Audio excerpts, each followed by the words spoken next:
Chapter 1789. No matter how unwilling Gu Nianji was, she couldn't continue interrogating an old woman who had Alzheimer's and was almost 100 years old. She could only nod with a smile and say, "Sorry to disturb you. Can I go to the courtyard next door to take a few photos? I think the courtyard over there is quite well maintained." The middle-aged woman didn't even raise her head as she said indifferently, "The courtyard next door used to belong to the Qin family. It's now under the name of the He family. It has nothing to do with us." What she meant was that she couldn't make the decision over there. Gu Nianji turned to look at the courtyard over there. The flowers and trees there were sparse and well-proportioned. There was also a row of hydrangea growing on the side of the courtyard wall. They clustered together with the hydrangea flowers here, and it was bustling with bees and butterflies. There was a huge camphor tree planted near the courtyard door. It was lush and had a faint fragrance. Seeing that there was no one around, she walked out of the door impatiently and walked back in. She walked directly to the courtyard wall that was half the height of a person, placed one hand on the brick and wood railing, and jumped over like a hurdle. Hu Xiaoheng, his movements were quite nimble, like a little thief. Hu Xiaoheng was both angry and amused, but he couldn't help himself. He followed behind Gu Nianji and jumped over. The middle-aged woman turned around and saw that the two people who had been in her courtyard had run to the opposite courtyard. They had even climbed over the wall on her side of the courtyard. Her face immediately darkened, and she softly complained in Sea City, "Little red brats." Gu Nianji climbed over and realized that this courtyard was actually much larger than the one next door. It was only because it was the innermost part that it didn't look obvious from the outside. Walking around the courtyard, there was also a walkway inside, all made of teak wood. The main building was a Western-style bungalow. The large round white marble pillars were very imposing, but they weren't particularly eye-catching in the deep green forest corridor. Gu Nianji walked around the small building and took a few photos. She walked back to the courtyard and stood behind the hydrangea flowers across the courtyard wall that was half the height of a person. She smiled and waved at the people in the courtyard next door. "Sorry for disturbing you today. We have to go home." She had originally wanted to say goodbye to the other side with Hu Xiaoheng, but perhaps her voice was a little loud, and the old woman who seemed to have fallen asleep woke up again. She opened her eyes and saw Gu Nianji poking her head out from the flowers next door and waving at her. Although Gu Nianji was almost half the height of the little girl in her memory, the smile on Gu Nianji's face, her curvy lips, and the little dimples at the corners of her lips all evoked hazy memories that she hadn't seen in a long time. In that instant, Gu Nianji magically overlapped with the 7 or 8-year-old neighbor from all those years ago. The old woman immediately sat up and looked straight in Gu Nianji's direction. She blurted out a string of fluent English, "Come here, don't do that again. Your parents will be home soon." Gu Nianji, Hu Xiaoheng was also stunned. He quickly reacted and gently took a step back towards the camphor tree. He completely hid his figure and only allowed Gu Nianji to appear in the old woman's field of vision. The middle-aged woman next to the old woman was also shocked, but quickly composed herself and smiled at Gu Nianji. "Look, my grandmother remembered wrongly again. She thought you were her neighbor from many years ago." Gu Nianji opened her mouth and said in confusion, "But my name is Grace. Don't tell me your neighbor has the same name as me." That was clearly the name she had just made up. When she first saw the old woman, Gu Nianji didn't know why, but she remembered seeing the name Grace somewhere and used it for some reason. The middle-aged woman nodded with a smile. "My grandmother said that there used to be a little girl next door named Grace. She was very close to my grandmother and almost watched her grow up. Look, so many years have passed, and my grandmother has forgotten her biological children, but she still remembers the little girl next door. Sometimes she would bring her out and talk about her." Gu Nianji knew that people with Alzheimer's had no concept of time. They remembered things from a long time ago, but not recently. Their memories were irregular. They might forget most of the people and things in their lives, but they would never forget the things that left a deep impression in their memories. Moreover, they would constantly pull them out of their memories and replay them over and over again, just like watching a faded black and white old movie. They also didn't have a specific concept of time. They might think that something that happened decades ago happened yesterday. It was also possible that something that happened yesterday would be moved back decades ago. Gu Nianji didn't know much about Alzheimer's. She only roughly remembered that amnesia and memory confusion were one of the main symptoms. But just because they had the same name, could this old woman, who was almost 100 years old and had Alzheimer's, mistake someone else for someone else? Gu Nianji's intuition told her that it wasn't that simple. She thought about it and supported herself with one hand on the courtyard wall that was half the height of a person. She flipped over like a hurdle. The old woman was anxious and pushed the middle-aged woman away. She stumbled down the steps and faced Gu Nianji, still speaking in standard Oxford English. "Grace. I've told you many times. Don't do that again. You naughty, Grace, I've told you so many times. Don't do it again. You're too naughty." Gu Nianji quickly went up to support the old woman and said in surprise, "Your English is so fluent." The middle-aged woman chased after her and also supported the old woman's other side. She said with a hint of pride, "My grandmother was one of the first students to study in England." At that time, there were very few female students studying in England. Gu Nianji nodded and said with a smile, "I can tell that the old lady's English is impeccable." The old woman looked at Gu Nianji from afar and felt that she looked familiar. She frowned and looked Gu Nianji up and down. She muttered, "You've grown taller, Gu Nianji." She heard it clearly this time. The old woman really thought she was her neighbor's little girl. Was she Qin Suan? Judging from the time, Qin Suan had lived here before her family was destroyed in the car accident. Gu Nianji's heart skipped a beat. She smiled and said in English, "Auntie, wuldio no when mimo man dad will home. I am really hungry. Auntie, do you know when my parents will be back? I'm really hungry." The old woman patted her hand and smoothed her hair. She caressed her lips with her fingers and said, "You've grown up. Little Nan Nan has grown up. What do you want to eat? Do you still want to eat water caltrip cake?" Gu Nianji didn't move and let the old woman's skinny hand stroke her face. She said softly, "You've mistaken me for someone else. I'm not your neighbor, Grace." "Why not?" The old woman seemed to understand what she meant and frowned. "You're clearly her. I remember very clearly that your lips were very special. They were like sharp little water caltrops, and there were little dimples on the corners of your lips. You loved to eat water caltrop cake when you were young, and you loved to eat the water caltrop cake I made.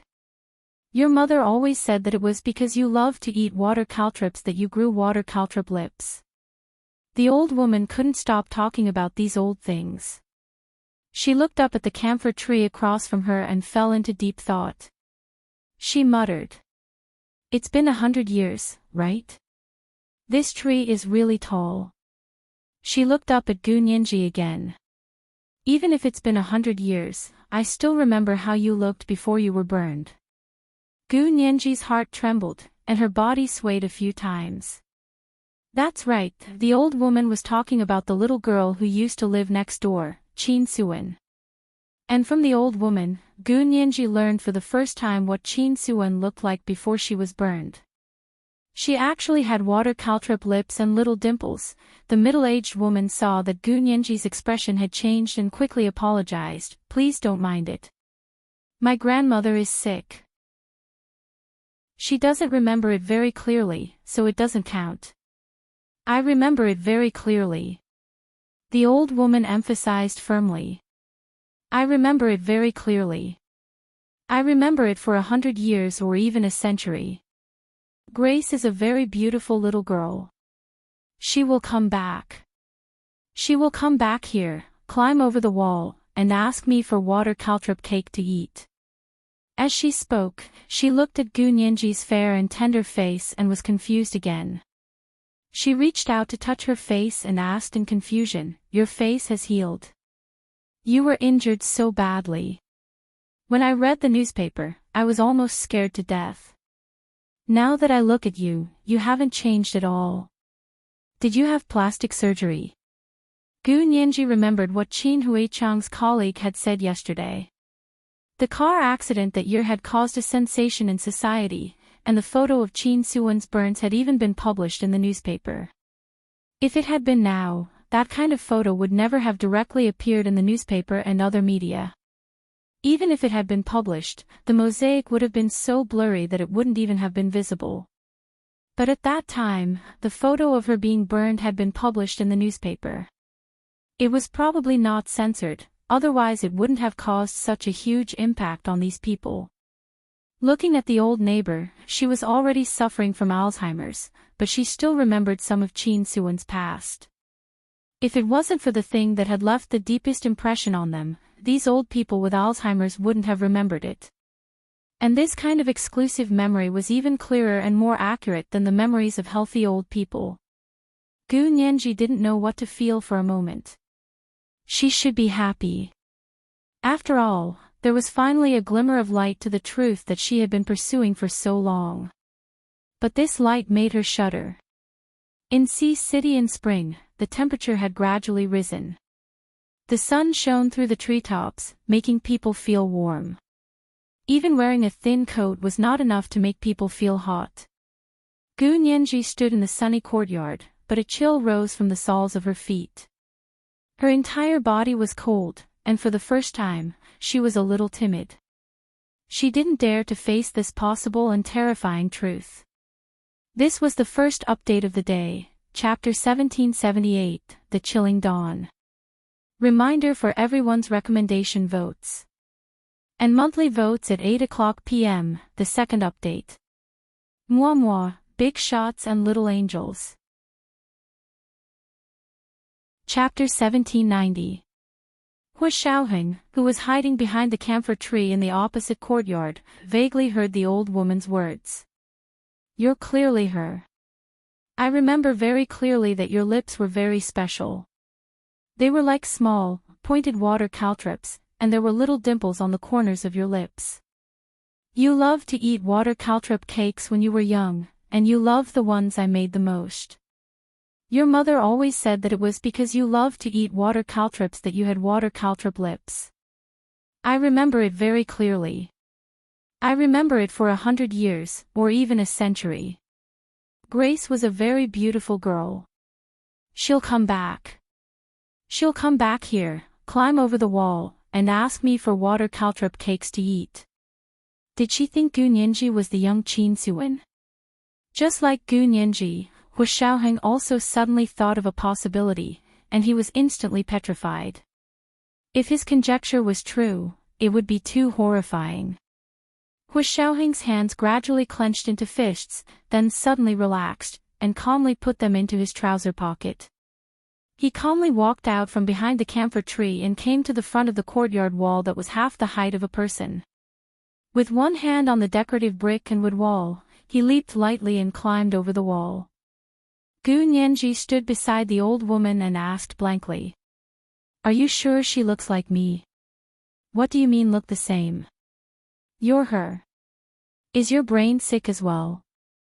the old woman said as she used her hand to touch Gu Nianji's forehead. Gu Nianji didn't dodge and allowed the old woman's hand to caress her forehead. Her big, Mongol-like eyes lost their light for the first time. She silently looked at the old woman in front of her who was a head shorter than her. The middle-aged woman beside the old woman quickly said, "My grandmother's words can't be taken seriously.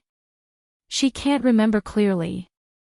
But the middle-aged woman looked at Gu Nianji for a while, then smiled and said, "I was still young at the time and didn't live here, but I vaguely remember that Mrs. He looked a little like you when she was young."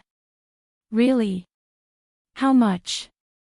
Gu Nianji looked over, her voice as calm as possible so that no one would notice that her tumbling thoughts were like a boiling kettle that was about to bubble. "From what I see, your lips are the most similar, and your eyes are also quite similar. Mrs. He's eyes were also this big when she was young, but your nose isn't very similar. But to be honest, after so many years, I really can't remember clearly. Mrs. He came back more than 30 years ago. At that time, she hadn't given birth yet, but when my grandmother saw her, it was as if she didn't know her. I didn't recognize her either. It was only after I heard that she was the daughter-in-law of the famous He family that I knew that she had married so well after coming out of the orphanage. The middle-aged woman sighed and shook her head. But after she was burned in the car accident, she underwent plastic surgery. It's really indescribable. If Chin Suan's original appearance had been as delicate and charming as Gu Nianji's, then her appearance after the car accident could only be described as lackluster. She wasn't ugly, but she didn't have any highlights either. She could only be described as an ordinary person.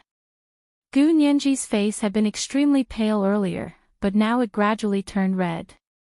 The redness seeped out from her white, jade-like cheeks all the way to her eyes. She was so angry that her entire body was trembling. Her hands and feet were cold, and her entire body was stiff. She could barely think straight. Hu Xiaoheng came to her side and quietly held her hand. His large palm was dry and warm, and it quickly warmed her hand up. It was as if he was injecting strength into her body. Gu Nianji's rationality slowly returned. She blinked and suppressed the bitter tears in her eyes. She smiled faintly at the grandmother and granddaughter in front of her. This is really a freak accident. I'm not that Grace, but you insist that I look like her. The real Grace came here once, but you don't recognize her. Yes, how else would you say it's a coincidence? The middle-aged woman smiled and nodded. It's getting late. We should have lunch, so we won't keep you. Gu Nianji didn't really want to leave. She gritted her teeth and caught up to them. Do you have any photos of Mrs. He when she was young? I'm sorry, we don't. The middle-aged woman shook her head regretfully. It wasn't easy to take photos back then. We didn't even get our own photos taken once a year. Who would take photos of their neighbors? Even if they were well-to-do families, they couldn't compare to the Qin family. Gu Nianji looked back at Qin Huichang's bungalow and pretended to be curious. I really want to go to that house. Maybe there are photos there. There's none. Because that house has always been uninhabited, it was once burglarized and caught on fire. Almost everything inside was stolen, and what wasn't stolen was burned. Mrs. He came back to visit her family and found that the house was in a mess. Oh. How could that be? Didn't Mrs. He call the police? Gu Nianji asked curiously. Qin Suan was a famous lawyer. How could she let go of those who stole things and set the house on fire? What's the use of calling the police? By the time she called the police, several years had passed. Where would the police go to catch the thieves? The middle-aged woman helped the old woman into the house. After walking up the steps, she looked back and saw the young girl looking at her silently. Her big eyes were black under the sun, like black holes in the universe. Once light went in, it couldn't come out. Gu Nianji sighed softly and waved at the grandmother and grandson. Finally, she turned around and left. Hu Xiaoheng followed beside her and didn't say anything. He just held her hand firmly. Gu Nianji didn't want to say a word. After getting into the car, she leaned her head against the window and quietly looked at the street view outside the car. The sycamore trees by the side of the road began to grow green leaves, and the mottled trunk still had the smell of winter. She looked at all of this, but it flashed through her mind like a fleeting shadow, leaving no trace. There was only one sentence in her mind. Qin Suan. He Jichu's mother was very likely her mother too. Hu Xiaoheng was very worried about her. As he drove, he advised, don't jump to conclusions too early.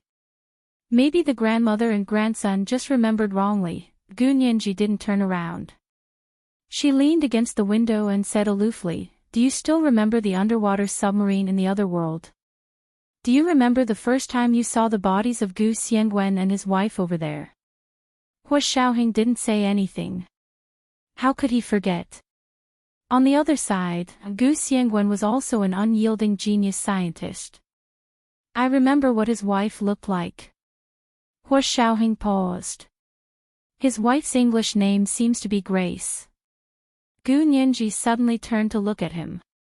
I said I think I've seen the name Grace somewhere before. It was because she looked exactly like Qin Yaoguang that I was extremely shocked when I first saw Qin Yaoguang in this world. At that time, I really thought that Qin Yaoguang was my biological mother. Even if she didn't treat me well and used me as a guinea pig, I never doubted it. Because the Mrs. Gu over there looked like Qin Yaoguang. According to the principle of correspondence, then the Qin Yaoguang over here should be my biological mother. Gu Nianji muttered, she looked so much like the Mrs. Gu over there. I immediately had the first impression and decided that she was my biological mother.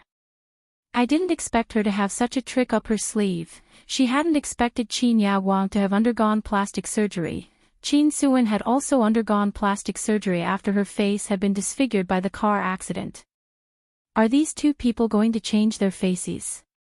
Gu Nianji exhaled. She was so weak that she couldn't get up. Hua Xiaoheng shook his head. Qin Yaoguang might have used biological plastic surgery to look like Qin Suan, but Qin Suan didn't have the typical appearance of the Qin family's daughter. Gu Nianji lowered her eyes and thought about it. She supported her chin with her hand and pursed her lips. That's true. How could they be so stupid? If Qin Suan had the typical appearance of the Qin family's daughter, wouldn't it be obvious that people would think too much? So Qin Suan must only look like a passerby. Then do you want to do a DNA test and do a paternity test? Hua Xiaoheng suddenly thought that if Gu Nianji's biological mother was Qin Suan, then, wouldn't he Zhichu be her half-brother? This was too ridiculous. Hua Xiaoheng tightened his grip on the steering wheel and asked calmly.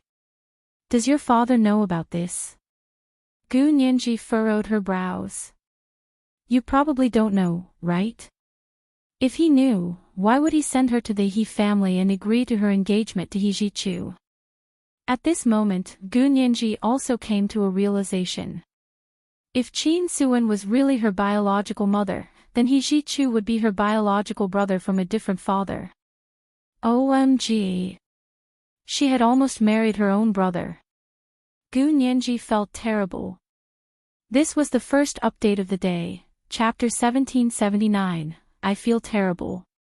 A reminder for everyone's recommendation votes. And monthly votes moi, all the big shots and little angels.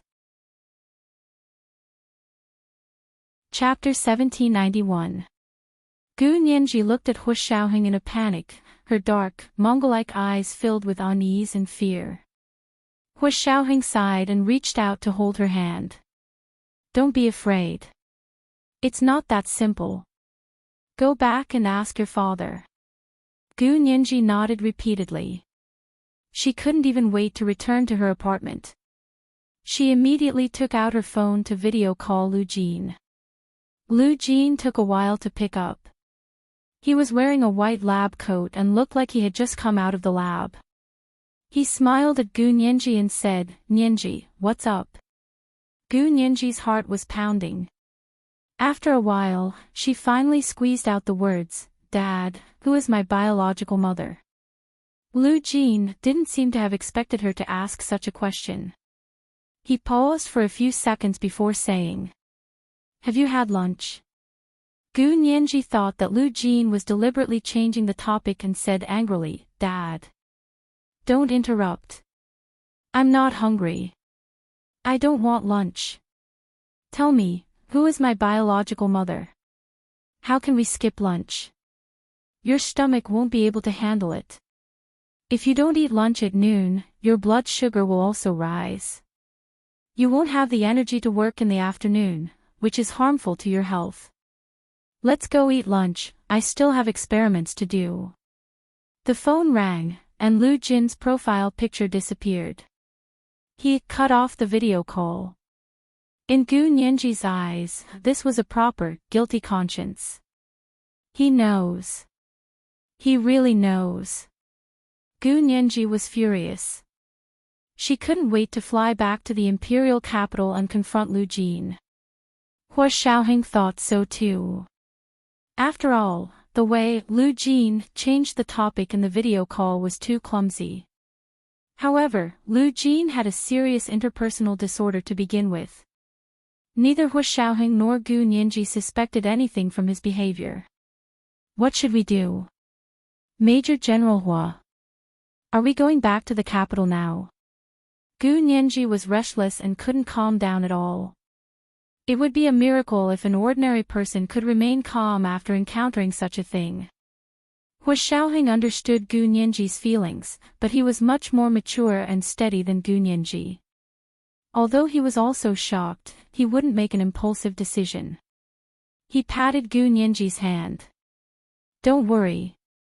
Go back and get some rest. Take a shower, and I'll take you out for some good food. We'll discuss the next step tomorrow, okay? Gu Nianji was very disappointed. Why do we have to wait until tomorrow? I can't wait any longer. Hua Xiaoheng patiently analyzed the situation with her. What can you do even if you go back to your father now? Don't forget that he lied to you once. To verify the parent-child relationship between you and Qin Yaoguang. You guys are clearly not biological mother and daughter, but he lied to you and said yes. These words were like a bucket of cold water poured over Gu Nianji's heated mind. She began to calm down. Hua Xiaoheng glanced at her. Seeing that she was no longer so agitated that she couldn't sit still, he breathed a sigh of relief. He squeezed her hand and continued, Your DNA can't be casually taken out for testing. Qin Suin has been dead for so many years. How are you going to test it? Do you really want to verify your sibling relationship with He Zhichu? Gu Nianji averted her eyes in embarrassment. She and He Zhichu had almost fallen in love with each other, just thinking about it made him feel extremely awkward. Seeing that she understood, Hua Xiaoheng finally let go. With both hands on the steering wheel, he stepped on the gas and sped towards their apartment in the West District. Hua Xiaoheng's deep voice was magnetic and comforted Gu Nianji's panicked emotions. You'll know once you check the information on DNA testing. With our current level of technology, it's almost impossible to directly verify that you and He Zhichu are half-siblings. Although Hua Xiaoheng wasn't a biological genetic expert, due to his profession, he had seen Chenlai do many DNA testing experiments to provide evidence for their work. Chenlai had told him many times about the shortcomings of DNA testing. In other words, this method could achieve a 100% accuracy in verifying that the two were not related by parentage. However, to verify that the two were related by parentage, the probability would never be 100%. You'll know once you check it out. The DNA similarity between humans and gorillas is 98.8%, and the DNA similarity between humans and dogs is 96%. The differences between the genes of different species truly explain what it means to be, the slightest difference makes a huge difference. So you see, how difficult is it to prove that two people are related by blood? It's said that more specialized methods are needed to conduct the test, and they can't give you a 100% answer. The more distant the blood, the harder it is to determine whether they are related by blood. So for now, only direct relatives such as parents and children are legally valid. Siblings were not counted as direct relatives. Gu Nianji listened to Hua Xiaoheng's deep voice in the car, as if it was beside her ears. She listened to him silently before asking in a hoarse voice. Then what should we do? Aren't we going to verify it? There's really no way to directly verify whether young Master He and I are half-siblings. After Gu Nianji's panic, she quickly calmed down. She was no longer blindly afraid and wanted to find a way to solve the problem. But we can verify it indirectly. Gu Nianji took out her phone and found He Jichu's phone number. First, verify the parentage of young master He and his mother, Qin Suan, and then verify the parentage of my mother and me. Is that okay? Just like solving an equation, if A equals B and C equals B, then A equals C. Qin Suan was the bridge to verify whether He Jichu and Gu Nianji were related by blood. Hua Xiaoheng nodded slightly. Of course, but is there any blood or hair left on young master He's mother's side? Gu Nianji sighed. I'm afraid it'll be very difficult. Auntie He passed away more than 10 years ago, right? I wonder who still has some of her belongings. At this point, Gu Nianji and Hua Xiaoheng both thought of He Qingjian. It could be said that everyone in the Huaxia Empire knew that He Qingjian was crazy in love with his wife, Qin Suan. The year Qin Suan suddenly passed away, He Qingjian almost turned the entire country upside down just to arrest Gu Xiangguan, who had seen Qin Suan for the last time. The omnipresent pursuit only came to an end when Gu Xiangguan showed up 8 years ago and burned himself to death at the busy market under the watchful eyes of the public. If he found out that Qin Suan had a child with Gu Xiangguan, Gu Nianji couldn't help shivering. For the first time, she suddenly understood why Lu Jin had avoided talking about this matter. He had even lied to her and said that the annoying Qin Yaoguang was her biological mother. Gu Nianji weighed her hatred for Qin Yaoguang and her fear of He Qingjian. Which one was more important? She couldn't tell the difference. She even felt that it would be better to let Qin Yaoguang wear the hat of her biological mother and not provoke that lunatic He Qingjian. Her back, which had been hit by the heavy sniper rifle, began to ache. She had already completely recovered, but the pain had already been integrated into her memory. It was a psychological pain that couldn't be erased. The last trace of blood on Gu Nianji's face had disappeared completely. Hua Xiaoheng also had a headache. He Qingjian was too much of a variable. No wonder Lu Jin would rather lie to Gu Nianji than tell her who her biological mother was. He looked up at Gu Nianji and felt sorry for her. In order to divert Gu Nianji's attention, Hua Xiaoheng quietly changed the topic and said, "But it's strange. If young master He's mother, Qin Suan, looked like you when she was young, then when she grew up and saw Qin Yaoguang, didn't she feel anything?" Gu Nianji was slightly taken aback. That was an interesting angle. She pulled down the mirror on the roof of the car and looked at it carefully. My nose is exactly the same as my father's, and it's also the same as cousin Xie's. They're all the noses of the Gu family. Gu Nianji tapped her straight and exquisite nose with her hand, then slid her fingers to her mouth and poked 2 dimples. According to what the 2 neighbors said just now, and Qin Yaoguang's appearance after plastic surgery, it proves that my mouth, dimples, and eyes should look like my biological mother's. Hua Xiaoheng grunted. Your lips are very unique. Qin Yaoguang is very similar to you. First of all, it's her lips that look especially similar when she smiles. But if you look closely, when she doesn't smile, Qin Yaoguang's eyes aren't as big as yours.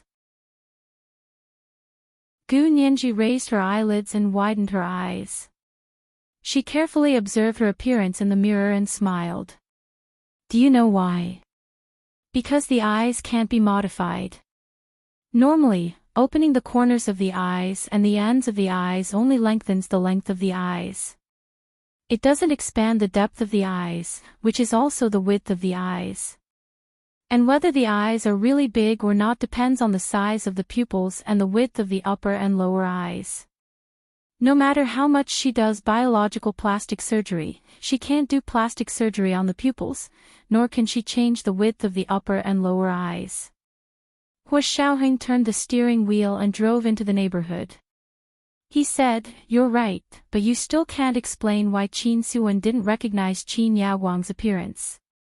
Gu Nianji's mind worked very quickly. She clasped her hands and said, "Yes, but she just didn't recognize it, so there's only one reason." What reason? She forgot. Gu Nianji turned to look at Hua Xiaoheng and pointed at her head. Maybe she's like me and forgot what happened before the car accident.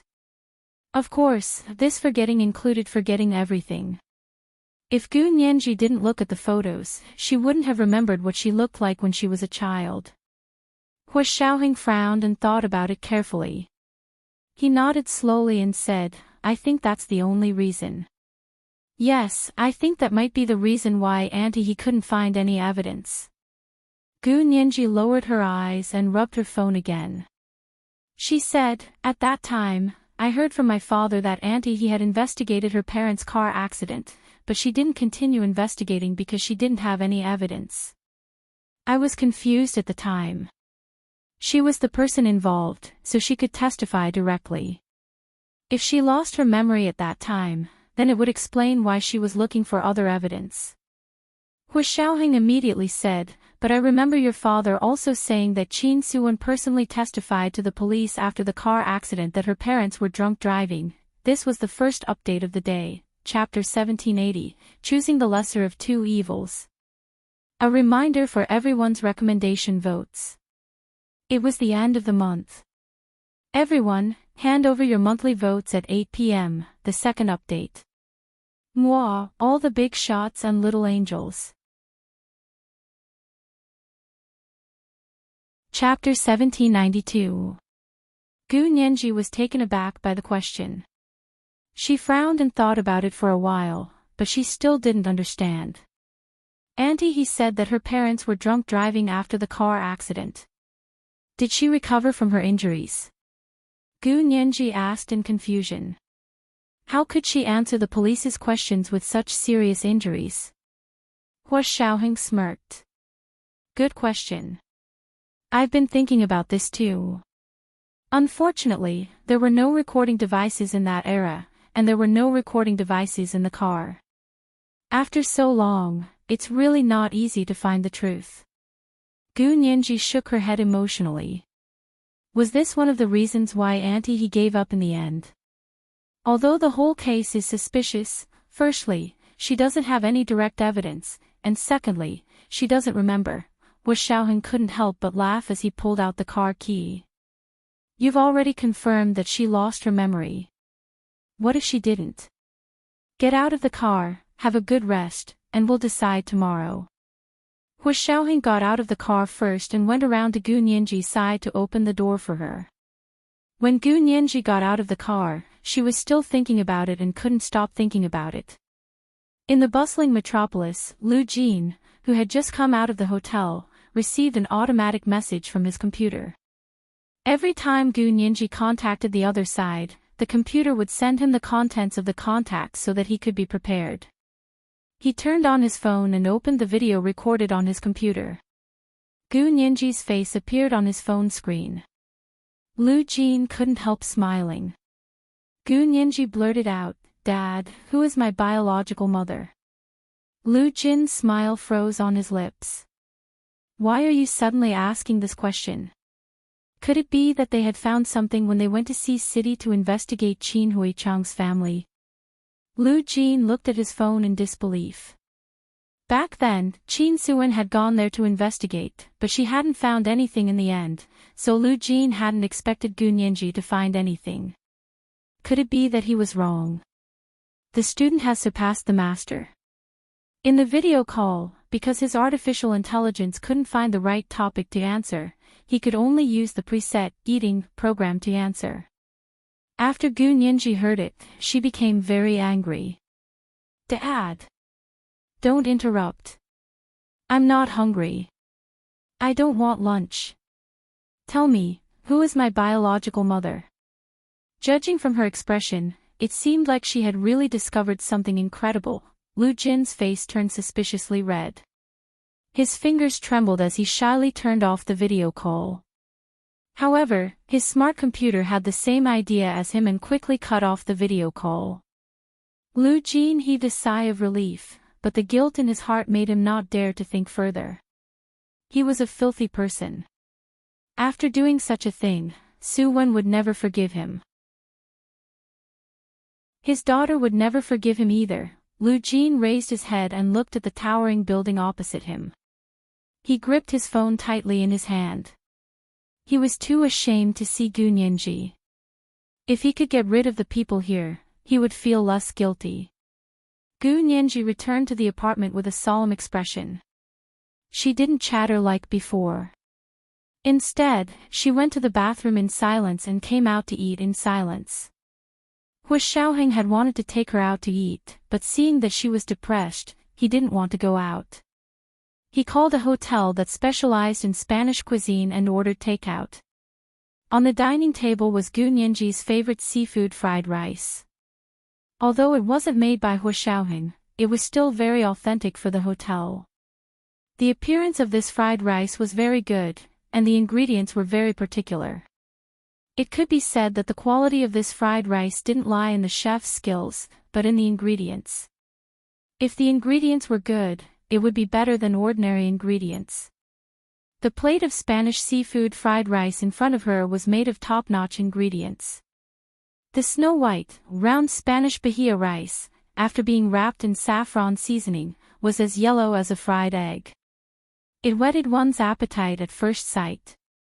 There were also black clams, red prawns, green peppers, and squid tentacles that were almost transparent. They were embellished with grains of yellow, round, and fat fried rice. It was full of heat, like a passionate Spanish girl inviting you to taste them. Because Gu Nianji didn't eat onions, Hu Xiaoheng had specially instructed the hotel staff not to add onions. However, if this kind of Spanish seafood fried rice didn't add onions, the taste would be different. Therefore, under Hu Xiaoheng's instructions, the hotel chef replaced the whole onion with a seasoning made of onion powder and nutmeg. Not only did it taste good, but it was also better than only using a large piece of onion. Gu Nianji took a bite with the spoon and paused. She looked up at Hu Xiaoheng and said in surprise, "You made this?" Only Hu Xiaoheng could make the authentic taste of Spanish seafood fried rice without onions. Hu Xiaoheng shook his head with a smile. "I ordered takeout, but I shared a little of my exclusive secret recipe with the hotel chef." Of course, he didn't tell her the complete recipe, but the hotel chef also worked for this bowl of rice, so he figured out a good proportion himself. Gu Nianji was hungry, so she quickly buried her head in the food. She was in a better mood after the meal. Good food had always had the effect of soothing tension. This was why some people liked to eat when they were depressed. That was the self-protection and repair function of the human body. Returning to the living room, Gu Nianji slumped on the sofa and took out her phone to look at tomorrow's schedule. She said dryly, "Do you still want to continue the investigation tomorrow? If not, then go back." She couldn't wait to go back and investigate Qin Suwen's DNA. There was one last person on their list. This person was a friend of Qin Huichang and his wife. He was more than 10 years younger than the couple, so they could be considered friends despite the difference in age. Looking at the information, this person used to be a small business. In the early days of the reform, he bought more than a dozen houses in Sea City. At that time, the houses were ridiculously cheap compared to now, but it was still very difficult for people with a salary at that time to afford them. This person was a small business, and he had probably accumulated some initial capital back then. He didn't use it to expand his business, but when commercial housing first appeared, he used it all to buy a house. He could be considered a person with a financial mind. Later, the houses he bought were demolished one after another. Just the housing subsidies alone had been taken from more than a dozen new houses in the city, not to mention the cash subsidies. Gu Nianji checked the current price of these houses and clicked her tongue. This person is a hidden billionaire. One of his houses was worth tens of millions of yuan. With more than a dozen of them, he was a proper billionaire. Gu Nianji smiled and said, "This person is the youngest among the people we investigated, and he is also the most familiar with Qin Huichang and his wife. I hope he has more clues." "Don't get your hopes up." Hu Xiaoheng shook his head. If he had more clues, Mrs. He and Qin Suwen wouldn't have stopped the investigation. With Hu Xiaoheng's intuition, he felt that even if this person knew something, he wouldn't say it. Otherwise, he would have told Qin Suan long ago. Why would he wait for them to ask? Gu Nianji pursed her lips and turned her head stubbornly. I'm different from Auntie He. Auntie He might not remember anything. It's too difficult to find clues. She pointed at her head and said confidently, but I'm different. I know some things that Auntie He might not remember. More importantly, I have a preconceived idea. So what? Lawyers were different from police officers. When the police were handling a case, they shouldn't have preconceived ideas. This would affect their normal handling of the case and restrict their thinking. However, lawyers were defending their clients. If they couldn't presume to find the right direction of the argument, it would be very difficult for them to win the case. For lawyers, their duty wasn't to present the truth to the public, but to help their clients win the case. As for whether they presented the whole truth or the partial truth, it was up to the judge and jury to judge. Whether it was the whole truth or the partial truth, as long as it wasn't fabricated, it was legal. Hua Xiaoheng smiled and patted her head. Okay, I'll go find this person tomorrow. The weather the next day wasn't very good. When they went out, they found that it had started to drizzle again. The rain was dense and soft on their faces. It also carried the unique fragrance of spring vegetation. Like the beauties in Sea City, it was as soft as water. Gu Nianji got into the car and used the map on her phone to guide Hua Xiaoheng. More than 10 minutes later, they stopped in front of a Chinese-style courtyard. Gu Nianji looked at the antique Chinese-style courtyard and clicked her tongue. It's too extravagant. To have such a house in this place, it's even more valuable than the Qin family's bungalow. This is the second update of the day, Chapter 1781, Preconceived Ideas. A reminder for everyone's recommendation votes. It's the end of the month. Everyone, hand over your monthly votes. Moi, everyone, little angels. Chapter 1793. The Chinese-style courtyard was close to a green space in the city center. The front yard was a wide lawn, and a walkway was built around the wall. The white walls and black tiles extended all the way to the private garden in the backyard. There was a row of evergreen camphor trees planted around it, and the rolled-up rooftop was hidden under the green trees. It looked like a mountain range, and visually expanded the size of the courtyard. Gu Nianji had only glanced at it casually, but she already felt it was extraordinary. This kind of Chinese-style courtyard took up a lot of space, and there was a wide courtyard in the city center. Gu Nianji pouted and whispered. This can be a museum, right? Which powerless person would dare to live in such a place with such a large area? At this point, money alone couldn't buy a house like this. Hua Xiaoheng narrowed his eyes and looked it over. He had the same question, but didn't mutter it like Gu Nianji. The two of them came here to explore the way today, and they were dressed differently. They weren't dressed like ordinary tourists like yesterday. Today, the two of them were dressed especially fashionably, and they were especially cultured, the kind of fashion worn by freelance artists in Brooklyn, New York.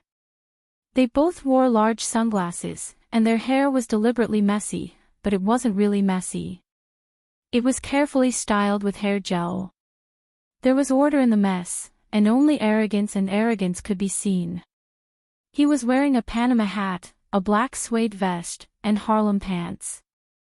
He looked like an overseas Chinese who had just returned from New York. They raised the SLR camera in their hands and kept taking pictures of the courtyard, constantly making very exaggerated tones and poses. Oh my God! My God! This is so beautiful. It's so beautiful. Fabulous. Beautiful beyond belief. They had just taken 2 pictures at the door when a young girl dressed as a nanny in a white shirt and black pants walked out of the Chinese-style house. She walked along the small gray gravel path on the front lawn. Standing in front of the wooden fence at the door, she smiled and asked, "What are you two doing?" Gu Nianji quickly put away the camera and gave her a thumbs up in Chinese with a strong foreign accent. It's so beautiful. It's so great. The young girl pursed her lips and smiled. You're foreigners. Where are you from? New York. We came here from New York to get some sightseeing and sketch. Gu Nianji stammered and gestured wildly with her arms as she spoke. She behaved like a Chinese child born and raised overseas. The young lady's attitude became even better. She smiled and said, "Our master happens to be at home today. He saw you hanging around the door and wanted to invite you in for a cup of tea." Gu Nianji was alarmed, but she maintained a nonchalant expression on her face. She smiled and said, "No. I won't disturb you anymore. We just take pictures and paint from life. Our courtyard is very beautiful." The young lady pushed open the gate. "If you don't come in today, you might not be able to see it again." Gu Nianji pretended to be surprised and pushed her sunglasses to the top of her head. Her eyes widened. Why? Why? Our owner is going to emigrate. He donated this house to the city's museum. The young lady made way for them. The furniture inside is all made of rosewood. They will be left behind and not taken away. Gu Nianji exclaimed and gave her a thumbs up. Your owner is so great. Hu Xiaoheng took out a cigarette and took a drag. He put it in his mouth and pretended to be sloppy. He mumbled. Then let's take a look. It also felt like a foreigner speaking Mandarin. The young lady glanced at Hu Xiaoheng and smiled as she pointed to the wood-colored trash can hidden on the other side of the fence. You can't smoke here. Sir, please throw your cigarette here. Hu Xiaoheng grunted and reluctantly threw the cigarette away. Gu Nianji saw that Hu Xiaoheng didn't object, so she followed him into the courtyard. The young lady gently closed the door behind them and led them to the main house. The steps at the door were made of stone.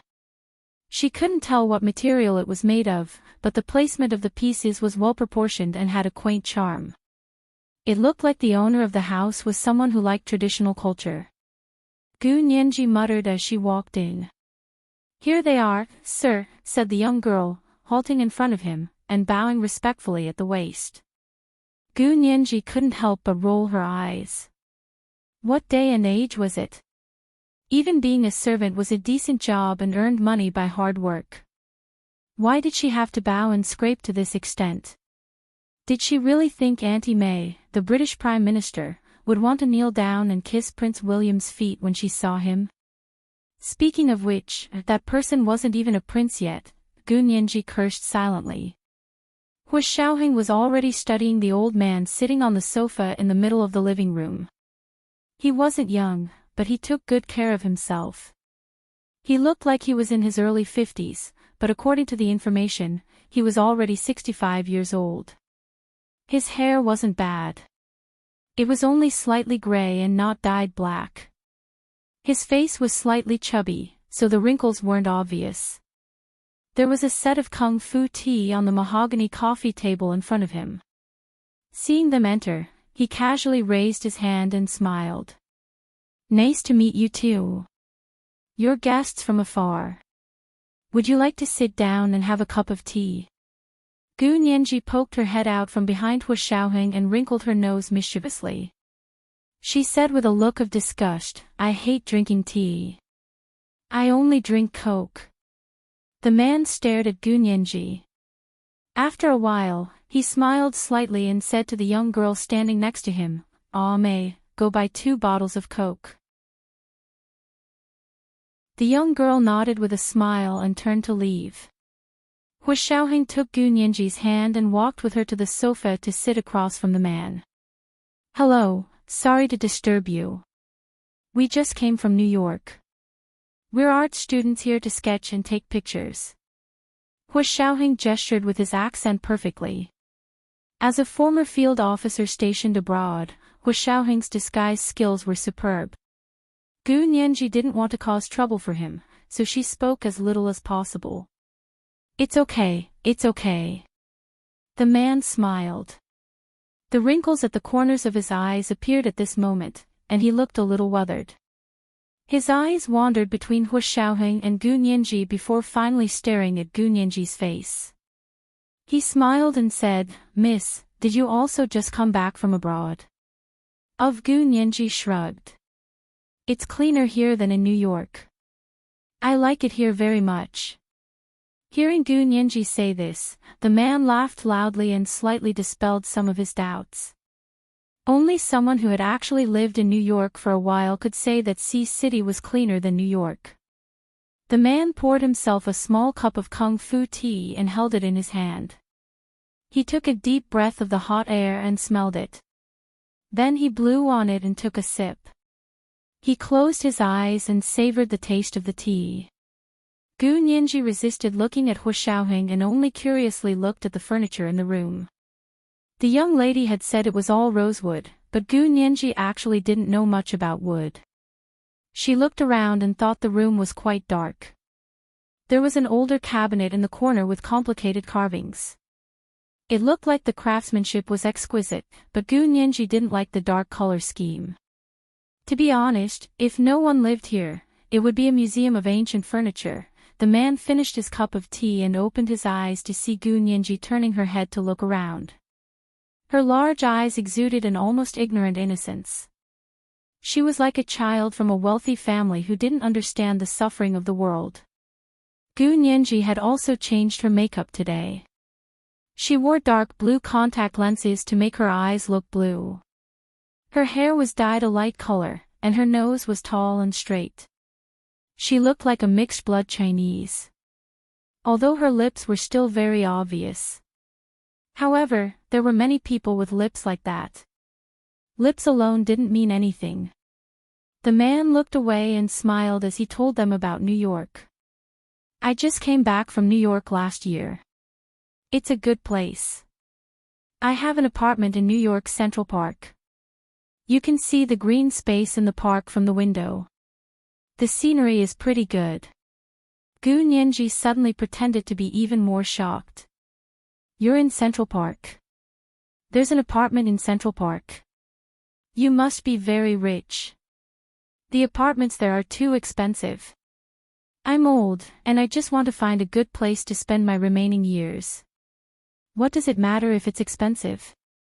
Money is meant to be spent anyway.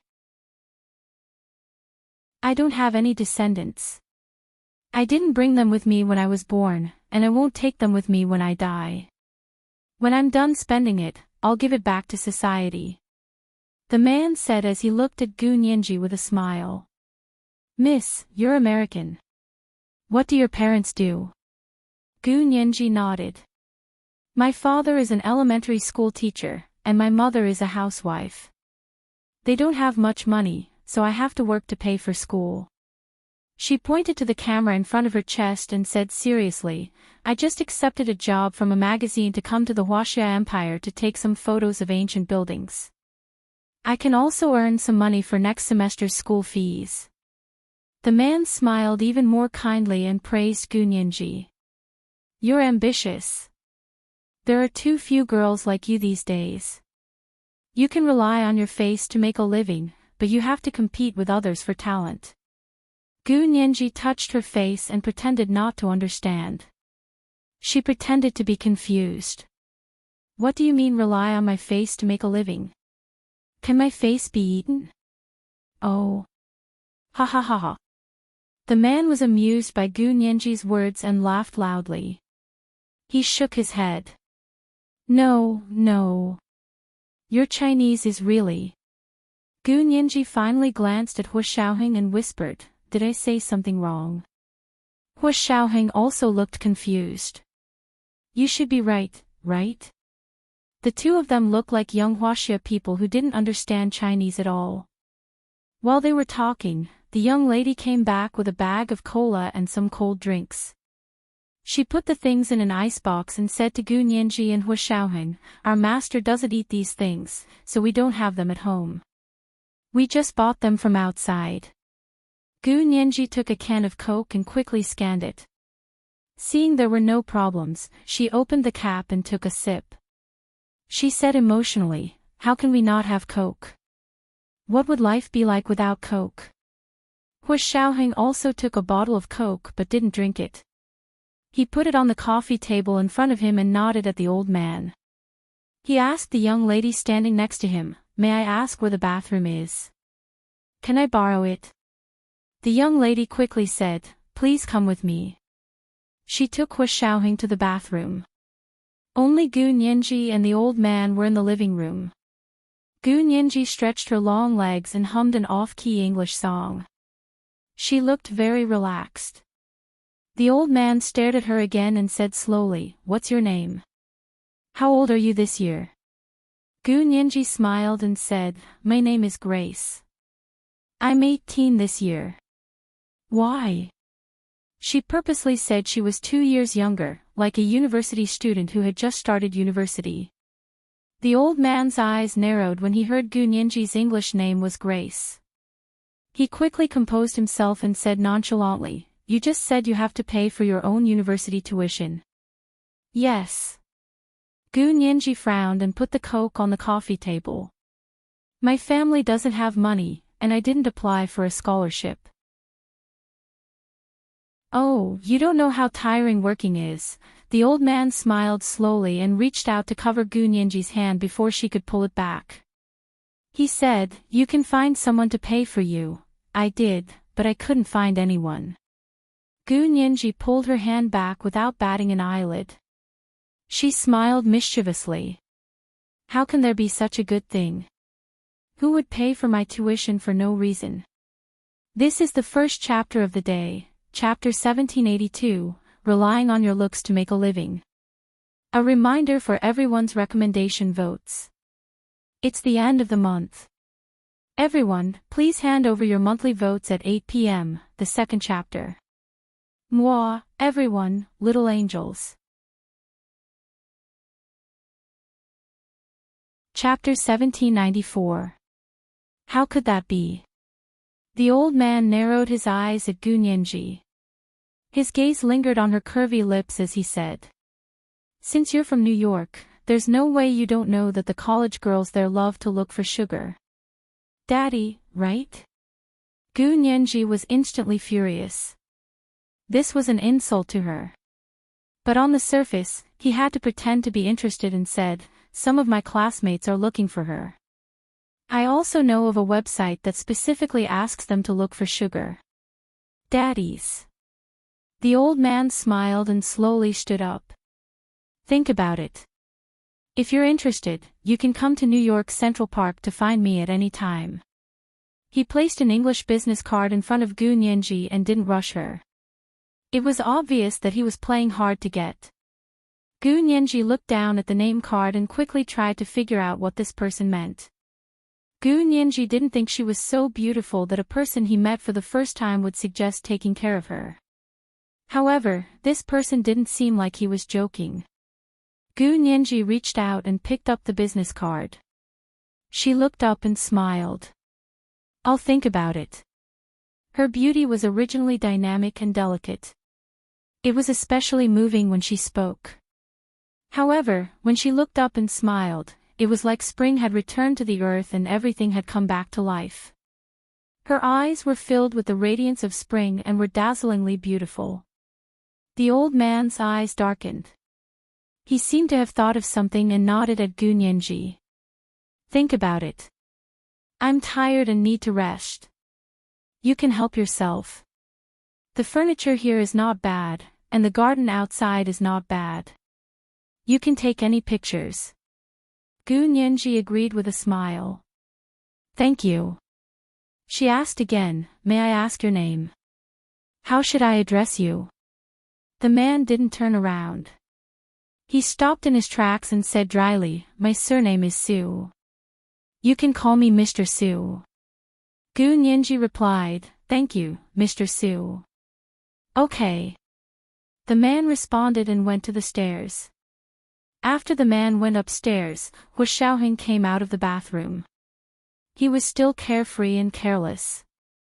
He kicked the sofa Gu Nianji was sitting on. Grace, are you coming? I'm hungry. I want to eat. Gu Nianji smiled and got up. Let's go then. I want to eat too. She walked out with Hu Xiaoheng. The old man, who was already in the bedroom upstairs, pushed aside a painting on the wall and opened a hidden safe on the wall behind the painting. He took out a yellowed photograph and examined it carefully. The photo was taken on film decades ago, and with the passage of time, the clarity was very low. But even if it started to blur, one could still make out the pretty and lively smiling face of the young girl sitting between the two elegant men and women. The way she smiled was so similar to the girl downstairs who claimed to be from New York. The old man's eyes flashed. He put the photo back in the safe and put the painting back in front of him. He went to the window and saw the two young men, who said they were from New York, crossing the front yard on their way out. The old man picked up the phone and said to the young servant who was seeing the guests off, "Please come back. I have an old photo from decades ago. The little girl in the photo looks a bit like that girl. They should be interested. Ask them if they want to see it." The young servant was a bit surprised, but she still did as she was told. She called out to Gu Nianji and Hu Xiaoheng and said with a smile, "Please wait. Our master said he has an old photo from decades ago. The little girl in the photo looks a bit like you. Are you interested? Do you want to see it?" An old photo from decades ago. Gu Nianji's eyes suddenly lit up.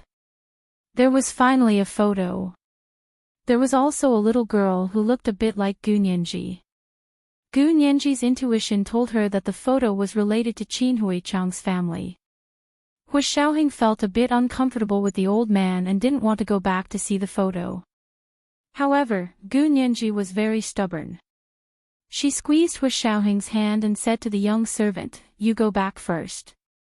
I'll discuss it with my companion. He's in a hurry to go back for dinner." "Okay." The young servant saw that the two of them didn't know what was good for them and actually didn't listen to her master. She was a bit disdainful of them but still appeared very polite on the surface. She turned around and went back to the main room. Gu Nianji saw that the person had gone far away and whispered to Hu Xiaoheng, "Go take a look.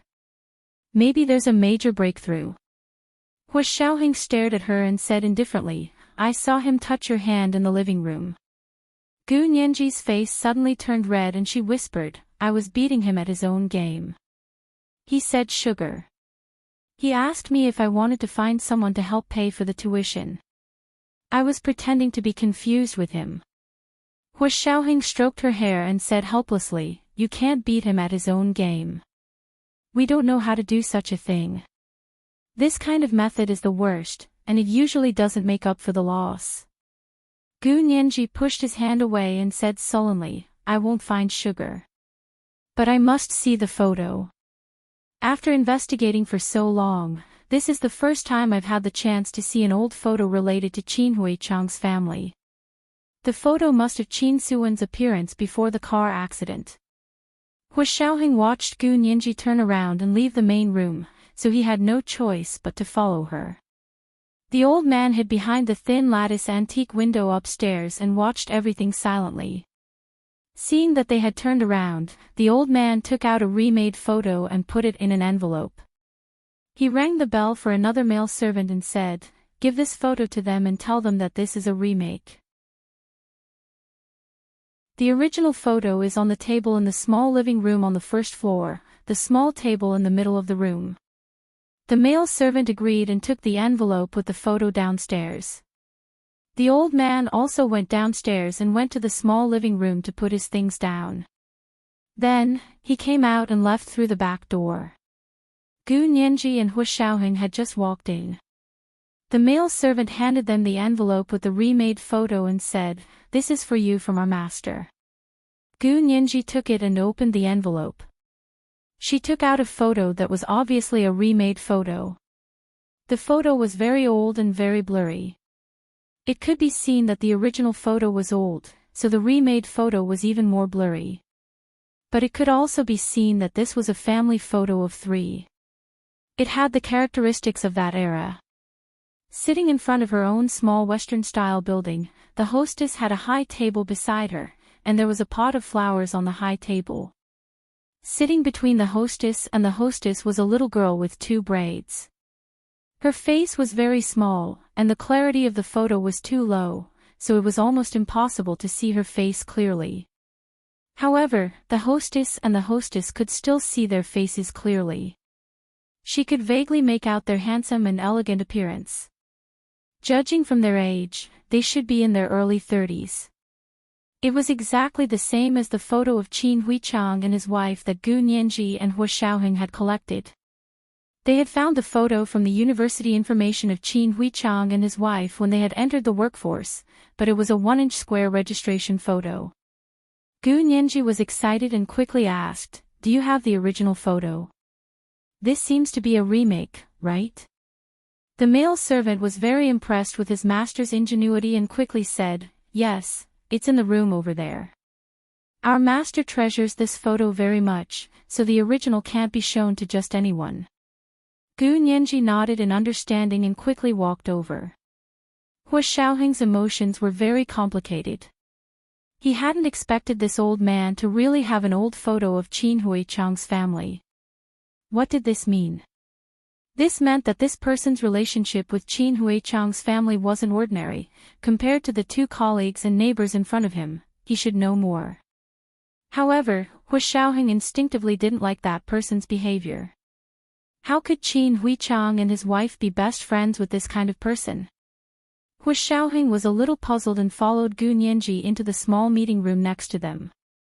The meeting room was indeed very small and full of furniture. It filled the already small space to the brim, and there was almost no place to stand. There were antique curtains hanging in front of the window, and antique palace lanterns hung at the 4 corners of the roof. There was no natural light shining in the room, and the palace lanterns were dim, illuminating everything in the room. It was as if she had walked into the dust of history. Gu Nianji looked straight ahead and went straight to the small table in the middle of the small meeting room. There was a doll standing on the table. It was wearing a pink and purple misty princess dress, with thick bangs, long and thin eyes, a face like a silver plate, and a plump figure. It looked like a little girl walking out of an ancient painting. It was not a common Western doll, but a doll with ancient characteristics of the empire. There was also an envelope in front of the doll, exactly the same as the one the male servant had brought. The original film must be inside. Gu Nianji's heart pounded. She had seen that doll before.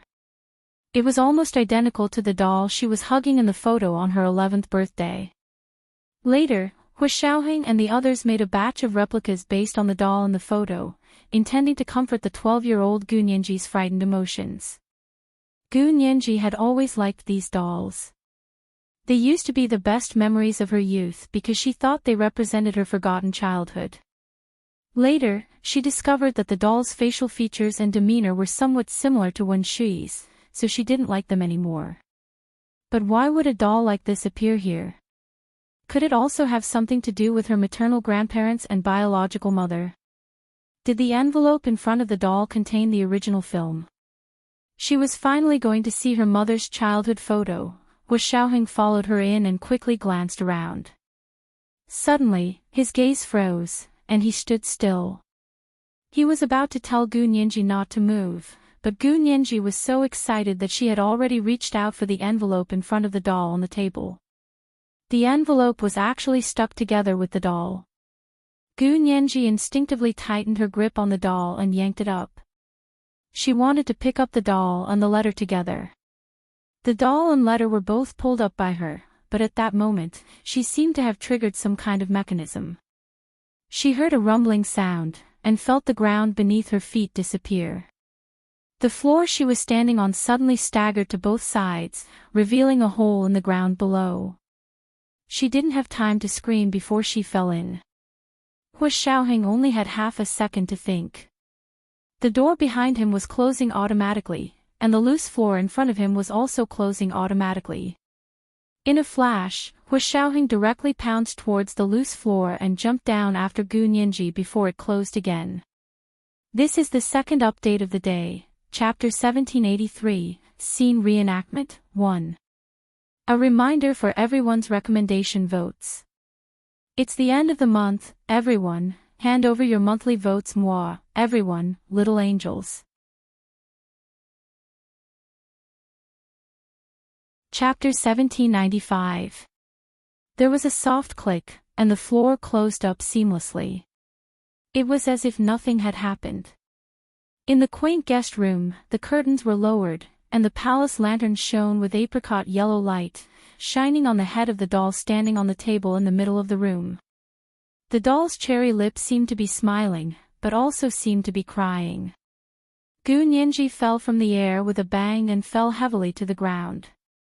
After the floor was closed, the space below was so dark that she couldn't even see her fingers. Her head hit the ground hard, and she was dizzy. Fortunately, the space under the floor wasn't very large, so she didn't break her leg or bleed. She had just raised her head when she felt a whistling sound coming from above, and she instinctively rolled to the side. Boom! Another heavy object fell not far in front of her. Gu Nianji couldn't see what had fallen, but she soon heard the sound of shallow breathing. She didn't even dare to breathe. She didn't know who fell, but she hugged her leg and curled up in the hard corner. When Hu Xiaoheng fell, he also held his breath, so he didn't know what was below. When he fell to the ground, he immediately heard the sound of someone holding their breath not far away. Although it was very slow and light, he could still feel who it was. Hu Xiaoheng immediately turned to the direction of the breathing and whispered, "Grace?" Gu Nianji suddenly looked up, and in the darkness, she couldn't see anything. She looked in the direction of the voice. It was actually Hu Xiaoheng.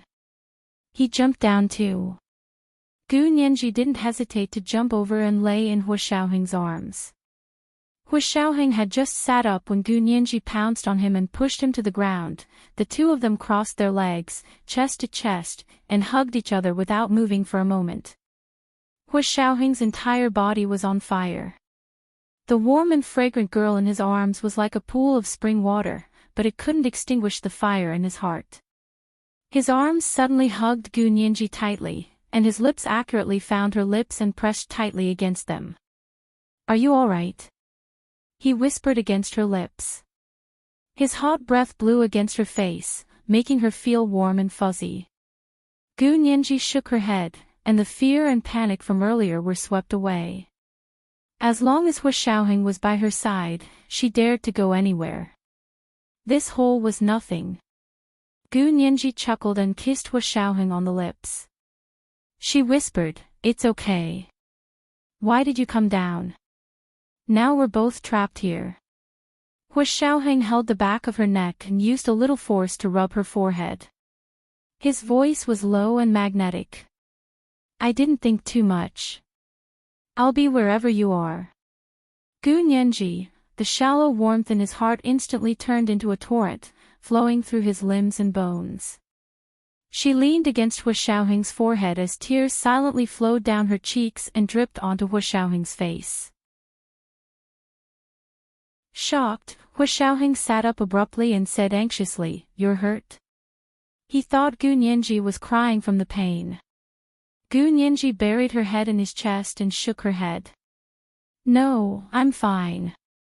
I'm just too happy. Haven't you heard of tears of joy?" He raised his hand for a long time before putting it down and patted Gu Nianji's back helplessly. So she was acting coquettishly. He hugged her and leaned against the basement wall, waiting quietly for a while. It was still quiet above. No one was walking up there, and there were no other sounds around. Hu Xiaoheng waited for Gu Nianji to calm down before taking out his phone from his trouser pocket with one hand. However, there was no signal. The corners of Hu Xiaoheng's mouth twitched. "There's actually an electromagnetic shield here." Gu Nianji poked her head out of his arms and whispered, "If they don't come to disturb us, I can stay here with you for the night." Hu Xiaoheng, He knocked Gu Nianji's forehead and whispered, "You're really good at finding joy in hardship. You treat this place like a vacation home. Can't I?" Gu Nianji hugged his broad shoulders and leaned forward to kiss him again. She smiled and said, "The ancients always said that when we're free, they're allowed to conspire and scheme against us, but we're not allowed to play along and cheat on them." Hu Xiaoheng didn't know whether to laugh or cry. He rubbed Gu Nianji's head. "What's going on in your little head? Aren't you afraid? We've fallen into someone else's trap." Gu Nianji cocked her head and smiled. "I'm afraid. Of course I'm afraid. I'm afraid I won't be able to go out.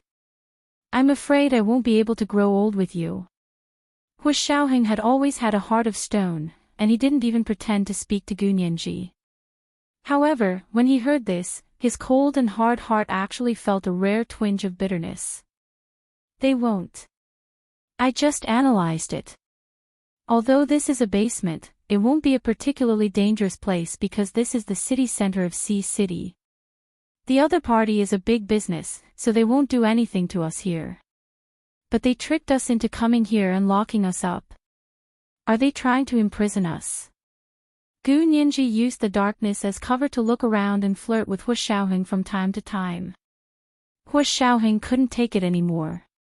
He grabbed her hand and said in a low voice, "If you don't behave, I'll do it on the spot." Gu Nianji giggled and kissed his chin. "Do you really dare? Don't think that just because it's dark here, others can't see it. There's another thing called infrared cameras." Hu Xiaoheng shook his head. "When I turned on my phone just now, I already checked this place. There are no hidden cameras, let alone infrared cameras. There aren't any." Gu Nianji scoffed. "Looks like they're not that brave after all." As she spoke, she took out her phone and said proudly, "What's the big deal about electromagnetic shielding? My dad's unshielded phone." She swiped open her phone and activated the electromagnetic shielding anti-interference system. Sure enough, it didn't take long for her phone to have a signal. Hu Xiaoheng breathed a sigh of relief and said, "All right, hurry up and call someone to save us." Gu Nianji nodded and dialed Lu Jin's number first. "Dad! Hurry up and get someone to save us. I'll send you the location." She first sent a text message and then asked for a video call. The call quickly connected, but after hearing Gu Nianji's request, Lu Jin hesitated for a moment before saying, "Have you guys had lunch? What F*** king lunch? How many times had this been?" Gu Nianji was furious. "Dad! Are you kidding me? I'm locked up in the basement now. I'm locked up, do you know that?" The call was cut off with a slap. Gu Nianji, she finally realized that something was wrong. "No, my dad would never do this to me," Gu Nianji muttered. Gu Nianji muttered, "If my dad saw me like this, he'd run over to save me himself." Hu Xiaoheng also felt that something was wrong. He remembered what Lu Yuan had said to him before he left. His heart sank and he said, "Oh no, your dad might have left the capital a long time ago." Gu Nianji also remembered what was wrong with Lu Jin before they left the capital and became anxious. "That's right. My dad must have left a long time ago. The person who's talking to me, isn't a real person at all." Hu Xiaoheng also nodded. "It should be a holographic image of him, just like Gu Xiangwen over there in the submarine." Gu Nianji was in tears. Those are his last words. "You can't use that analogy." She had been lazy and didn't want to go out immediately. After investigating for so long, she had finally made a breakthrough. She didn't care even if she had been schemed against. How could she catch a tiger cub without entering the tiger's den? Coupled with the fact that Hu Xiaoheng was by her side, she was even more lawless and daring. But now that she realized that something might have happened to Lu Jin, or that he was going to cause trouble, she couldn't stay any longer. Gu Nianji supported herself against the wall and stood up. She looked at the basement with the light from her phone screen. The place wasn't big, only about 4 or 5 square meters. It was surrounded by gray cement walls and a layer of plastic flooring to keep out the moisture. The top of his head wasn't high either, at most 2 meters. Hua Xiaoheng was 1.88 meters tall, and his head was about to touch the ceiling when he stood up a little. No wonder they only felt a little pain when they fell, but they weren't really injured. What should we do? It seems like there's no way to get out other than the movable floor above our heads, Gu Nianji said in confusion. What are they doing? Are they just going to leave us here and starve us to death? Hua Xiaoheng didn't say anything. He stood up as well and reached above his head to reach the place where they had fallen. He pressed down inch by inch. Gu Nianji mumbled and paced around, unable to calm down for a moment. She wished she could grow wings and fly out. Hua Xiaoheng took out the tools commonly used by field personnel from his trouser pocket and began to drill holes in the floor above his head. Gu Nianji looked up at him without any worry as she watched him work. She wished she could hang on to his strong arm. Hua Xiaoheng focused on drilling holes and suddenly felt his chest tighten. He looked down at Gu Nianji and asked, "Is there something wrong with your breathing?" Gu Nianji took 2 deep breaths. "No. What's wrong?" Hua Xiaoheng felt that his chest tightness was getting worse. He endured the discomfort and increased his strength as he drilled the hole. Fortunately, the house was made of wood, and the floor above his head was also made of solid wood. Although it was very hard teak, it was not worth mentioning for the various small tools that field personnel carried with them. It just took time because the floor was too thick. Gu Nianji focused on watching Hua Xiaoheng drill holes and held up her phone to illuminate for him. Gradually, she noticed that Hua Xiaoheng's face was getting paler and paler. Large beads of sweat appeared on his forehead, and his arms were trembling slightly as if he could not hold the tools in his hands. However, he still stood there majestically like a mountain, shielding her from the wind and rain, shielding her from all possible dangers and obstacles. Gu Nianji's pupils suddenly contracted. She grabbed Hua Xiaoheng's arm and placed her hand on his pulse to roughly feel it. Hua Xiaoheng's pulse was beating very slowly, and even his heartbeat seemed to have slowed down. By this time, Hua Xiaoheng already knew what was going on here. The space here was especially well sealed. The oxygen supply was insufficient, and there was a lack of oxygen. The floor above his head had not been drilled through, and he was almost at his limit. Gu Nianji suddenly grabbed Hua Xiaoheng's arm. "Stop drilling." She growled and pulled him down. "What's wrong with you?" Hua Xiaoheng looked at her nervous little face and tried hard to say, "It's nothing. It's just a little stuffy." "Stuffy?" Gu Nianji frowned. "You don't think so?" However, Hua Xiaoheng's symptoms were symptoms of a lack of oxygen. Gu Nianji understood that the space here was sealed, so they had stayed inside for a while and used up all the oxygen. Therefore, Hua Xiaoheng's chest was stuffy and he could not breathe.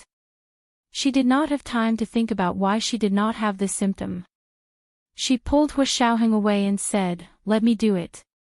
Just as she was about to make a move, footsteps finally came from above her head.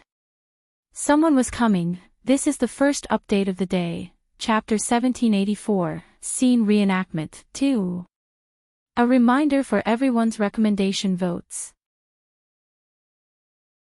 It's the last day of June. Everyone, hand over your monthly votes. Moi, everyone, little angels.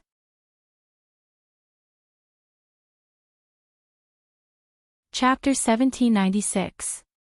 Although Hua Xiaoheng was almost out of breath, his years of special training allowed him to react quickly. He pulled Gu Nianji down, turned off his phone, and hid in the corner on the other side. Gu Nianji was panicking, but Hua Xiaoheng hugged her tightly. She couldn't break free, and she didn't dare to struggle too hard. She was worried that Hu Xiaoheng would use too much strength and she would faint from lack of oxygen. But if she didn't struggle, was she supposed to sit and wait for death? Gu Nianji was panicking when she heard a thud above her head. The movable floorboard had been pushed open. A gust of fresh air instantly flowed into the small basement through the open floorboard. Hu Xiaoheng was instantly energized. He controlled his breathing rate and didn't want anyone to notice that he hadn't fainted. At the same time, he whispered in Gu Nianji's ear, "Pretend to faint." Gu Nianji lay motionless in his arms. Hu Xiaoheng was speechless. Someone lay near the open floorboard and shone a flashlight into the basement. Hu Xiaoheng felt the light hovering around his eyelids. He remained motionless and perfectly acted out the word faint. The person shone for a while, then waved his hand behind him. A few burly men jumped down from above. The one at the front jumped down with a baseball bat and viciously swung it at the back of Hu Xiaoheng's neck. People who really knew how to hit people would choose weapons like baseball bats because they could seriously injure the other party and cause internal bleeding, but there wouldn't be a single drop of blood. This made it easier to clean up the scene. Otherwise, if there was blood, the police could use chemical methods to detect it no matter how clean it was. Hu Xiaoheng's eyes were still closed, but he could sense the direction of the man from the whistling sound of the bat. Just as the bat was about to hit the back of his neck, Hu Xiaoheng suddenly opened his eyes and quickly reached out to grab the man's arm and violently twisted in the opposite direction. The man screamed as his lower arm was broken by Hu Xiaoheng, and the baseball bat in his hand was also taken away by Hu Xiaoheng. Right after that, Hu Xiaoheng jumped up and swung the baseball bat in his hand, beating up the burly men who had jumped down from behind until they cried for their parents. Very quickly, they were all beaten to the ground and fainted. The man who was lying on the open floorboard and watching the movement in the basement widened his eyes in shock. He didn't expect this sloppy-looking young man to be so strong. He knew something was wrong. The opponent had come prepared, so he immediately of his plan to leave the place. However, she was unwilling to leave just like that. She still wanted to close the floor and suffocate them in the basement. It was because of this evil thought of his that he was delayed. Hu Xiaoheng had already rushed out from the opening in the floorboards. He swung the baseball bat in an arc in the air and slammed it down on the grizzled head that was trying to close the floorboards. He didn't actually hit the man's head. When he was about to hit the man's body, Hu Xiaoheng swung the baseball bat to both sides. He first broke the man's arms, then he hammered the man's knees twice. Hu Xiaoheng's baseball bat strikes were even more accurate than those who specialized in hitting people with baseball bats. He targeted the most vulnerable parts of the arm and leg joints and smashed them into pieces. Hu Xiaoheng's strikes with the baseball bat were even more accurate than those who specialized in hitting people with baseball bats. They all targeted the most vulnerable parts of the arm and leg joints, and with one swing of the bat, all of them were crushed into pieces. They were all trained in specialization, so they had to learn human anatomy before fighting. They had to use the fastest speed and shortest time to cause the greatest damage to the enemy. Moreover, for them, the requirements were stricter, which was to be able to control the damage. The man couldn't stand the pain. He screamed and fainted. Hu Xiaoheng hit the target and quickly lay on the ground. He held the baseball bat and looked around vigilantly. Hu Xiaoheng hit the target and quickly lay on the ground. Holding the baseball bat, he looked around vigilantly. Luckily, the door to the small meeting room was still closed. Even if there was someone outside, they would probably think it was their master, who was torturing the two young men and wouldn't think anything else. Hu Xiaoheng listened for a while and slowly crawled to the door of the small meeting room. He locked the door and made sure no one could break in for the time being before getting up from the ground. He carried the baseball bat and returned to the open floor. He squatted down and took a look. He was so angry he wanted to laugh. He saw Gu Nianji also carrying a baseball bat. She stood in the basement and stared at the burly men Hu Xiaoheng had put down. As long as one of them moved, even if it was a leg, Gu Nianji would hit him hard with the bat. It was like playing whack-a-mole. Those men were already knocked out by Hu Xiaoheng. When one of them woke up, Gu Nianji knocked him out again. Gu Nianji didn't know how to control her strength, unlike Hu Xiaoheng. Therefore, those who were knocked out by her wouldn't wake up for a while. Hu Xiaoheng looked at Gu Nianji, who was still eager to try with the baseball bat. His face darkened as he reached out to the basement. Hurry up and come up. Gu Nianji looked up. It's all settled upstairs. Hu Xiaoheng nodded. Gu Nianji stepped on a relatively fat burly man and tiptoed up to grab Hu Xiaoheng's outstretched hand. Hu Xiaoheng used a little force to pull her up. Gu Nianji rubbed her eyes and muttered, "Where's the old man?" Hu Xiaoheng pointed to the man lying on the wall switch not far away. "He's over there. I broke his knee and elbow joints." Gu Nianji was speechless. She held the baseball bat in one hand and hit it with her other hand. She said hatefully, "Where's his hand? I want to break his hand too." He had just touched her hand. Pfft! Old bastard. Hu Xiaoheng understood and walked over with a sullen face. He stepped on the back of the man's hand a few times, causing him to wake up. He screamed twice and fainted from the pain. All right, his hand is also crippled. The bones in his hand are completely shattered. Gu Nianji sighed and sneered. This person finally delivered himself to us. We were just worried that we wouldn't be able to find an opportunity to arrest him and put him in prison. Hu Xiaoheng nodded. Call the police and call young Master He. Gu Nianji replied with an "oh" and lowered her head guiltily. She muttered, "Just call the police." Why do you still need to call young Master He? She didn't want to see He Jichu at all. She felt awkward when she thought of him. She wasn't mentally prepared for the two of them to be siblings. Hu Xiaoheng patted her head and said with a half-smile, "What's wrong? Are you embarrassed? Would you rather he isn't your brother?" This is the second update of today, Chapter 1785, Scene Reenactment, 3. Reminder, recommendation votes. It's the last day of June. Everyone, hand over your monthly votes. Moi, everyone, little angels.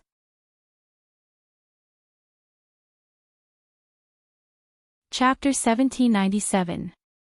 What are you talking about? Gu Nianji glared at Hu Xiaoheng, but she didn't feel guilty anymore.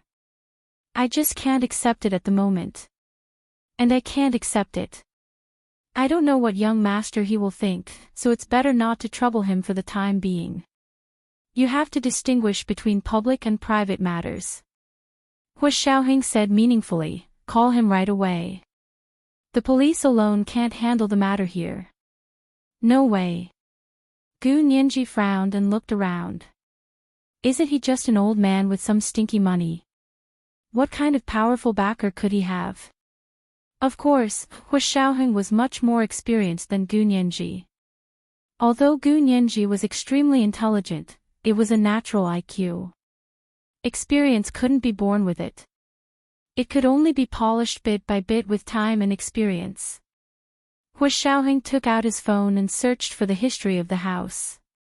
He said to Gu Nianji, look at who owned this house in the past. How could someone without any background own such a house? Hu Xiaoheng was able to think of this immediately because in the other world, there was a house like this in the same area in Sea City. However, that house had already been owned by the government more than a decade ago and had been set up as a museum. Over here, the house hadn't been taken over by the government yet, but it would be soon. Hu Xiaoheng remembered that the maid had said that the house would soon be donated to the government to be used as a museum. Gu Nianji poked her head out to take a look and exclaimed, huh? Before the founding of the People's Republic of China, this house was lived in by the U.S. government's representative in China. Yes, later on, the property rights were transferred to him, and he donated it to an American charity foundation. Hu Xiaoheng said according to the information he knew about the other world. He glanced at the old man lying on the ground and said, "He probably got this house from that charity foundation. Gu Nianji, why would an American charity foundation sell the house to him?" Gu Nianji was curious. "How much did it cost?" "You can ask young Master He to investigate this." Hu Xiaoheng put away his phone and walked towards the old man. He dragged him up and placed him on the sofa. He then splashed a bottle of mineral water on his face. The old man trembled from the cold water and slowly opened his eyes. Hu Xiaoheng looked down at him with a cold expression. Wearing sunglasses, he rested the baseball bat on the old man's head and said coolly, "How dare you kidnap us? You've got guts." The old man came back to his senses. He flew into a rage out of humiliation and retorted, "You were the ones who attacked me. You came to rob and hurt people. I want to call the police." "Sure."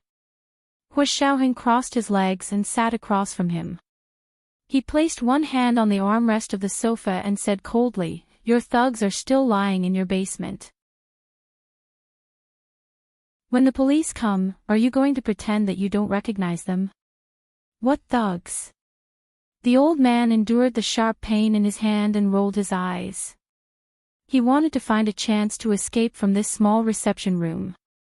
However, as soon as he moved his leg, a piercing pain assaulted him. It was no less painful than the pain in his hand. Lowering his eyes, he saw a pair of soft legs propped up at a strange angle. He was instantly dumbfounded. He wanted to reach out and touch his leg, but his arms didn't listen to him at all. Once he moved, he broke out in cold sweat from the pain. There was not a single part of his body that didn't hurt. It was as if someone had used a knife to cut all the bones in his body. His vision went black and he fainted again. Hu Xiaoheng became impatient and walked over to pour another glass of water. At the same time, he pinched the man's philtrum to force him to wake up. He said coldly, "If you faint again, I'll bury you alive." The voice was cold and murderous. No one who heard it would doubt his words. The old man shuddered and endured the waves of pain. He trembled and said, "Did you hit me like this?" "Of course not." Hu Xiaoheng denied it flatly. "Which eye of yours saw me hit you? Where's the evidence?" Gu Nianji quickly stood up and took the baseball bat from Hu Xiaoheng's hand. "I hit you. You be *tch, you're still doing such filthy things at your age. I'm going to sue you for molestation." "I was defending myself." The old man glared at Gu Nianji and spat hatefully. He said hoarsely, "Molestation. You have evidence?" "Of course I do," Gu Nianji answered crisply and pointed at Hu Xiaoheng. "He saw it with his own eyes. He's my witness. Also, you installed surveillance cameras in the living room. You touched my hand and said, 'Sugar.' You touched my hand and said 'Sugar, Daddy,' so you haven't deleted it yet, right?" Hu Xiaoheng was speechless. The old man's lips opened and closed. He wanted to refute, but he couldn't say anything because there were indeed surveillance cameras in his living room. "Only touched your hand. That's molestation." The old man quickly found another reason. "I wanted to shake your hand. It's just basic etiquette." "Yes, the etiquette in your family is to hold the back of the hand and shake hands." Gu Nianji smacked the baseball bat in her hand in disdain. She said, "Stop talking nonsense. Tell me, why did you set a trap to catch me? I have no grudge against you. How can you be so vicious? You're already so old and about to be buried, yet you're still doing such a heartless thing. Aren't you afraid of retribution soon? This is a misunderstanding." The old man said, then suddenly shouted, "Help!" Hu Xiaoheng reacted quickly. He covered the old man's jaw with one hand and dislocated the joint. The old man's last word was silence before he could say it. Gu Nianji looked at him and said calmly, "We will also call the police. Just wait for the police to clean up your den of thieves." As soon as she finished speaking, the old man's eyes showed obvious fear. He made a sound as if he was begging for mercy. Hua Xiaoheng crossed his arms and said calmly, "If you promise not to scream, I can push your chin up. But if you scream again, I won't be able to control my strength." The old man could already feel Hua Xiaoheng's strength and speed. His body was in excruciating pain, and he knew he had met his match this time. An evil person would only submit to someone who was more ruthless than him. Hua Xiaoheng saw that he seemed to have submitted, so he reached out to fix his chin. As soon as the old man's chin was back in place, he immediately said, "I was wrong. I know I was wrong. I shouldn't have been lustful. I'll give you money. I'll compensate you. 1 million, 10 million, or 100 million. Any is fine. You're that rich?" Gu Nianji tilted her head and looked at him. "Are you really just lustful?" "It's all my fault. It's all my fault. Miss, you're too beautiful. I liked you the moment I saw you, so I was momentarily bewitched. Please forgive an old man like me. I'm almost 70 years old. Even if you go to court to sue me, the most you'll get is an apology. You won't even have to pay criminal liability. You know the law pretty well." Gu Nianji said mockingly, "You know," she originally wanted to say that she was a lawyer, but then she thought about it. Wouldn't that expose herself? Therefore, the words that were about to come out of her mouth quickly stopped and she said, "Do you know that I can also hire a lawyer?" The old man froze for a moment, then began to beg even more pitifully, "Please, miss, let me go this time. I won't pursue the matter after you beat me up like this, and I won't do this kind of thing again. I can't even think about it anymore. Please let me go. I'll give you a lot of money as a gift. There are no conditions. As long as you don't call the police, let me go this time." He even offered to transfer money to them immediately, as long as they didn't call the police. Gu Nianji looked at him with amusement and pointed at herself. "Do you think I'm stupid? Or do you think money can buy everything?" The old man smiled weakly. "Little girl, you're still young. You don't know the power of money. Actually, money can really buy everything." "Really?" Gu Nianji held the baseball bat and smacked the old man's head. She said coldly, "Can money buy your life? Look, no matter how rich you are, you can't live through life. Of course you can't live without money. But if you think you can do whatever you want with money, it's quite sad. Money can't buy your own life, but it can buy the lives of others." The old man's lips twitched. "For example, right now. As long as you show mercy and don't report me to the police, I'll buy my own life." "You're speaking too early." Gu Nianji clasped her hands behind her back and dragged the baseball bat behind her. It swayed like a cat's tail. She walked around the small reception room at a leisurely pace and said in a low voice, "Don't think that you can divert our attention just because you admitted to indecent assault." Gu Nianji stopped in her tracks and looked up at the small, antique reception room. It was as if she had returned to ancient times. Similarly, she had returned to the atmosphere of inequality in ancient times. "I'll give you one last chance. Tell me why you set a trap to capture me." Gu Nianji stood in front of the old man and looked down at him. "Don't try to lie. Do you believe that I can analyze the truth from your words?" The old man was speechless. He saw that Gu Nianji wouldn't budge. He had no choice but to bite the bullet and say, "When did I lie? I was just lustful and made the mistake that every man in the world would make." "What? Do you want to shoot me for something so trivial? You're avoiding the important and dwelling on the trivial. You're trying to hide your true purpose." Gu Nianji saw that he was being stubborn and didn't beat around the bush. The old man's pupils suddenly constricted. Gu Nianji raised a brow and didn't miss the slight change in his expression. Did I hit the nail on the head? Gu Nianji narrowed her eyes. Don't forget that you were the one who invited us in the beginning. This means that you are very familiar with our looks. Gu Nianji stared at the old man's evasive eyes. Stop pretending. It's our looks. Do we look like someone you know? No. The old man retorted instinctively. How could I know someone who looks like you? Didn't you come back from the United States? Ha! Then you do. Gu Nianji was the best at this kind of logical reasoning. She immediately said, I said our looks, but you subconsciously denied that only me looks. This means that you really know someone who looks like me. It was because of this person that you came up with the idea to invite us in and set up a trap to kidnap me, right?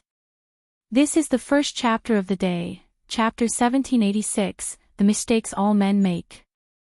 A reminder for everyone's recommendation votes. On the first day of July, hand over all your guaranteed monthly votes at 8 p.m., the second chapter. Moi, everyone, little angels.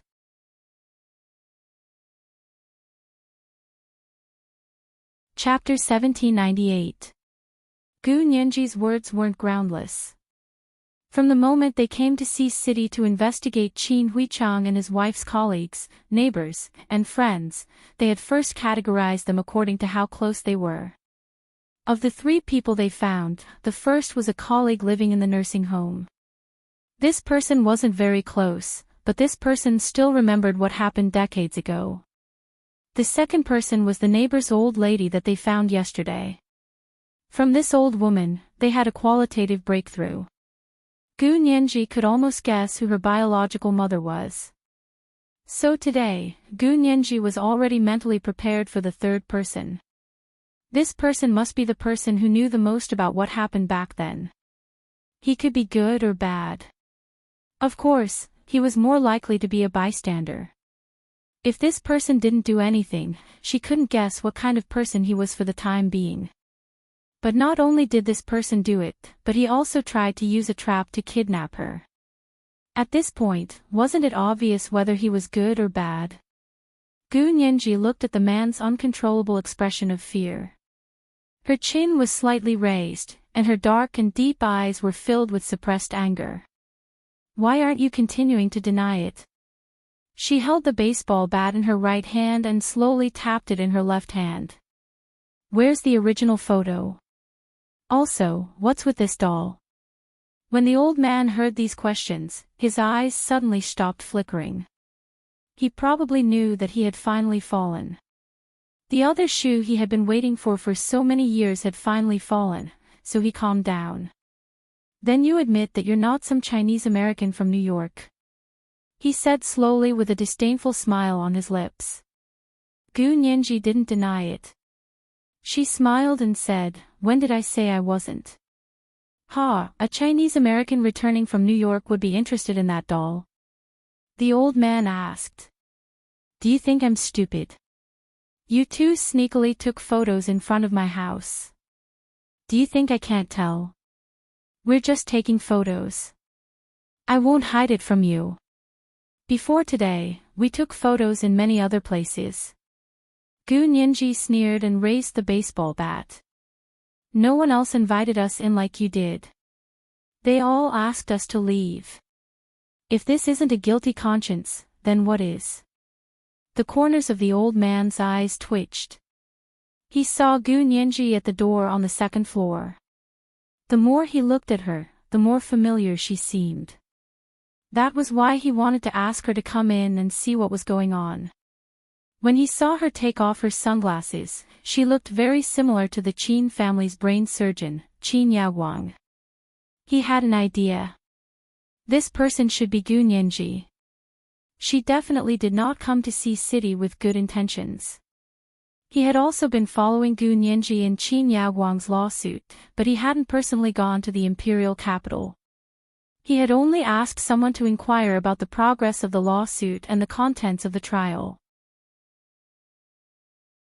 Ever since he found out that Gu Nianji had discovered that Qin Yaoguang wasn't her biological mother, he had been restless and immediately planned to go abroad to settle down. He was so rich that he had already prepared a foreign passport and identity for himself. He had originally planned to leave Sea City in 2 days and ask someone to sell off all the properties here. However, 2 days before he was to leave the country, Gu Nianji came looking for him. She was really fast. The old man closed his eyes and said indifferently, "I won't talk to you anymore. Call the police if you have the ability. I want to find a lawyer. I won't say another word until the lawyer arrives."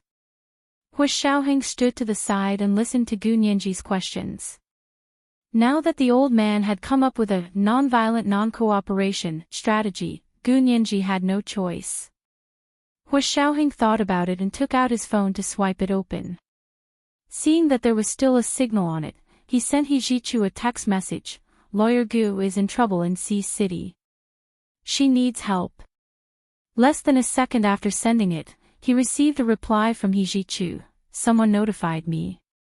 The Chinese courtyard next to the green space in the center of Sea City, right? I'm already on the plane. I'll be there in 2 hours." Hu Xiaoheng looked at He Jichu's reply on his phone and was a little confused. Who informed him of this? He Jichu didn't answer Hu Xiaoheng's question. In fact, his phone only received a satellite location address and a message. "Gu Nianji is in trouble in Sea City. Please help." He Jichu immediately turned on his phone and found that Gu Nianji was indeed at that location. He didn't dare to call Gu Nianji's phone immediately. He was worried that it would be inconvenient for her to answer the phone or expose his whereabouts, so he immediately gathered his men and flew over on a private plane. Hu Xiaoheng saw that He Jichu wasn't replying, so he handed the phone to Gu Nianji. Gu Nianji looked down and saw that it was He Jichu's reply. Her heart trembled slightly, but she quickly recovered and asked curiously, "Who informed him? They're here so soon." Hu Xiaoheng thought about it by elimination for a while, then took the phone and wrote a few words. "It might be your father." "Ha! No way, didn't he leave alone?" Gu Nianji was very confused, but she remembered that Lu Jin was also very good at computers. She thought about it and also wrote on her phone. "Could it really be my dad?" Hu Xiaoheng nodded. "It can only be him." That meant that although Lu Jin wasn't in the apartment in the imperial capital, he was still in constant contact with the computer in the apartment and getting information from the artificial intelligence hologram. Thinking about it that way, it seemed to make sense. Knowing that Lu Jin hadn't completely disappeared and was still worried about her safety, Gu Nianji's anxiety finally calmed down. He Jichu was also on his way. Gu Nianji suddenly felt that she had Hu Xiaoheng on her left, He Jichu on her right, and Lu Jin behind her. With these 3 people by her side to protect her, she didn't have to be afraid of anyone. There's still 2 hours. Should we wait for young Master He to arrive before calling the police? Hu Xiaoheng nodded. I'll send him a message. As long as He Jichu arrived, he would be able to deal with the aftermath. Gu Nianji breathed a sigh of relief and immediately said, "Send a message to the pilot of the private plane as well. Tell him that we're ready to go back." Hu Xiaoheng agreed and picked up his phone to send a message to the pilot of Lu Jin's private plane to arrange for them to return. Their private plane needed to contact the airport dispatcher before it took off, so they couldn't just leave like He Jichu. Hu Xiaoheng felt a little regretful. This wasn't his country, his territory. He was completely relying on himself here, unlike in the other world, where he had the entire country behind him. Now that she was sure that He Jichu would come, Gu Nianji wasn't in a hurry to search the entire house. She just stood in front of the small table and carefully looked at the doll. This doll was exactly the same as the doll she had played with when she was young. Why was it here? The doll's appearance was that of the Qin family's daughter. It was more similar to Wen Shuyi, Luo Piapiao, and the others. Gu Nianji didn't look like this when she was young. She was just a little chubby. Looking at the envelope in front of the doll, Gu Nianji's hands itched, but she didn't touch the envelope. Since everything was up to He Jichu to handle, Gu Nianji wouldn't interfere. She planned to temporarily avoid He Jichu while he investigated this matter to give He Jichu some buffer time and space.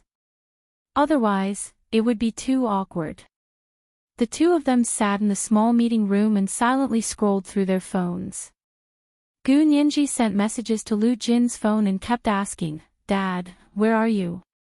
Hu Xiaoheng was contacting Lu Yuan. "Lu Jin is missing." Soon, Lu Yuan's call came over. He stood in front of the saber-shaped building in Z City and asked anxiously, "What do you mean? What do you mean Lu Jin is missing?" Hu Xiaoheng hung up the phone and sent a message. "If it's not convenient to talk, you can text." Lu Yuan had no choice but to text him. "Didn't I ask you to look after him? He can even disappear right under your nose. Are you incompetent, or is he too arrogant?" Hu Xiaoheng, Lu Yuan's heart was burning with anxiety. "What's going on? When did you notice that he was missing?" Hu Xiaoheng replied. "Nianji and I came to see City. He must have left after we left." Lu Yuan was even angrier when he saw this. "I told you to look after him. How can you leave your post without permission?" Hu Xiaoheng replied apologetically, "I'm sorry, it's my fault. Nianji is coming to see City to look for clues about Qin Huichang and his wife. I came with her." Lu Yuan knew that Qin Huichang and his wife were the family who sold the land. They were the parents of General He's wife, Qin Suan, and General He Qingjin's father-in-law and mother-in-law. Lu Yuan pursed his lips and typed with a dark expression, "Hurry up and think of a way to find him. I think he might have already left the country." Hu Xiaoheng, if he had already left the country, how could he find him? Flip the entire blue planet upside down. This was today's second update, Chapter 1787, The Visitor is Not Friendly. A reminder for everyone's recommendation tickets. On the first day of July, hand over your guaranteed monthly tickets moi, all the big shots and little angels.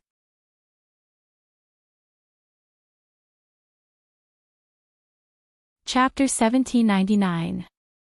2 hours passed, but Gu Nianji did not receive a reply from Lu Jin. Hu Xiaoheng did not continue texting Lu Yuan. He put away his phone, jumped down to the basement, and tied up the people who had their legs broken. When he came up, he heard He Jichu's voice at the door. "Open the door." Gu Nianji turned around in surprise. "Young Master He. You're here so soon." She walked to the door and opened the locked door. He Jichu was wearing a black uniform and stood tall at the door of the small reception room. His almond-shaped eyes were frosty, and his handsome face was hazy. However, the frost in his eyes melted the moment he saw Gu Nianji. "Nianji, are you okay?" His voice was still cold and emotionless. Gu Nianji smiled. I'm fine. I'm fine now that you're here." She moved aside and let He Jichu walk in. When she closed the door, she quickly glanced at the situation outside. She was slightly stunned. Several people in the same black uniform as He Jichu had already taken care of the people in the Chinese-style courtyard.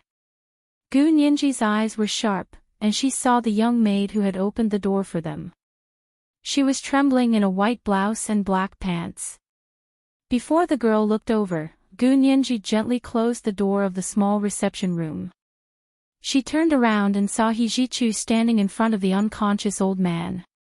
He had his hands behind his back and asked Hu Xiaoheng, who was standing beside him, "What's going on?" Hu Xiaoheng waved his hand and first showed him the basement where the floor could be opened and closed. He said, "Look down." With the dim light in the room, He Jichu could see a few burly men lying in the basement. Their legs and arms were all propped up at strange angles. It was obvious that they had been broken. He Jichu narrowed his eyes. Did you beat these people up? Gu Nianji rushed up and said, I did. This old guy. She pointed at the old man lying on the ground. It was him. He tricked me into coming in and tempted me with this doll and a letter to fall into the basement over there. Fortunately, Mr. Peter was alert and jumped down with me. The basement was sealed very well, and soon the oxygen was almost exhausted. When Mr. Peter and I passed out, these men jumped down. They came for us with baseball bats. I had to defend myself. He Ji-chu looked at her quietly. After a while, he said, Nianji, how many people do you think will believe your words in court? You're a great lawyer, but your excuse is so lame. Don't tell others that you used to be my student. He Ji-chu raised the back of his hand to rub it under his nose and coughed lightly. His eyes inadvertently glanced at Gu Nianji, and when he saw her avert her gaze, he snuck a glance back at him. His gaze was filled with admiration and shame. He Ji-chu's heart skipped a beat. It felt strange. Gu Nianji blushed and smiled. If I go to court, I'll modify my statement. What she said just now was indeed full of mistakes. Hua Xiaoheng himself was right there, and all the excuses that he could use was, there's nothing to hide here, so he might as well openly admit it. Anyway, Hua Xiaoheng's current identity was a former member of the KGB and the current Soviet Union's diplomat in China. Such a person must be quite skilled. She was trying to cover it up. Gu Nianji's mind raced, and she said, I don't want Mr. Peter to get involved. He's a Soviet diplomat, and I don't want to cause a diplomatic dispute between the two countries. This was a good way to save face. Hua Xiaoheng listened quietly from the side and said, we Soviets have always been people who can take action and never say much. We can't just watch the woman we like fall into a trap and do nothing. He Ji-chu ignored him and looked at the doll on the table in the middle of the small living room. He exclaimed softly. This doll was almost identical to the doll that Gu Nianji liked to play with when she was young. But he knew that this doll was only a fake, and the real doll was at his house. He Ji-chu walked over with an indifferent expression, put on white gloves, and reached out to grab the doll. Just like Gu Nianji, he didn't pick up the doll. He Ji-chu used a little more force, and the table seemed to make a soft thud. The doll was lifted into the air by him, and a few shaky plastic wires were exposed from under the doll's skirt. On the table, there was a small round hole where the doll had been standing. There was a simple mechanical device in the round hole, powered by a battery. Hua Xiaoheng pointed at the device and said, it's this thing. When Lawyer Gu pulled this doll, the floor over there automatically opened. Lawyer Gu fell from there. It was in the direction of the basement, right across from He Ji-chu. He Ji-chu's expression turned completely cold. It's this old man. He turned to look at Gu Nianji and asked softly, do you know the people here? Gu Nianji shook her head and said honestly, I don't. How dare you come in if you don't know him? He Ji-chu scolded. You dare to enter any room and touch anything. You're at a disadvantage, aren't you? Serves you right. This well-timed reprimand dispelled Gu Nianji's awkwardness and uneasiness. She smiled mischievously and said, young master I won't dare to do it again. You should see how to deal with the aftermath here. She pointed at the old man who had fainted on the ground and said, at first, he was quite stubborn and said that we broke into the house to attack him. Later, when I said that I was going to call the police, he softened and admitted that he was blinded by lust. He wanted to do something to me and planned to pay a large sum of money to settle it privately with me. In his dreams. He Ji-chu snorted. You didn't agree, did you? Of course I wouldn't agree. Gu Nianji spread her hands and said helplessly, but, you know, we did attack him. Although it was self-defense, the law also says excessive self-defense. I'm worried that if he finds a good lawyer, we'll still be in trouble. He Ji-chu's lips twitched and he said mockingly, now you know how to be afraid. Then what are you doing here? He looked at the doll in his hand and knew that it wouldn't be so simple. He caught a glimpse of the letter from the corner of his eye and remembered that Gu Nianji had also said that the old man had tempted her with a doll and a letter.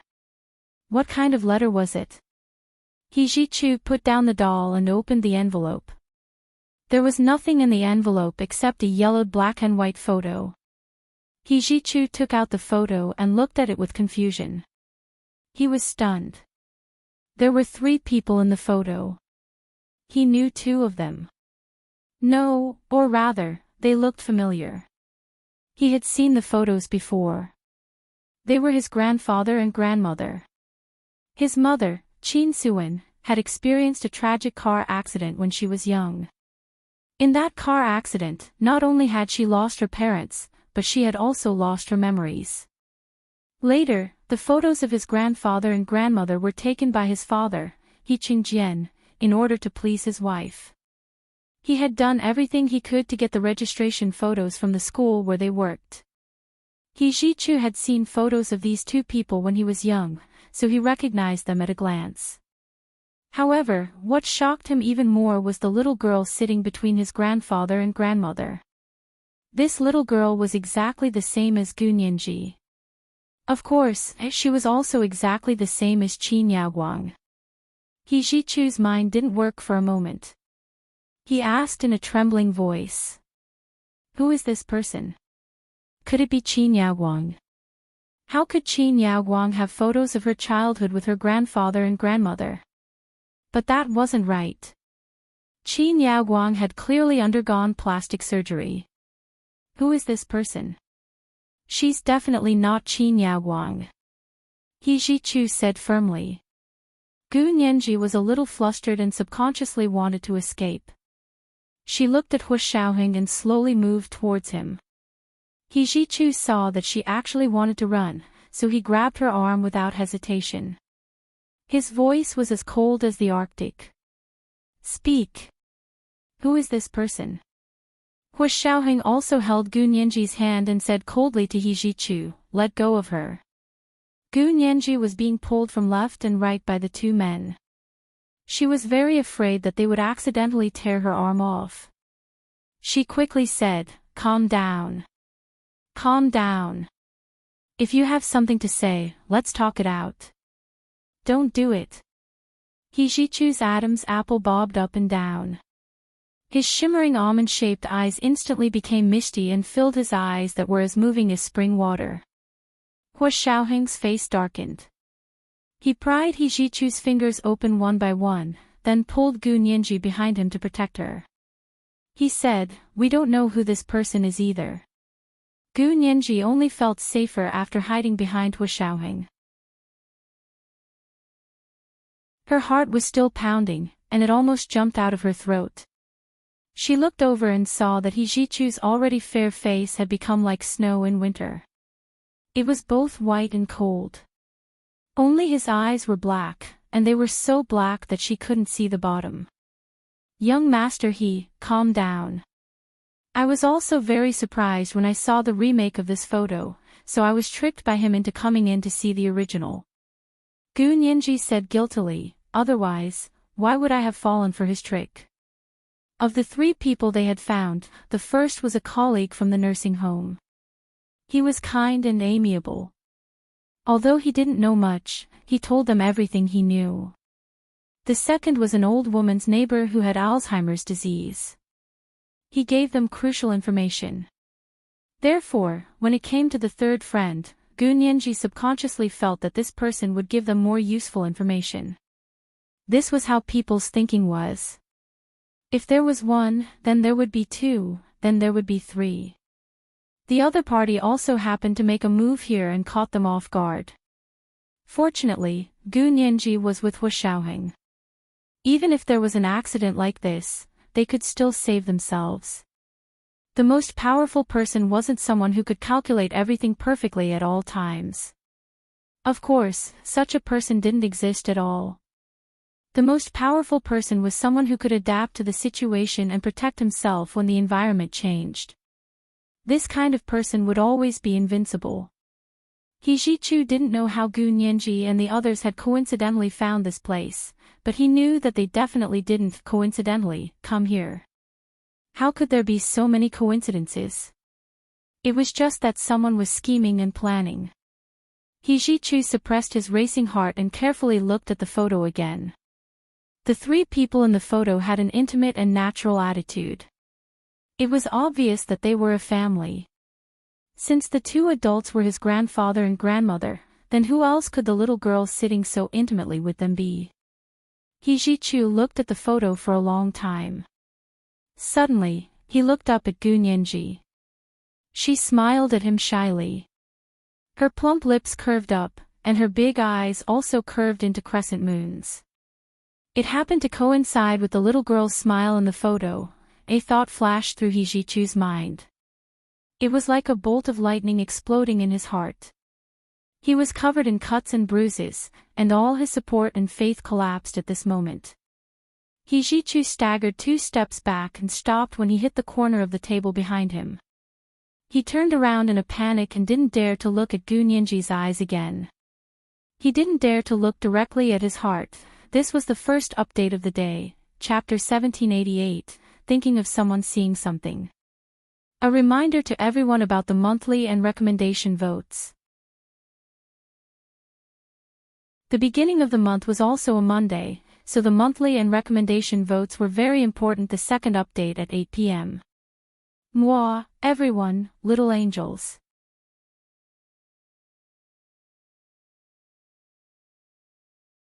Chapter 1800. Gu Nianji looked at He Ji-chu's back, and the smile on her face faded. He should have thought of it too, right? The photo was a family photo of Qin Huichang's family of 3. Even if He Ji-chu didn't know who the little girl was at first, as long as he saw the photo of his grandfather and grandmother, he would realize who the little girl was. Gu Nianji touched her face and thought to herself that the power of genes was too terrifying. Hu Xiaoheng quietly walked to Gu Nianji's side and said to He Ji-chu, "Young master He, continue interrogating these people. I heard that they are related to your mother's car accident. This old man is a friend of your grandfather and grandmother. Also, you have to get the surveillance cameras in this house as soon as possible, or this old man will blame you." Hu Xiaoheng believed that with He Ji-chu's methods and ability, he would be able to pry open the old man's mouth. Gu Nianji also sent the video of her and Hu Xiaoheng in the basement to He Ji-chu. She said, "This is the video of the two of us being locked in the basement. I can't see it clearly at the beginning. Later on, those men jumped down with baseball bats and tried to take our lives. However, the video is very clear, but the camera is a little shaky. He Ji-chu. Let's go. The plane is waiting for us at the airport." Hu Xiaoheng said as he grabbed Gu Nianji's hand and quickly walked out the door. Gu Nianji took a few steps and suddenly turned around to look. He Ji-chu had just turned around at that moment. The two of them looked at each other in silence. Gu Nianji smiled faintly and waved at He Ji-chu. She said loudly, "Brother, you can do it." He Ji-chu's body trembled and he quickly turned around. His back was still facing Gu Nianji. His eyes were sore and dry, but not a single tear fell. Hu Xiaoheng turned around and saw that He Ji-chu didn't turn around. He sighed slightly in his heart and held Gu Nianji's hand as he quickly left. At this time, it was probably better to let He Ji-chu calm down alone. After an unknown period of time, He Ji-chu turned around with a dark expression and gestured to the people outside the door. "Call the police over and tell them that the military is taking over this place. This old man is suspected of being involved in my mother's car accident. He needs to be brought back for investigation." He was still holding the doll and the envelope. He looked down and said, "Send someone to the court to apply for a search warrant. I want to search this place thoroughly from top to bottom. Don't let go of even a rat's nest." "Yes, Chief." As soon as He Ji-chu gave the order, his men immediately took action. While calling the police, he went to the court to apply for a search warrant. At the same time, he negotiated with the police, hoping that the military would take over the case. When the other party heard that He Jichu was personally handling the case, he immediately agreed. At the same time, he sent many police officers over to guard the place tightly. Half an hour later, He Jichu's personal secretary ordered someone to push a stretcher over. The unconscious old man and several burly men with broken arms and legs were carried away on the stretcher. They had to be sent to the military hospital to have their wounds bandaged before being sent to the imperial capital for trial. He Jichu personally led his men to search the Chinese-style courtyard.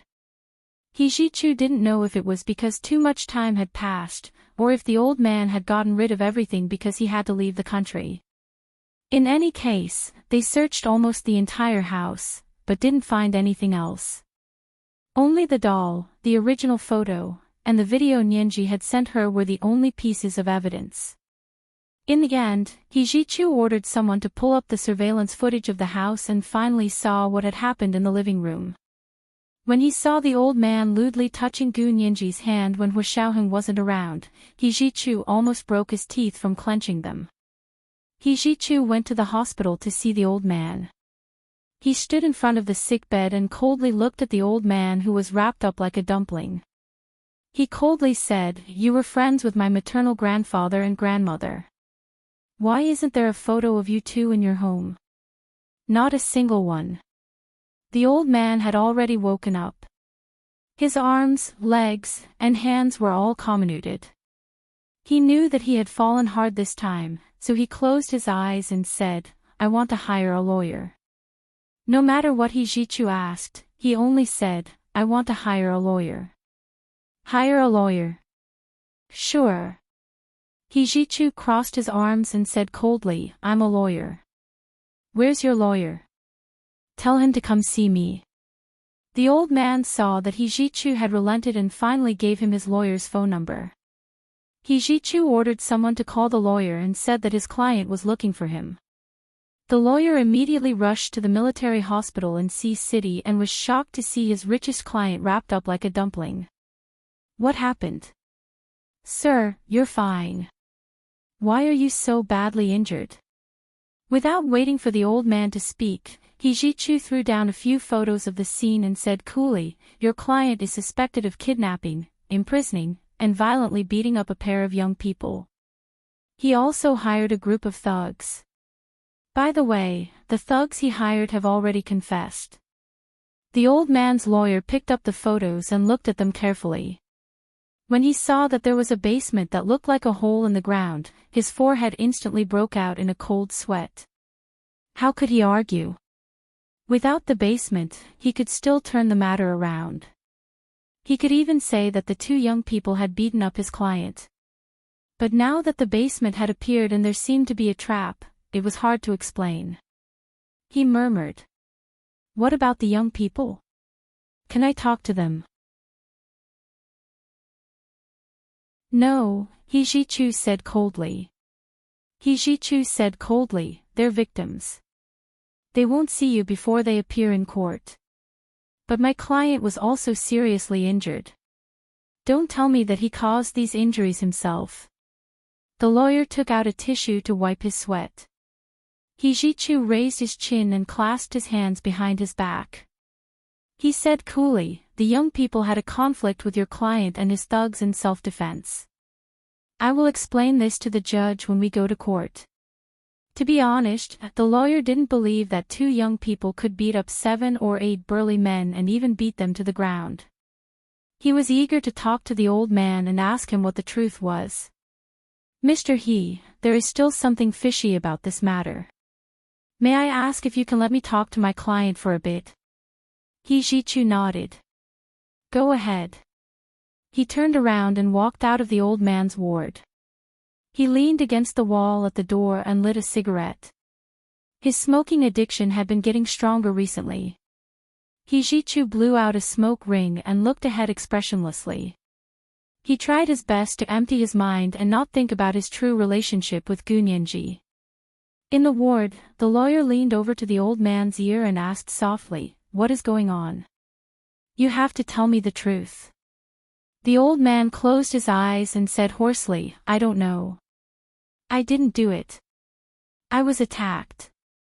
The lawyer laughed bitterly. But a basement suddenly appeared in your house with a trap. If the other party has evidence to prove, that's where my family hides things. The old man said in a low voice, it was 2 thieves who broke into my house to steal things. You were discovered by me, and you severely injured me and my bodyguards. They actually dared to make a false accusation. Although there were surveillance cameras in the living room, there were none in the small meeting room and basement. Therefore, the old man chose to make a false accusation. The lawyer's eyes lit up. That's a good reason. The old man was speechless. He opened his eyes angrily and couldn't help scolding. What are you saying? This is obviously the truth. What reason? Do you think I won't fire you? Old sir, don't be angry. Don't be angry. The lawyer comforted the old man repeatedly, and his back was even straighter than before. He had thought that there was no way to fight this case, but after hearing the old man's words, it seemed that there was still a way to turn the situation around. He was immediately full of confidence. Don't worry, I'll go explain the situation to young master he now. The lawyer said as he pushed the door open to look for Hijichu. Hijichu was leaning against the wall by the door smoking. When he saw the lawyer come out, he threw the cigarette into the trash can by the side of the corridor and said, Done negotiating? The lawyer said seriously, My client said that he was attacked. Those 2 young men were thieves who tried to steal the things my client hid in the basement. My client summoned his bodyguards to catch the thieves, but they were seriously injured by the 2 thieves. Young master you can't be biased. You must enforce the law impartially. This was today's second update, Chapter 1789, Biased Hearing and Believing. Reminder, monthly votes and recommendation votes. The beginning of the month was also Monday. Monthly votes and recommendation votes were very important. All the big shots and little angels.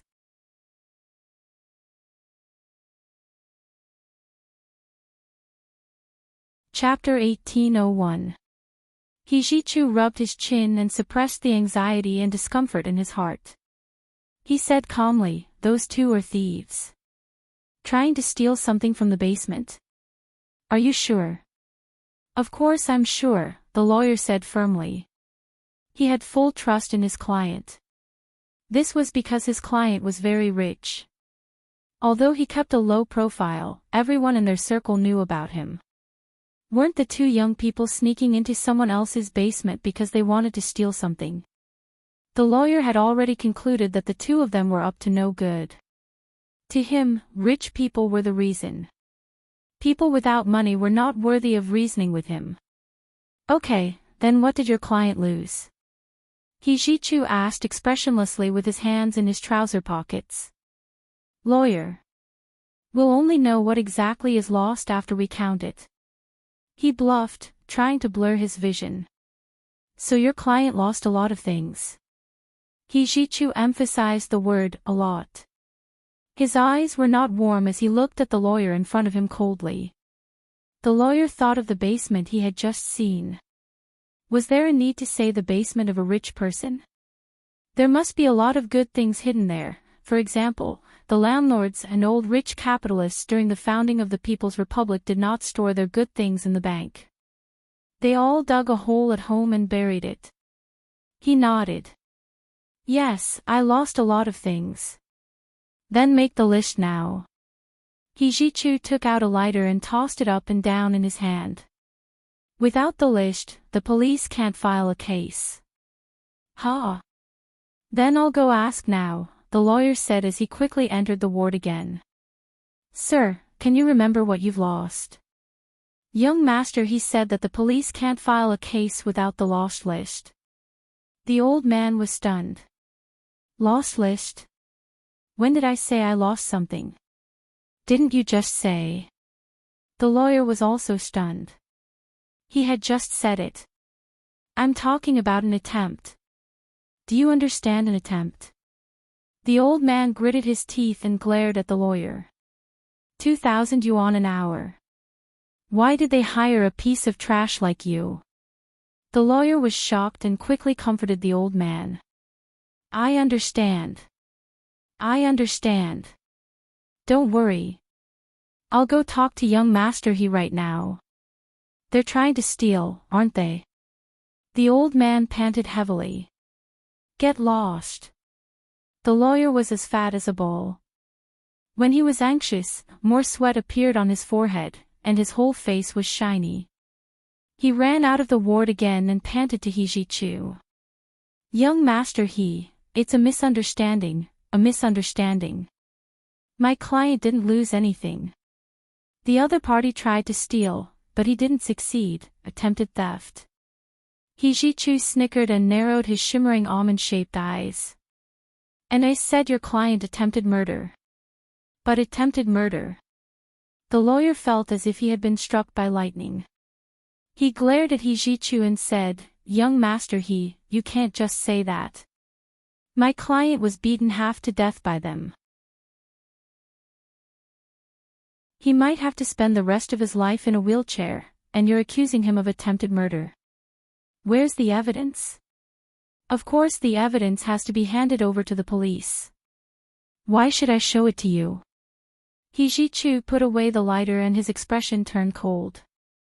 Enough. When the police and the court are done with the paperwork, immediately escort them to the imperial capital. The search here had come to an end. All the property under the old man's name was temporarily sealed, and all the funds were frozen.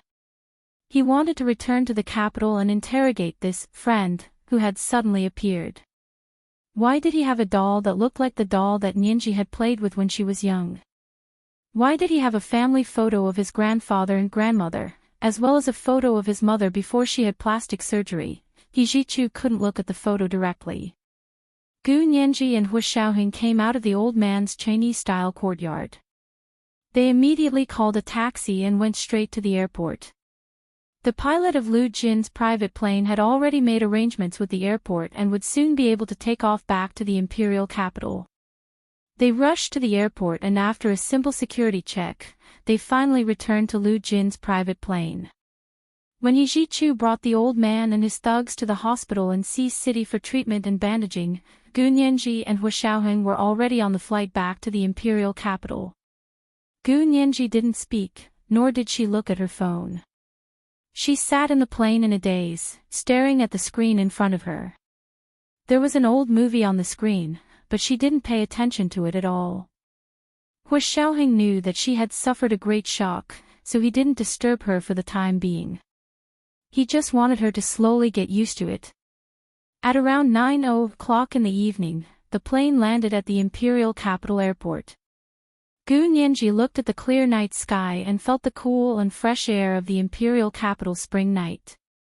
She sighed softly. Hu Xiaoheng held her hand and didn't say anything. He held her hand and led her all the way home. When they returned to Lu Jin's apartment on the third ring road of the imperial capital, Gu Nianji immediately knocked on the door of Lu Jin's apartment. Dad! Open the door. I'm Nianji. How could you leave me behind and run away again? She banged on the door vigorously and shouted.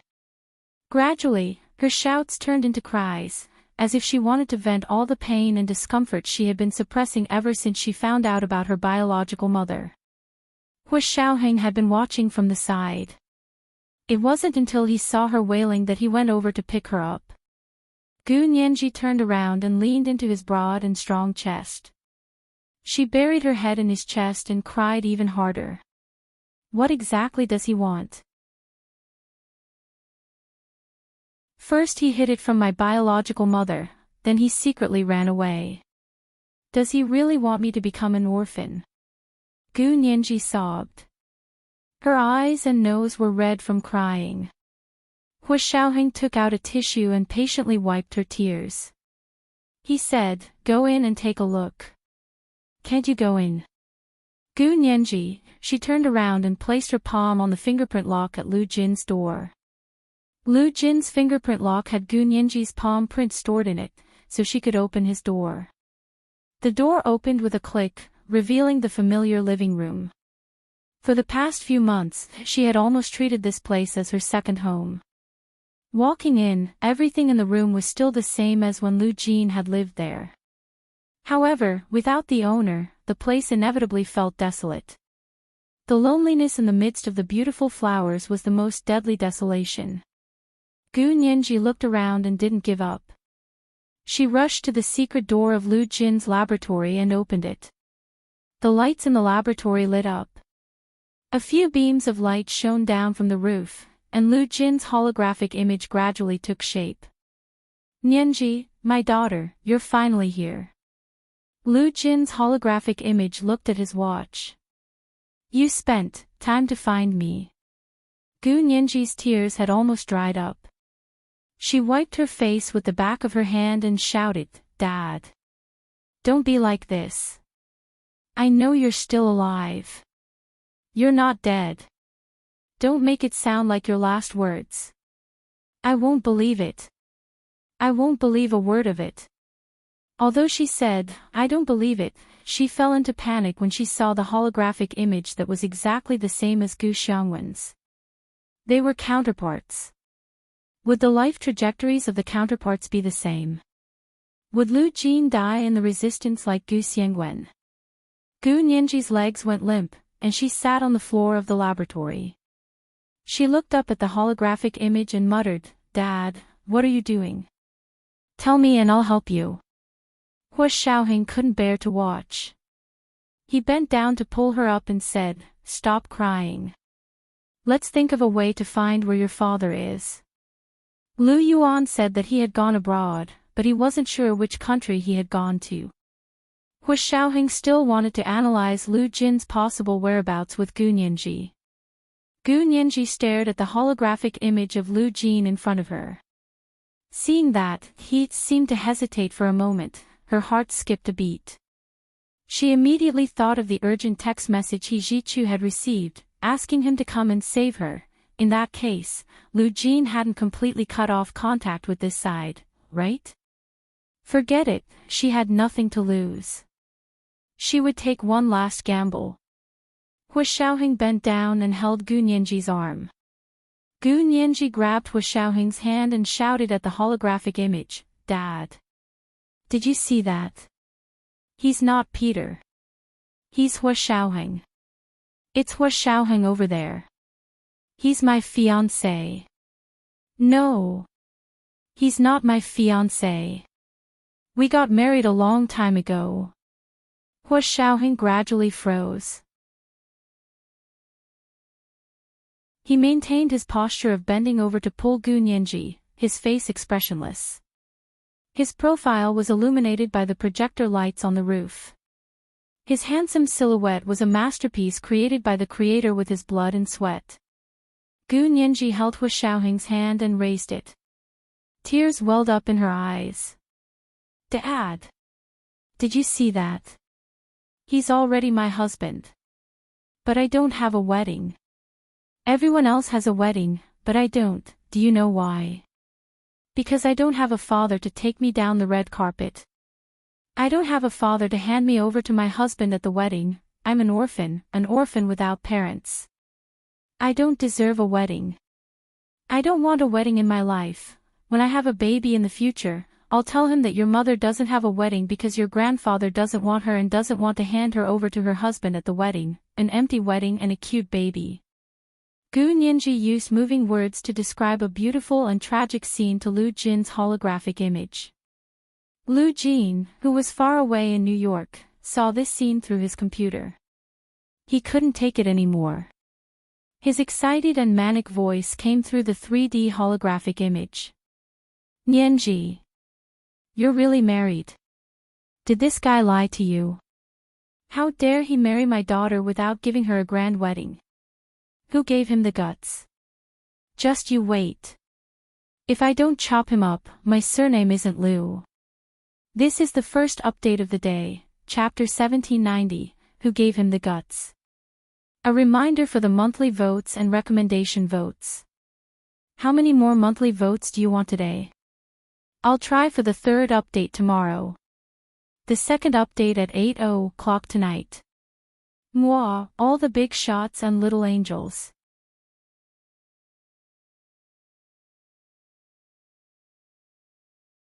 Chapter 1802. Gu Nianji held Hu Xiaoheng's hand and stood up from the ground.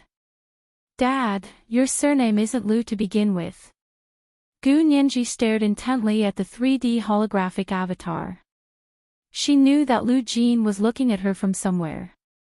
The entire apartment was under Lu Jin's surveillance, and the artificial intelligence here was only a very rough prototype. Lu Jin had never thought of hiding it from Gu Nianji. He just hadn't expected Gu Nianji to force him to make a move again so quickly.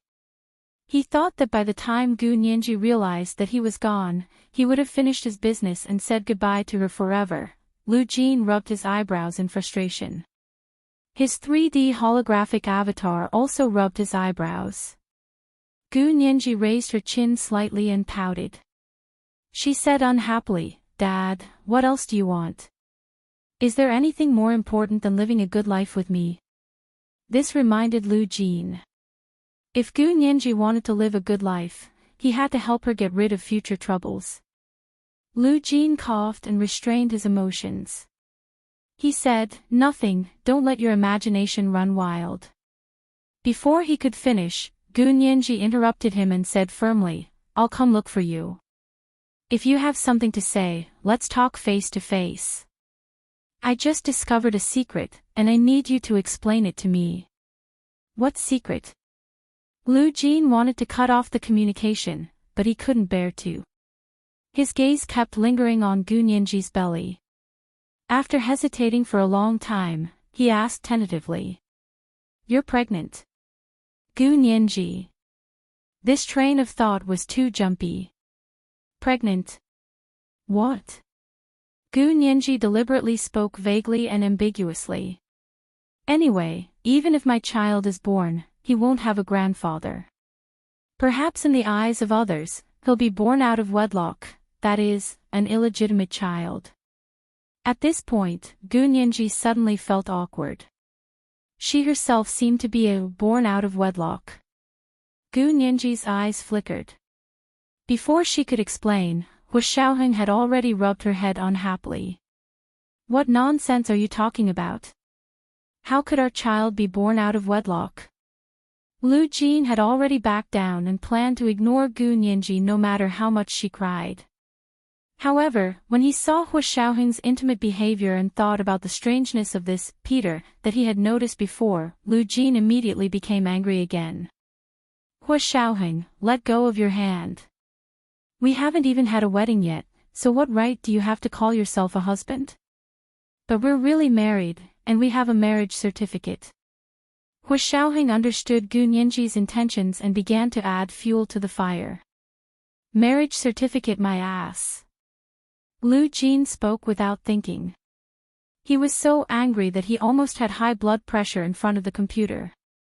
He slapped the computer table and said angrily, if there's no wedding, it's not considered a wedding. This is the rule of our Gu family. Gu Nianji interrupted casually. Ha! Isn't your surname Lu? Lu Jin, looking at this daughter who had married him off without a wedding and was even siding with an outsider, Lu Jin was really angry. But what could he do? Of course, he could only forgive her. Lu Jin closed his eyes and held the mouse in his hand. He lingered in front of the close icon on the screen for a long time, but he still couldn't do it. It was easy to make a decision when he didn't see Gu Nianji. But as soon as he saw her, his determination began to waver. Now there was another thing that he was more worried about. What should he do about her wedding? Lu Jin couldn't tolerate the fact that he had a marriage certificate but didn't have a wedding. He took a deep breath. Nianji, Gu Nianji was afraid that he would back out again, so she quickly said, Dad, where are you? Tell me the place. I want to be with you. Nonsense. Lu Jin's frown deepened. How can you come here? Stay here and don't cause trouble. Dad. Without your protection, look, I'm in danger again. Gu Nianji put on a pitiful expression and covered her abdomen with her hands. Although Hu Xiaoheng knew that it was impossible for her to be pregnant, he still couldn't help but look over. Lu Jin could see it even more clearly. The obsessive-compulsive disorder patient couldn't stand this ambiguous situation. He raked his messy hair with his hand and said helplessly and weakly, "Is it really possible that you're pregnant? Then all the more reason not to come." No. I'm not pregnant." Gu Nianji shook her head repeatedly and put on a "she's clearly pregnant but refuses to admit it" posture. Hu Xiaoheng also said, No, how is that possible?" However, when he said this, his eyes deliberately wavered. It was obvious that he was insincere and had a guilty conscience. Lu Jin's heart was about to jump out of his throat. His eyes were red, and he slammed his hands on the keyboard and said, "Stop pretending, you too. How can you take a long-distance flight when you're pregnant? The radiation at high altitudes is very strong. It's not good for the fetus." Gu Nianji keenly caught the words long-distance flight, and thought to herself that she had indeed gone abroad. She perked up and patted her abdomen. "It's okay. Dad is the most important. At most, I won't give birth." Nonsense. Hu Xiaoheng and Lu Jin kept scolding her. Their voices were almost identical. Gu Nianji blinked her big black grape-like eyes. She looked at Hu Xiaoheng and then at Lu Jin's 3D holographic portrait. She felt wronged. Then what can I do? Pregnant women are moody. What if I'm depressed? She covered her face with her hands and didn't dare to let Lu Jin see the corners of her lips curl up. At this moment, she didn't dare to mention that she had discovered who her biological mother was at all, for fear that she would scare Lu Jin away again. Hu Xiaoheng put his arm around her shoulder and said to Lu Jin's 3D holographic portrait, "Mr. Lu, I'll call you Dad like Nianji. You should understand Nianji. Her emotions are very unstable right now, and I'm not sure if she's pregnant. Her constitution is special, and she can't just find a random hospital to have a blood test or a prenatal checkup. Sigh, it's all so troublesome." Hu Xiaoheng deliberately spoke vaguely to mislead Lu Jin. Lu Jin's brows knitted into a knot. That's right, Gu Nianji was actually pregnant at this juncture. What about her prenatal checkup? Lu Jin was worried about letting someone he wasn't familiar with do her prenatal checkup. Of course, he couldn't do it himself. He pondered it for a long time, so long that Gu Nianji was about to give up on this idea and think of something else. Lu Jin finally spoke. "I have a radiation suit in my lab that can withstand cosmic radiation." "Put it on her," Lu Jin said to Hu Xiaoheng. Hu Xiaoheng quickly nodded. "I'll find it right away and put it on for Nianji." Lu Jin said to Gu Nianji seriously, "Nianji, you're going to be a mother, so don't be willful anymore. Remember to put on the radiation suit and come to New York on my private plane with that Hu guy. I'll find someone I trust to do another comprehensive prenatal checkup for you." Gu Nianji, QAQ. What should she do? She was going to be exposed. This was the second update of the day, Chapter 1791, She's Going to Be Exposed. Remind everyone of the monthly votes and recommendation votes. How many monthly votes would you like to cast today? I'll try to make 3 updates tomorrow. Mwah, all the big shots and little angels.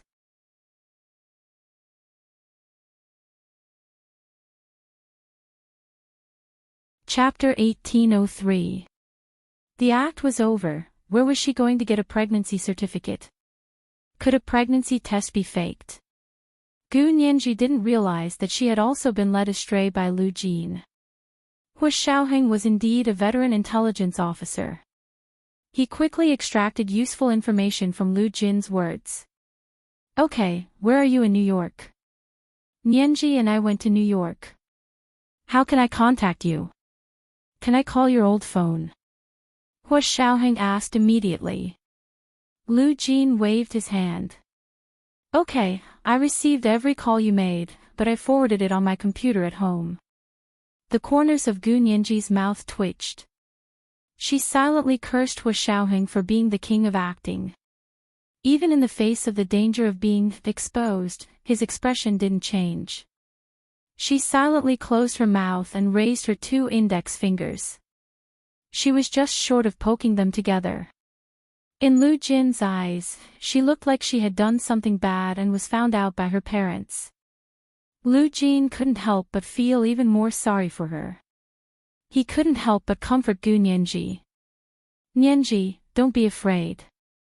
Dad's here. You can give birth to the child in peace. If anyone dares to say anything, your dad will teach them a lesson. As for the man who got a marriage certificate with you without a wedding, let's just ignore him. Lu Jin glared at Hua Xiaoheng. Don't think that you can do whatever you want just because you have a marriage certificate. Hua Xiaoheng was expressionless and didn't say anything, but he was silently complaining in his heart, sorry, just because you have a marriage certificate, you can do whatever you want to your wife. Gu Nianji was about to cry again. She was touched, guilty, and anxious. She quietly moved behind Hua Xiaoheng and tugged at his shirt. Hua Xiaoheng turned to look at her, and she quickly pouted at the room next to her. She was blocked behind Hua Xiaoheng. Hua Xiaoheng could see her when he turned around, but Lu Jin couldn't see her at all through the 3D holographic avatar. Lu Jin craned his neck and controlled the computer. The 3D holographic avatar from thousands of miles away swooped down beside Gu Nianji. Gu Nianji was shocked. Dad, what are you doing? I'm just looking at you. Are you hiding and crying again? Lu Jin's 3D holographic avatar reached out to Gu Nianji to touch her face. However, the combination of light and shadow was ultimately illusory. He stood there, unable to touch anything. Gu Nianji snapped back to reality and looked at the scene. She whispered, Dad, let me tell you, Gu Xiangwen also left a 3D holographic image like this as his last words. When I came back and saw this, I almost went into shock. As she spoke, she suddenly had an idea. She clutched her stomach and said, "Oh. My stomach hurts. I can't take it anymore. I'm going to lie in bed for a while. Dad, tell me your address so that I can board the plane and see you." "Ah. Are you okay?" Lu Jin was also terrified. "Go lie down. I'll get in touch with my pilot and get him ready." "Child, why are you so careless? She's already pregnant." Gu Nianji said weakly, "I didn't. I don't know." "Don't talk nonsense." With 3 consecutive denials, who could contend against him? Lu Jin pretended not to hear it. He was extremely worried. After the call ended, Lu Jin sat in the big room of his luxurious apartment on the top floor of New York's Central Park, lost in thought as he looked out the window at the green space. It was 9:00 in the evening in China, but it was 9 o'clock in the morning in New York. The sun was shining brightly outside. Under the blue sky and white clouds, the small Central Park was green. There were a few pots of azaleas planted on the windowsill outside the French windows. They were in full bloom, echoing with a few pots of apricot jasmine. He remembered that he had sensed that Peter was unusually familiar with Gu Nianji. He had even expressed his doubts, but Gu Nianji had calmly fooled him. The corners of Lu Jin's mouth curled up slightly when he thought of this. She was so cute when she lied. Such a daughter was his flesh and blood no matter what. Whether it was good or bad, the only thing he couldn't give up was her. However, Nianji was his daughter, so she couldn't have a bad side. Lu Jin realized that he had no principles or stance in front of this daughter. She was his greatest weakness. Lu Jin closed his eyes and let out a long sigh. Perhaps he had to re-examine his plan. Or perhaps he should ask his daughter's husband to help advise him. After all, that was what he did. Hu Xiaoheng, the commander of the Huaxia Empire's Special Operations Forces in the other world. Lu Jin's expression turned cold. And Lu Yuan, did this guy already know who Peter was? He was the only one hiding it from him. Lu Jin, who had always boasted of his high IQ, instantly felt like his IQ had been hit by 10,000 points. He picked up the phone and called Lu Yuan directly. Lu Yuan was packing his luggage in the hotel and preparing to return to the imperial capital immediately. Lu Jin had run away without a word. Lu Yuan's heart skipped a beat just thinking about it. The last time Lu Jin disappeared without a word was 8 years ago when they worked together to send Gu Nianji to the other world. When he reappeared, he had planned that earth-shattering explosion and fire. Lu Yuan, who had been hiding at the side at the time, was stunned. Lu Jin really wanted to die. Fortunately, Lu Yuan had made preparations in advance. The tunnel he had dug and the place where the high-energy magnetic field resonated came in handy at this time. However, when he rescued Lu Jin from the fire, Lu Jin was already a severely burned patient. Only Lu Yuan knew how many plastic surgeries and skin grafts Lu Jin had undergone to get to where he was now. Every time this person disappeared, he was planning a bigger operation. Lu Yuan couldn't believe what Lu Jin would do this time. So when he saw Lu Jin's phone number appear on his phone, Lu Yuan immediately picked it up. "Big shareholder Lu, where have you been?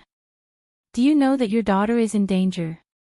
Lu Yuan immediately reprimanded him, and he brought up Gu Nianji. This was the person who could soften Lu Jin's heart and make him feel guilty. He didn't expect Lu Jin to not have the attitude of obediently listening to his scolding in the past. He also asked, "Big boss Lu, you're too dishonest. That Peter is your nephew, isn't he? You're still pretending." Lu Yuan, why was Lu Jin so sensitive? This didn't make sense. It was impossible for a person with severe interpersonal disorder to tell if Peter was real or fake. Lu Yuan coughed and was about to continue bluffing Lu Jin when he heard Lu Jin say again, "Don't try to bluff me."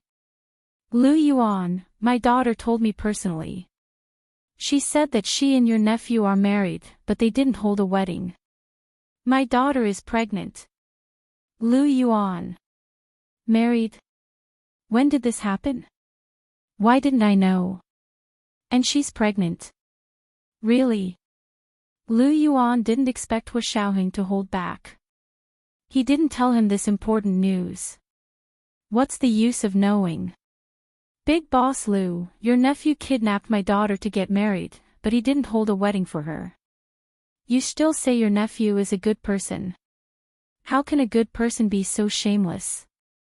Lu Jin felt uncomfortable when he thought of what his daughter had said.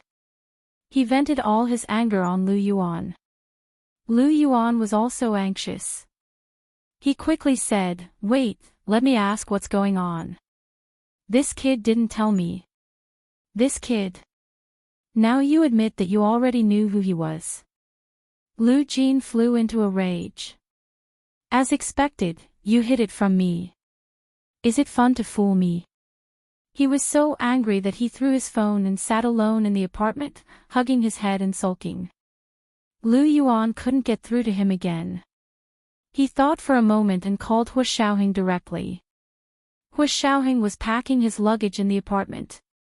He was going to take Lu Jin's private plane to New York with Gu Nianji tomorrow. They had to rush to New York to meet up with Lu Jin. Of course, they couldn't waste a single moment. Gu Nianji had used stomachache to fool Lu Jin just so she could pack her things and set off. Hu Xiaoheng saw that it was Lu Yuan calling and was about to inform him of Lu Jin's whereabouts. He didn't expect to hear Lu Yuan's rare roar as soon as he picked up the call. "You're so capable. Are you bullying a girl who doesn't have an adult to back her up? You sent her away with a marriage certificate? Our whole family doesn't have a son like you." Hu Xiaoheng, Lu Yuan's voice was so loud that Gu Nianji could hear it clearly from the side. However, she had no intention of defending Hu Xiaoheng. She lay on the sofa and scrolled through her phone, but the corners of her mouth curled up happily. She finally understood what it felt like to be protected by a family. This feeling was completely different from the love between a man and a woman. The love of a family didn't need to worry about gains and losses, and didn't need to care about who loved more and who loved less. A child who was loved by a family would never feel lonely. The missing piece at the bottom of her heart was finally filled up. However, Hu Xiaoheng couldn't shut his ears and not listen. He could only smile bitterly as he listened to Lu Yuan scold him for a while before saying. It was a special situation at that time. It was a stopgap measure. A stopgap measure? You have the nerve to say that. Can you get someone pregnant with a stopgap measure? Hu Xiaoheng, he glanced at Gu Nianji with a dark face. It was all her good idea. Now that she had caused a mess, he had to deal with the aftermath. Gu Nianji felt his gaze and turned to look at him. She didn't have time to hide the sly smile on her face like a little fox. Hu Xiaoheng's heart softened when he saw her like this. He reached out and patted her head. He couldn't bear to scold her, so he coughed and said to Lu Yuan, Uncle Lu is in New York. He asked me to send Nianji to New York. Do you want to come with us? This was the first update of the day, Chapter 1792, You can do whatever you want with a marriage certificate. A reminder to everyone about the monthly votes and recommendation votes. Today was the third update. Yesterday's monthly votes were too awesome at 1:00 in the afternoon, the second update. 8:00 in the evening, the third update. Moi, everyone, little angels.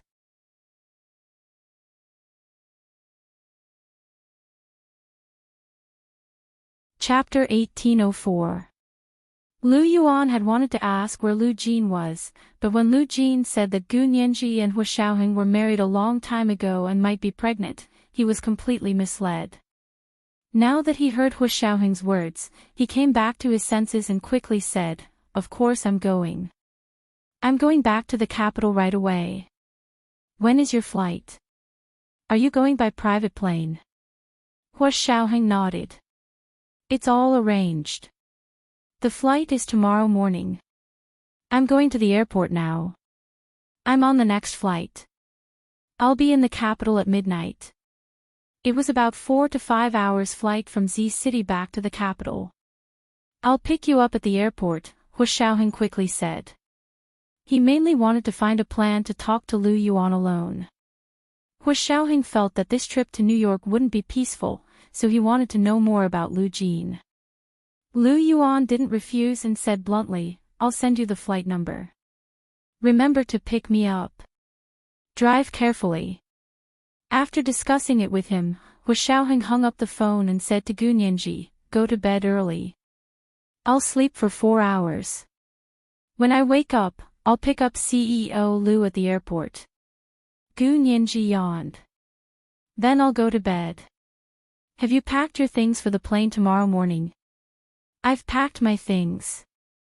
Hu Xiaoheng took out the protective suit that Lu Jin had specially instructed him to protect against cosmic rays. He smiled and said, You have to wear it tomorrow. Gu Nianji rolled her eyes. How could you not know if I'm pregnant or not? Who are you lying to by wearing this? Hu Xiaoheng gritted his teeth at her teasing. He leaned over and picked her up. He walked to the bedroom and said, What if I'm not pregnant? Do you want to try harder? Gu Nianji's face instantly turned red. It wasn't a faint pink, but a delicate red. Under her delicate skin, the bright red came from the bottom of her skin. When they arrived at the bedroom, Hu Xiaoheng couldn't help kissing her face and whispering in her ear. Did you miss me? Gu Nianji, she stared at him, and the sly smile on her face gradually faded. She hooked her hand around his neck and pulled him down. She kissed his lips and murmured, Yes. She had missed him so much that she thought she would never see him again. Hu Xiaoheng kissed her lips for a while and felt that the room was getting hotter and hotter. There were beads of sweat on his forehead, but he didn't have time to wipe them off. He placed them on her head to calm her racing heart.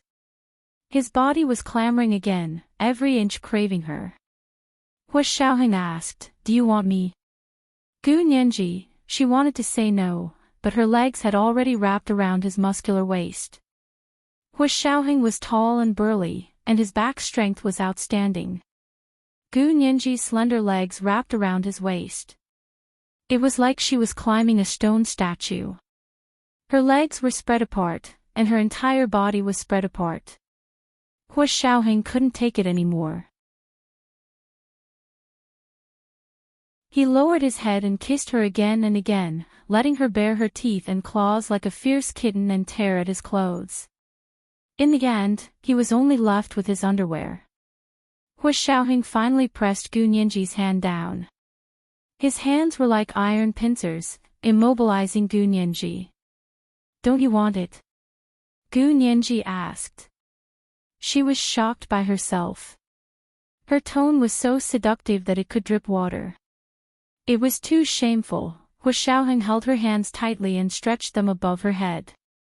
Gu Nianji had no choice but to puff out her chest. Their skin was pressed against each other, and the heat was spreading between them.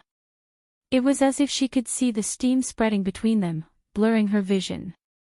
Everything was blurry, as if a beauty filter had been added. She looked at him with fascination.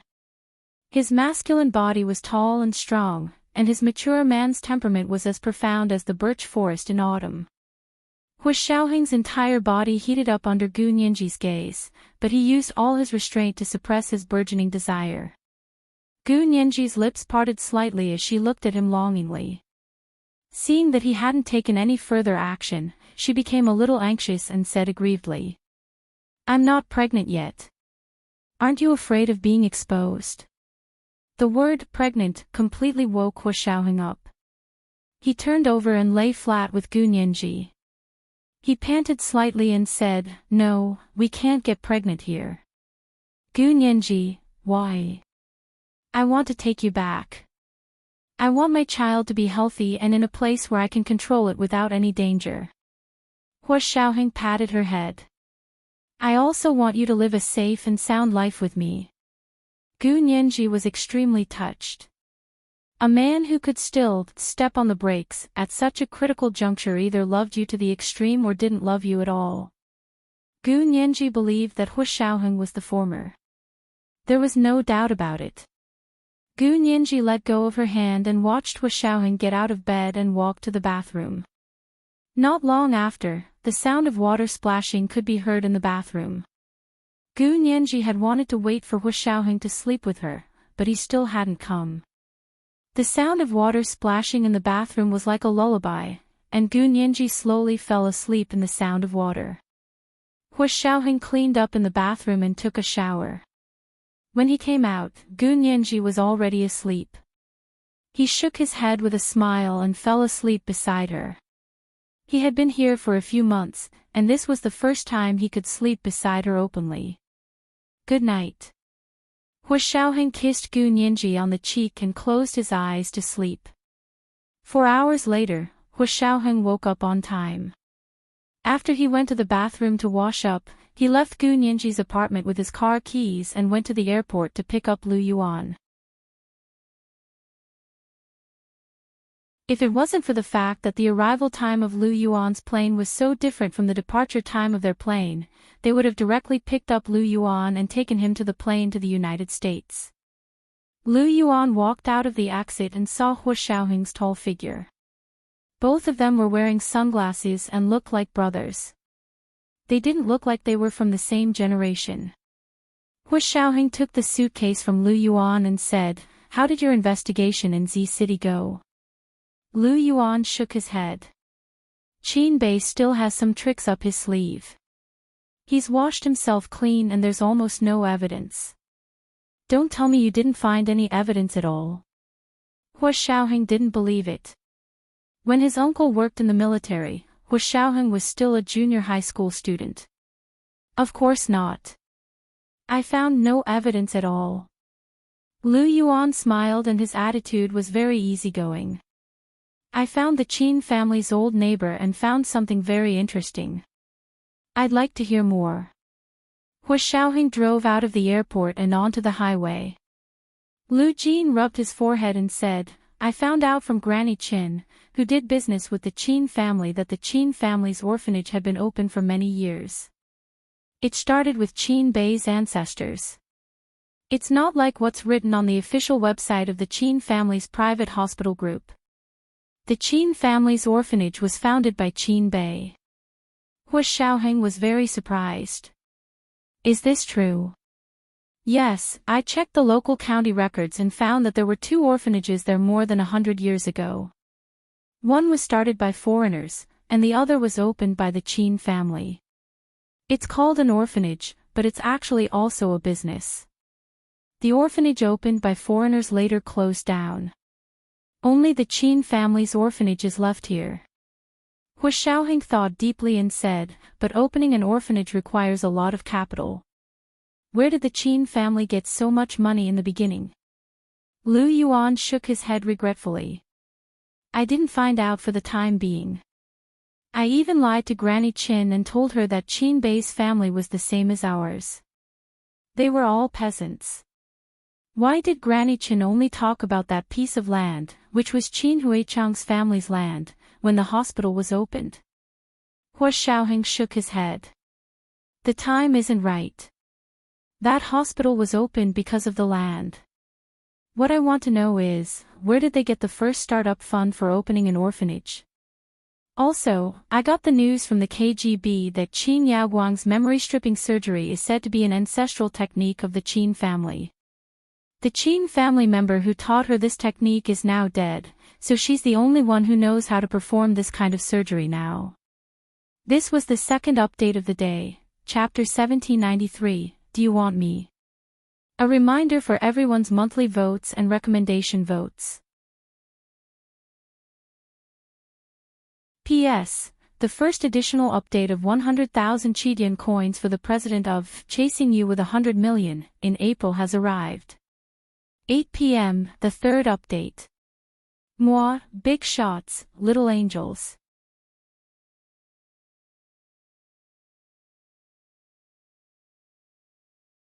Chapter 1805. Lu Yuan snorted. What a coincidence. A skill that can only be passed on to women and not men. You believe it. It doesn't matter if I believe it or not, but even the KGB only knows that it's a member of the Qin family. They don't know who it is exactly. They've done a good job of keeping it a secret. Hu Xiaoheng drove the car into the underground garage and returned to the apartment upstairs with Lu Yuan. Lu Yuan was travel-worn, and he would have to go to New York with them soon, so he said to Hu Xiaoheng, I'll go take a shower first. What time is the flight to New York? Hu Xiaoheng looked at his watch. There's still 2 hours. Okay, see you later. Gu Nianji was woken up by the smell of breakfast. She could smell the fragrance in her dreams. She looked at the table full of crystal soup dumplings, crab shell yellow pastries, red bean purple rice porridge, and glutinous pumpkin glutinous rice balls and salivated. Unfortunately, she woke up before she could eat it. She let out a cry and kicked the blanket away to get up. Hu Xiaoheng pushed the door open and came in. He smiled and said, Hurry up and have breakfast. President Liu is back. Gu Nianji's eyes lit up. President Liu made breakfast. No wonder it smells so good. Hu Xiaoheng's cooking skills were indeed good, but he was still slightly inferior to Lu Yuan's. Hu Xiaoheng curled his lips. I made it. Why, are you disappointed? Gu Nianji pursed her lips. Stop joking. It must have been President Liu. I can smell the difference in the fragrance. Look at how capable you are. Hu Xiaoheng laughed and shook his head. Okay, you guessed right. It was indeed President Liu who made it. I'll help him. Gu Nianji changed into her home clothes, raked her hair with her hand, and rushed out. In the dining room, Lu Yuan was dressed in a black, slim casual jacket and beige wool trousers. He held a newspaper in his hand and leisurely bathed in the morning light in front of the French windows of the dining room. Gu Nianji called out happily, "Good morning, President Liu." Lu Yuan put down the newspaper and looked at her with a smile. His gaze inadvertently swept across Gu Nianji's abdomen and he nodded. "Good morning. Hurry up and eat breakfast. It's all prepared for you." On the rectangular dining table, a bowl of black sesame whole wheat cereal milk soup was placed in front of Gu Nianji's usual seat. It was very thick and gave off a seductive aroma. 2 round jam, walnut, and sesame dumplings were placed on a small white porcelain plate. They were roasted to a glistening yellow color, making people want to eat them one by one. There was also a bowl of chicken stewed rice. The chicken meat was fresh and tender. It was the kind of chicken that was raised in the wild and had not eaten any additives. It was the kind of fineness that caged chickens that were raised on a large scale didn't have. The rice used was naturally grown rice. The grains were plump, and there were black shiitake mushrooms, green peas, and white winter bamboo shoots in the middle. They were all diced to make it more flavorful. Beside the braised chicken rice was a glass of low-fat milk, the nutritious drink that Gu Nianji drank all year round. In front of Hu Xiaoheng and Lu Yuan was a large plate of white and fat buns. Gu Nianji sniffed and smelled like beef. There was also a large pot of corn millet porridge, and a plate of rolled pancakes for stir-fried shredded meat, coriander, and green peppers. There was also a cup of aromatic black coffee. Gu Nianji was very envious and said, "Can I have a beef bun? Another pancake?" Hu Xiaoheng smiled but didn't say anything. Lu Yuan said calmly, "No, you're in a special situation now. You can't eat like us. I've prepared breakfast for you that's suitable for pregnant women. You have to eat like this in the future.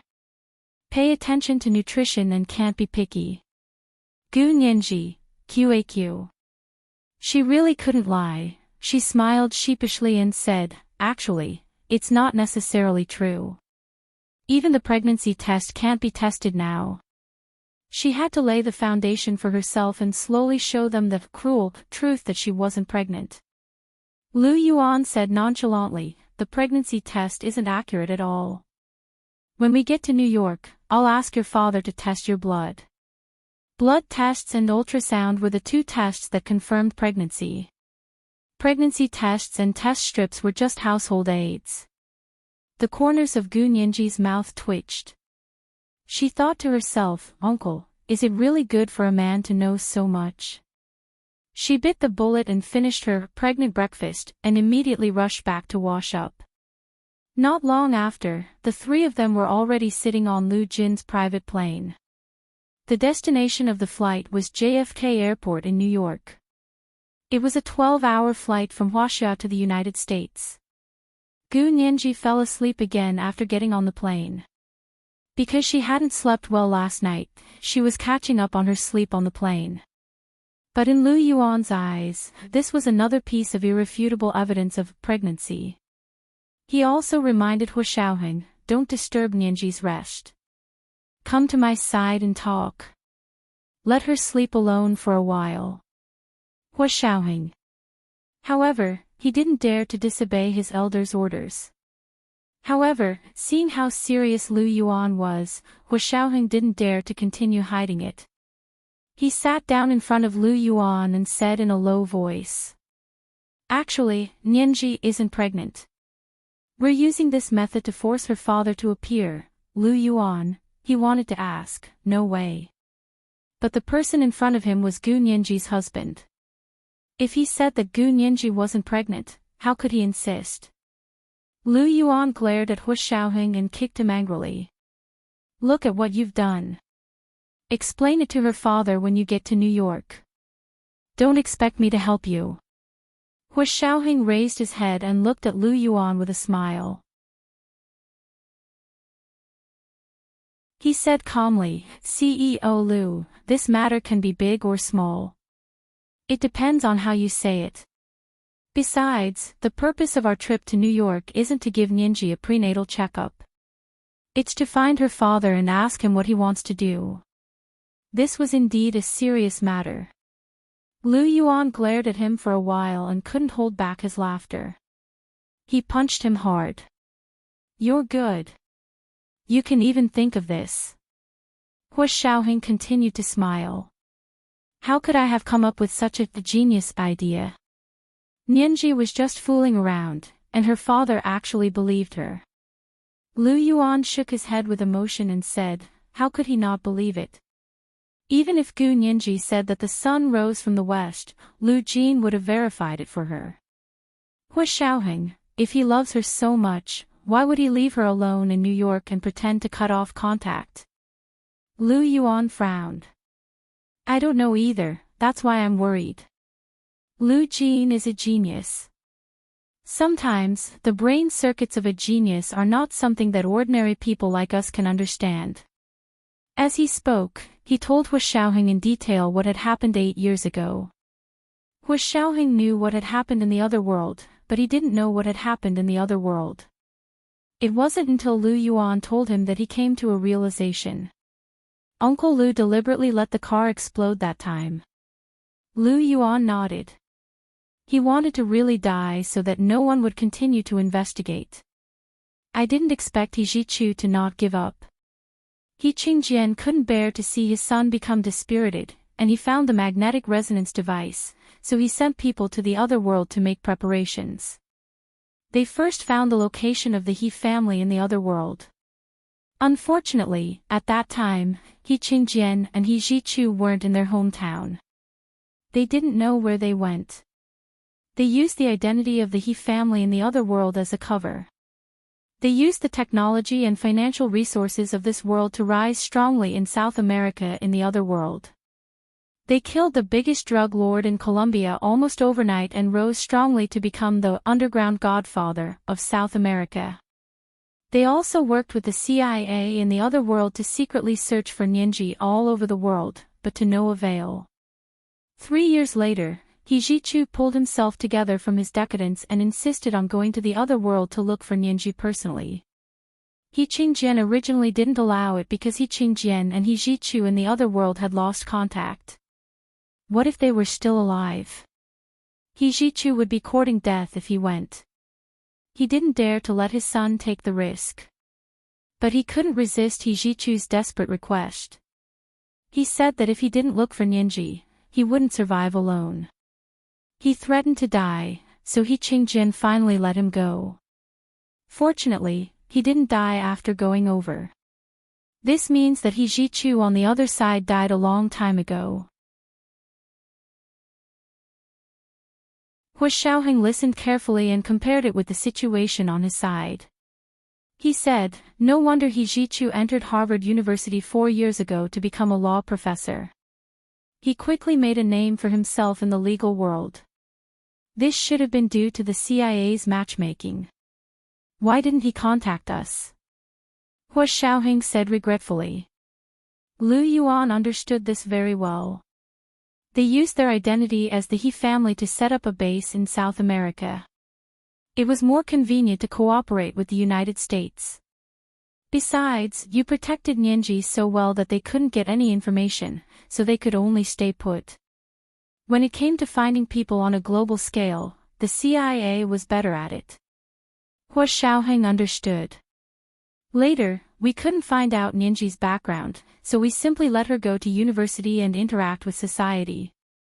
That way, if someone was looking for her, they would be able to find her. If Gu Nianji had been in the Special Operations Forces base, He Zhichu would never have been able to find her even if he had turned the world upside down. Lu Yuan laughed. Who's the Oriole and who's the Mantis? We can still talk about it. Hua Xiaoheng understood the whole story. Because He Zhichu's current identity was most likely Gu Nianji's biological brother from the same mother but different father, Hua Xiaoheng no longer had any grudges. He smiled and said, young master, he is very considerate. If I have the chance, I'll have to thank him for taking care of Nianji when she was young. Lu Yuan rolled his eyes at him. You're really good at rubbing salt in the wound. Hu Xiaoheng paused for a moment and remembered that Lu Yuan still didn't know about this. He picked up his phone and sent Lu Yuan a text message. There's a clue about Nianji's biological mother. It's very likely that she's Qin Suan. Lu Yuan felt his phone vibrate. He looked down and his eyes widened. He cried out involuntarily. What? Are you serious? How could he not know the famous Qin Suan? It was too shocking to suddenly say that she might be Gu Nianji's biological mother. Even someone as experienced and calm as Lu Yuan almost lost his composure. This was today's third watch, chapter 1794, Rubbing Salt in the Wound. A reminder for everyone's monthly votes and recommendation votes. Moi, all the big shots and little angels.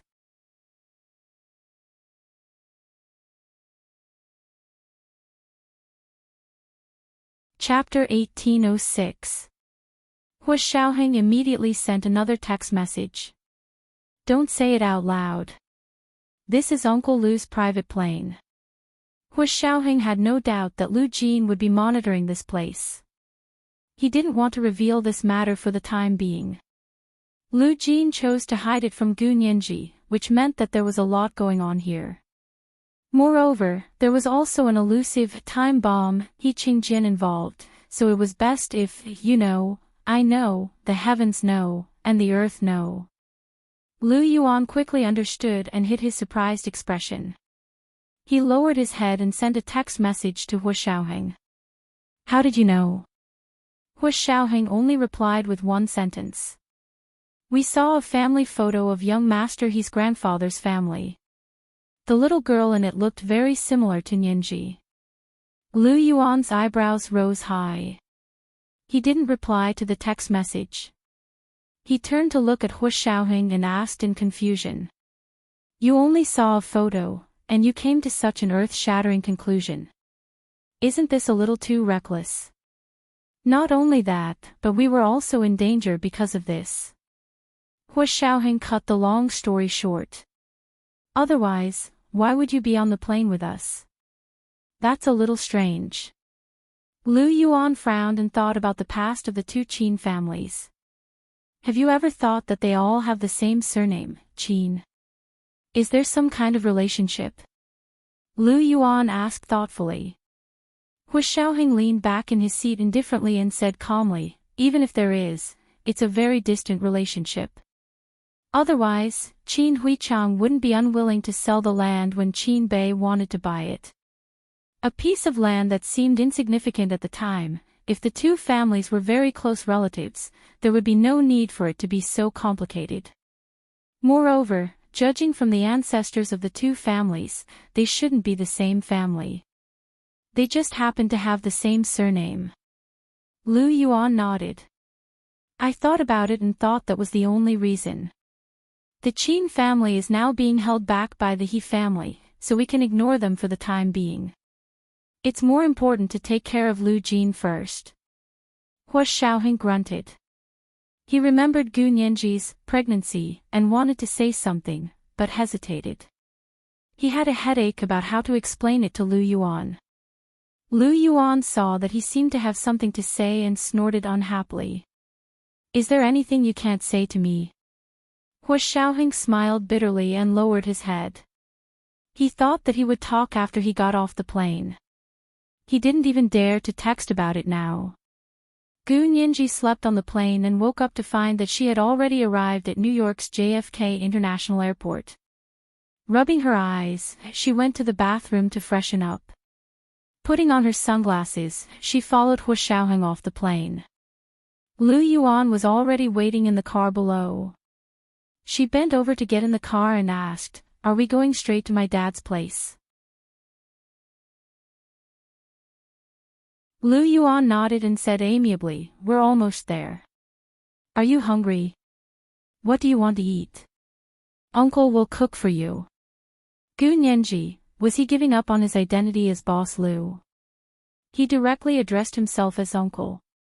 Gu Nianji smiled and shrank her neck guiltily. Thank you, President Liu. Uncle. I'm not hungry now. In order not to be scanned by Lu Yuan's probing gaze, Gu Nianji closed her eyes and pretended to sleep. But in Lu Yuan's eyes, this was already one of the symptoms of a pregnant woman's lethargy. He took a blanket from the car and carefully covered Gu Nianji with it. Gu Nianji shivered and grabbed Hua Xiaoheng's hand from under the blanket for help. Hua Xiaoheng smiled and sat next to her. He said to Lu Yuan, who was sitting opposite him, President Liu, don't trouble yourself. I'll take care of her. Lu Yuan snorted. Take care of yourself. With that, he took out a large newspaper and unfolded it in front of him.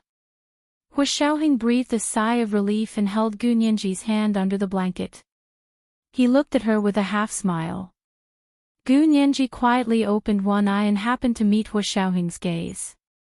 Hua Xiaoheng mouthed. You're naughty. Gu Nianji. The luxurious extended limousine drove through the narrow streets and alleys of New York. The driver was a local. He drove steadily and quickly through the traffic. It didn't take long for them to arrive at the Central Park apartment where Lu Jin lived. Gu Nianji got out of the car and covered her eyes with her hand to block the sun. She looked up at the tall apartment building. Lu Jin lived in the penthouse of this building. The three of them carried their simple luggage into the elevator and went straight to the entrance of Lu Jin's apartment. The elevator door opened, and Lu Jin rushed over anxiously. He held Gu Nianji's hand and looked her up and down. Nianji, are you okay? Is the baby okay? Gu Nianji, she was already a baby. Who wasn't a baby? She was also a baby. Gu Nianji was getting a little agitated. She pushed Lu Jin's hand away and said coldly, Dad, don't change the subject. Let's talk about why you left us behind and came to this godforsaken place alone. Lu Jin froze for a moment and quickly corrected her seriously. This is New York's Central Park Mansion District. It's the most prosperous place in the entire United States, not a godforsaken place. You're still going to be picky with me at a time like this. Gu Nianji pointed her hand at Lu Jin's chest and walked out of the elevator step by step. With every step she took, Lu Jin took a step back. He had to look at her carefully, afraid that she would fall. Hua Xiaoheng's head hurt even more as he watched from behind. He quickly stepped forward and held Gu Nianji's hand. Nianji, this is your father. You can't be rude. Before Gu Nianji could say anything, Lu Jin was already unwilling. He pushed Hua Xiaoheng's hand away and held Gu Nianji's arm. He said angrily, My girl can talk to me whatever she wants. I'm willing. I'm willing. What does it have to do with you? Don't pretend to be a good person to get on my good side. Let me tell you, I won't fall for it. Hua Xiaoheng, Lu Yuan was amused by this. He followed them out with his suitcase and said, Let's talk inside. Are you sure you want to sing in front of the elevator? Gu Nianji lowered her head in shame. She was the one who had first started to sing in front of the elevator.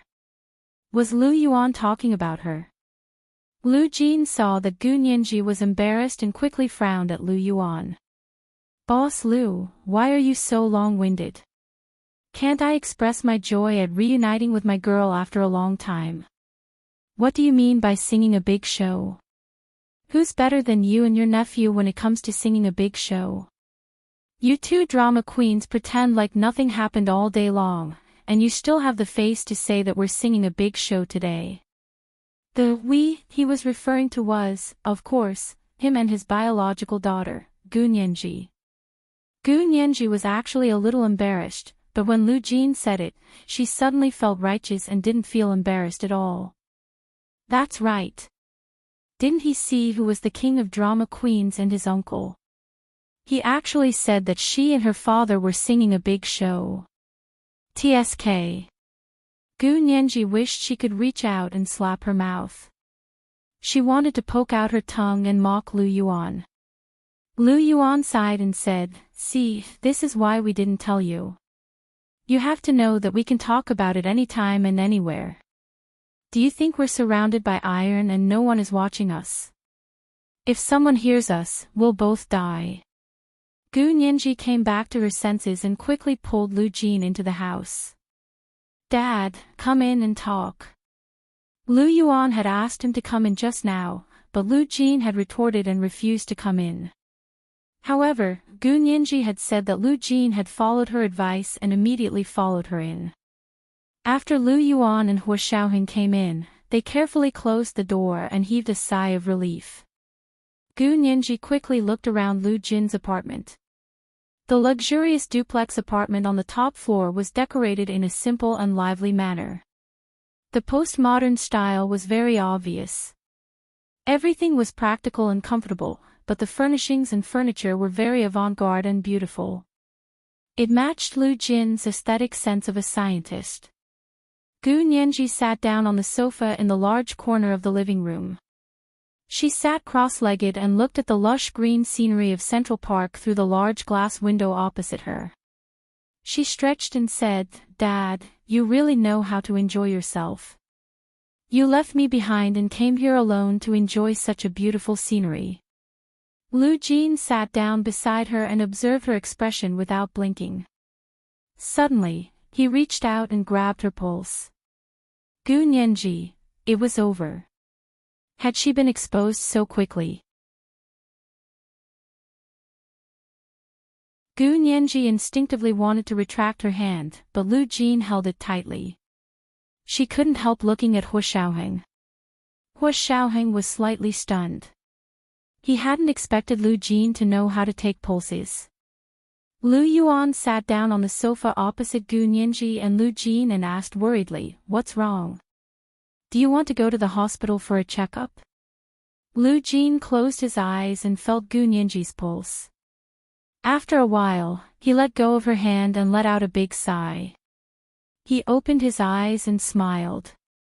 "Fortunately, you're not pregnant, you're not pregnant." Gu Nianji's heart trembled. Why wasn't Lu Jin angry at her for lying to him? He didn't even ask why. Lu Jin saw that her lips were slightly open and she looked puzzled. He patted her head and said with a smile, "Dad has been worried that you'll get pregnant before marriage. I don't mean anything else.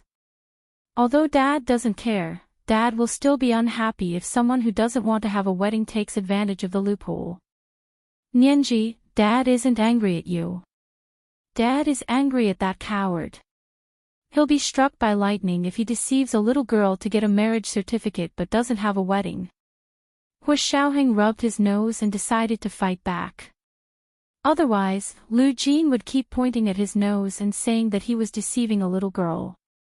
He couldn't afford to take the blame. Hua Xiaoheng said calmly, "Uncle Lu, it's not that I don't want to have a wedding, but I want to wait for Nianji to find her father and have a grand wedding. When the time comes, we'll invite all our relatives and friends to celebrate and give Nianji a beautiful memory." These words were extremely sharp and directly stabbed at Lu Jin's weak spot. Lu Jin, suddenly, it was his fault that they didn't have a wedding. Lu Jin wanted to refute, but when he opened his mouth, he was so guilty that he couldn't say a word. After all, not long ago, he had decided to face all the problems alone just to clear the way for Gu Nianji. Gu Nianji felt that Hua Xiaoheng's words were too harsh. Moreover, the reason why she had gotten the marriage certificate first wasn't because of what Hua Xiaoheng had said. She coughed lightly and whispered, "Dad, I'm not pregnant. I was angry that you left without saying goodbye, so I said that on purpose." Lu Jin came back to his senses and patted her hand. He smiled tolerantly and said, I know. But Dad is also worried. What if you're pregnant and you don't have Dad by your side to support you? Dad won't be at ease." Thinking about it again, his previous decision had indeed been a little hasty. Perhaps there would be a better way to discuss it with them. It wasn't easy for him to reunite with his daughter, so he didn't want to be separated forever. This was the first update of the day, chapter 1795, I know, heaven know, and earth know. A reminder for the monthly votes and recommendation votes. 8 p.m., the second update. Moi, moi, all the big shots and little angels.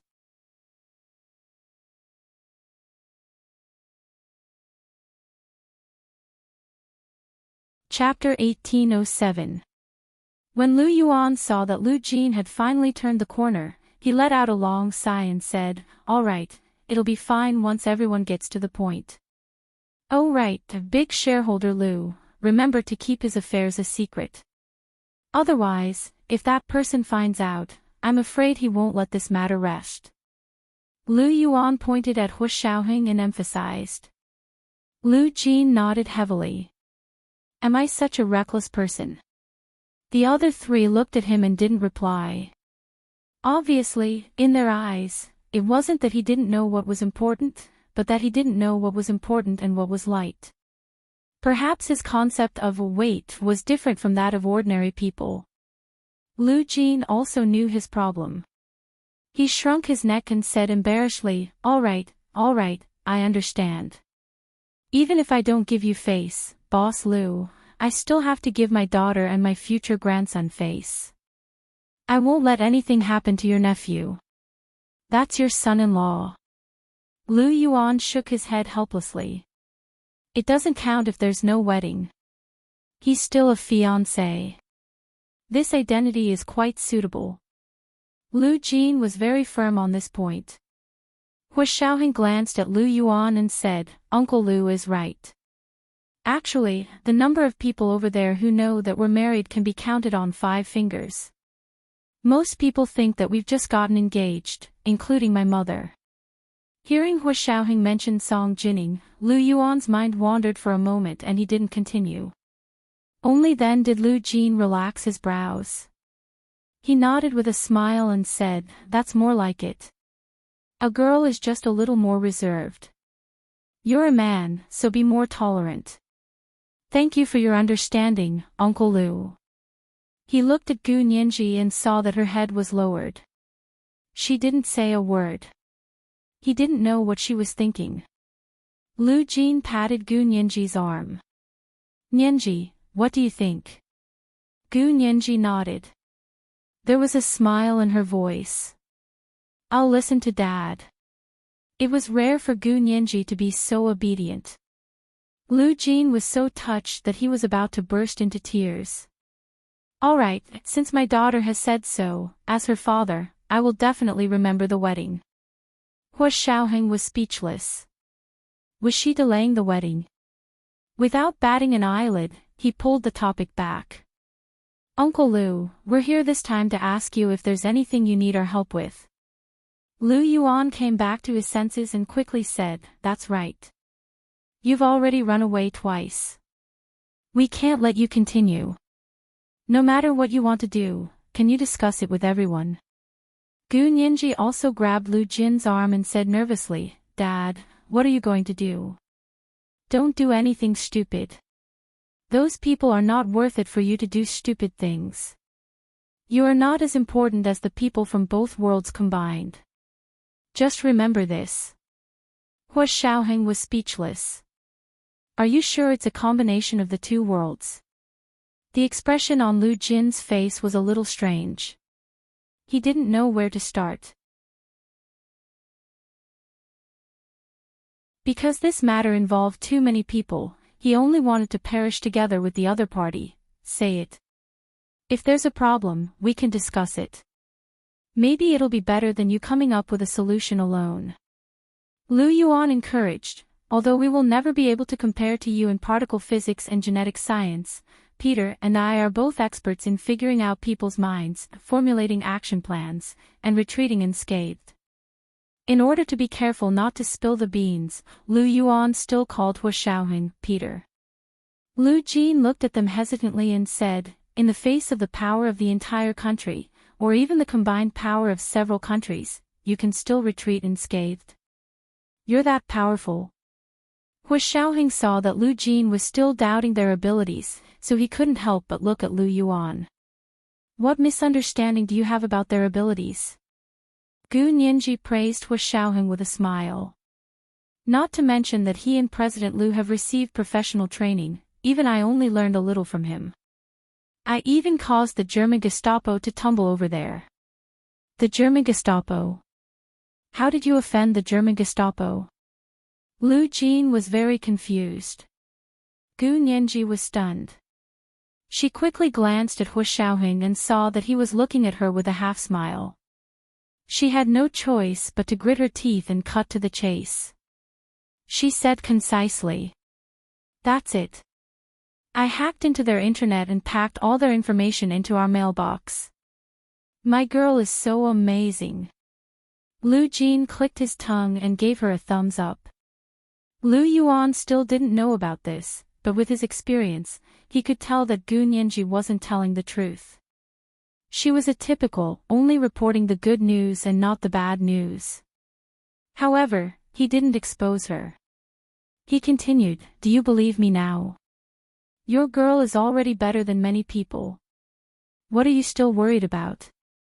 Lu Jin thought about it in his mind and finally said, okay, but I can't tell you about this for the time being.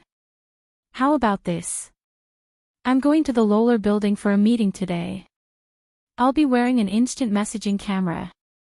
You'll understand when you see it on TV. Gu Nianji was surprised. You're going to a meeting with a camera? Isn't it too troublesome and too obvious? Lu Jin laughed. He took out a pair of gold-rimmed glasses from his pocket and put them on. This is my instant messaging camera.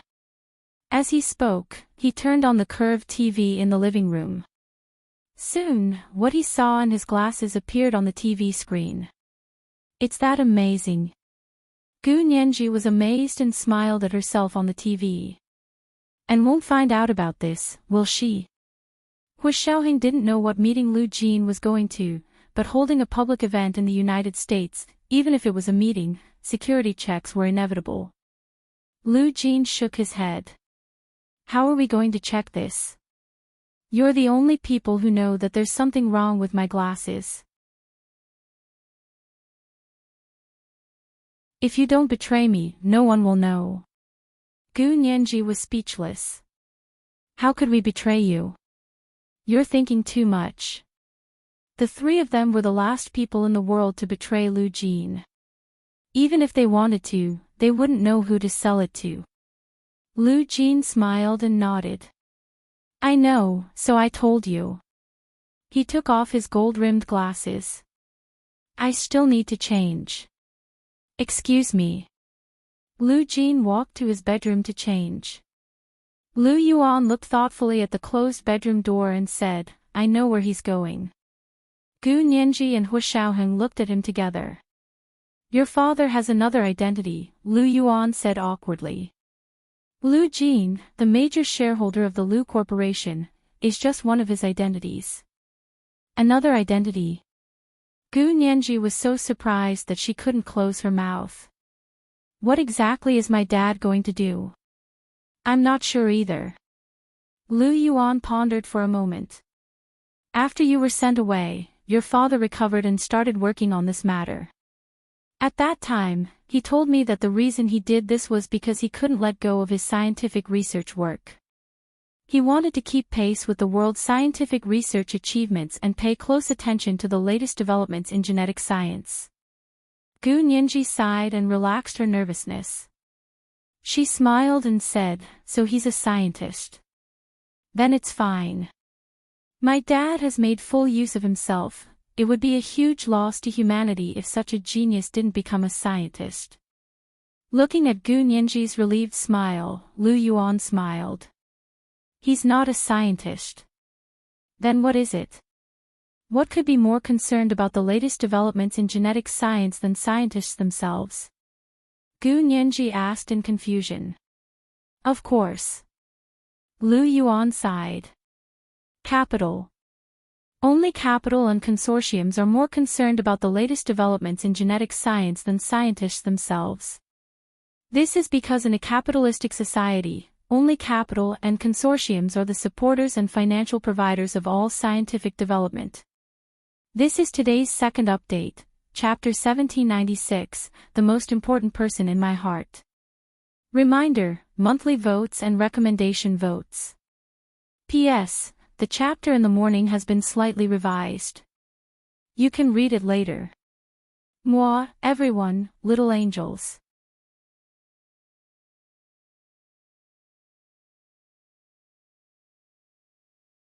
Chapter 1808.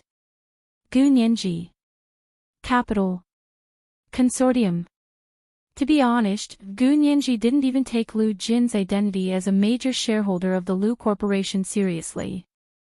She had always thought that Lu Jin was the kind of person who was a major scientist and a major shareholder of the side business. But now, Lu Yuan was actually telling her that other than the identity of Lu Jin that they knew, he had another identity, and it was an identity at the level of a wealthy capital consortium. This was too shocking. Gu Nianji didn't know what to say anymore. Hu Xiaoheng was also very surprised, but he didn't show it like Gu Nianji. He asked calmly, "What's the name of Uncle Lu's other identity?" Von Rolsfeld. What's his name? Gu Nianji thought she had heard wrong, and her eyes widened. Did you just say a foreigner's name? Yes, von Rolsfeld. Lu Yuan laughed. When he heard the sound of Lu Jin's bedroom door opening and closing, Lu Yuan raised his hand. Look, Mr. von Rolsfeld is coming out. Gu Nianji turned around in a daze and saw a Mediterranean man with black hair, black eyes, and fair skin walk out. He was wearing a tailored tuxedo and a bow tie. He was tall and elegant, with deep-set eyes, a high and narrow nose, and naturally curly black hair. He looked like a completely different person from Lu Jin's previous appearance. Dad? Is that you? Gu Nianji asked hesitantly and couldn't help rubbing her eyes. Lu Jin laughed loudly. I'm von Rolsfeld, a Corsican, the seventh-generation heir of the Rolsfeld family. He spoke English with an Italian Tuscan accent. It wasn't very difficult to understand, but it wasn't very easy to understand either. Gu Nianji, I'm going to the Lock Center to attend a closed-door round-table conference today. I won't be coming back for dinner, Lu Jin rolled up his sleeves and said very reservedly. Lu Yuan nodded. You've arranged everything. Lu Jin's hand paused, but he quickly looked up as if nothing had happened and smiled. It wasn't arranged like this. For example, I didn't want to go to the closed-door round-table conference today at all. But since you're here and want to know what I'm doing, you'll know what I'm doing. Hu Xiaoheng stood up and said, You're going alone. Don't you have bodyguards? Lu Jin said, I have bodyguards. They're all here. Gu Nianji was still worried and quickly said, Dad, take Peter with you. He's good at martial arts. If there's any problem, he can solve it in time. But if he goes like this, others will know. Lu Jin looked at Hu Xiaoheng suspiciously. It will also affect me. I know how to disguise myself. When the time comes, even Nianji won't be able to recognize me, Hu Xiaoheng said calmly. This was his old profession, and his ability to disguise himself was not inferior to Lu Jin's. Lu Jin looked him up and down for a while, then raised his chin and said arrogantly, Fine, you can pretend to be my personal bodyguard.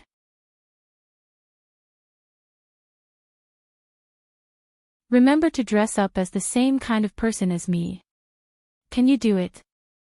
Not only the appearance, but also the accent. Hu Xiaoheng raised his hand. I didn't bring anything to modify, but since you can modify, you should have these things, right? Lu Jin turned around and pointed to his bedroom. Go into the south wall and push away the sofa. There's a secret door behind it. Unlock the password and go in. There's all kinds of modifications inside. Hu Xiaoheng walked in.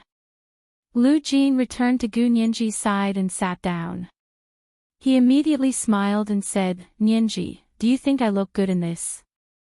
Gu Nianji patted him on the shoulder and praised, I didn't expect you to have this skill, Dad. Who did you learn it from? Lu Jin glanced at Lu Yuan and said, I learned it after seeing him modify it once. Self-taught. Gu Nianji, Lu Yuan smiled. That's true. I didn't teach him a single word, but he did learn it after seeing it once. The key was that Lu Jin's skills were heaven-defying. He could make fake wigs and color-changing recessive glasses. The disguise on his face, such as the elongated nose and protruding brow bones, were all made of new materials. Lu Jin pointed at his face and said, These things are also a type of biological cosmetic surgery, but I made them into temporary decorations. They weren't planted under the skin of my face like Qin Yaoguang's. Gu Nianji raised her hand to touch it. Sure enough, it felt no different from real skin and bones. Lu Jin pointed at his eyes again. These recessive glasses can even simulate the structure of the iris, so even if there's an iris recognition detector, it won't be able to detect whether I'm real or fake. Gu Nianji was very interested in these recessive glasses. She smiled and said, Is it comfortable to wear? Do you need to take it off often and replace it? It's the same as not wearing it. It's easy to take it off. I have a big box that can be replaced at any time, Lu Jin said proudly. What color recessive glasses do you like? I'll make them for you when I'm free. Gu Nianji smiled and said, Then you have to remember. When I'm free, I want all kinds of recessive glasses. All kinds of colors. Do you think your eyes are rainbows? Lu Jin rubbed her head. His eyes were full of affection, as if he couldn't get enough of it. Lu Yuan felt that the father and daughter were a little unsightly. He casually took a newspaper and opened it to block his line of sight. Gu Nianji chattered to Lu Jin about the topic of facial modification until Hu Xiaoheng came out of Lu Jin's bedroom. Standing in front of them was the image of a white Mediterranean man, but he was taller and more muscular than Lu Jin. He had broad shoulders, long legs, and a strong waist. His pitch-black eyes were especially charming. They were like velvet, emitting a satin luster. When he looked up, his eyes seemed to glow and firmly attracted people's attention. He was wearing a black suit with his arms open, revealing the vest inside and the 2 revolvers in the vest's gun pocket. Under the straight trousers was a pair of shiny leather shoes, which made a clicking sound as he walked at a moderate pace. It was obvious that he was wearing a Bluetooth headset. He took out his sunglasses from his pocket and put them on. He looked like a Mediterranean mafia boss. Lu Jin stared at him dumbfounded and said, I didn't even tell you the password. How did you get into my secret room? He obviously didn't tell Hu Xiaoheng the password on purpose so that he could intimidate him. Gu Nianji, she coughed and said, Dad, Peter is very good at solving passwords. It's one of his specialties. It wasn't just any kind of specialties. Gu Nianji didn't say anything else. Lu Jin exclaimed, obviously in a much better mood. You even know how to solve passwords? I like it. People who know how to solve passwords are all people with high IQs. You can barely carry my daughter's shoes. Gu Nianji. Lu Yuan couldn't take it anymore. He raised his head from the newspaper and said aloofly, What's the use of just having IQ? If you have the ability to cause trouble, then you have the ability to escape unscathed. Lu Jin, okay, he seemed to have offended Boss Lu badly. Lu Jin scratched his head. He didn't know how to apologize to Lu Yuan. He wouldn't be angry. So, like many times before, he pretended to be confused and muddled his way through. Hu Xiaoheng helped him out and said in English with a Tuscan accent, Mr. Ralston, I'd be happy to help you. Okay. Lu Jin clapped vigorously and praised Hu Xiaoheng with all his might. Only then did Lu Yuan's expression soften and he stopped being angry. Lu Jin introduced the schedule of the meeting to Hua Xiaoheng and said, "The people who are going today are all famous people on the blue planet. If you see any familiar faces, remember not to lose your composure." Hua Xiaoheng. In Lu Jin's heart, how stupid and lowly was he.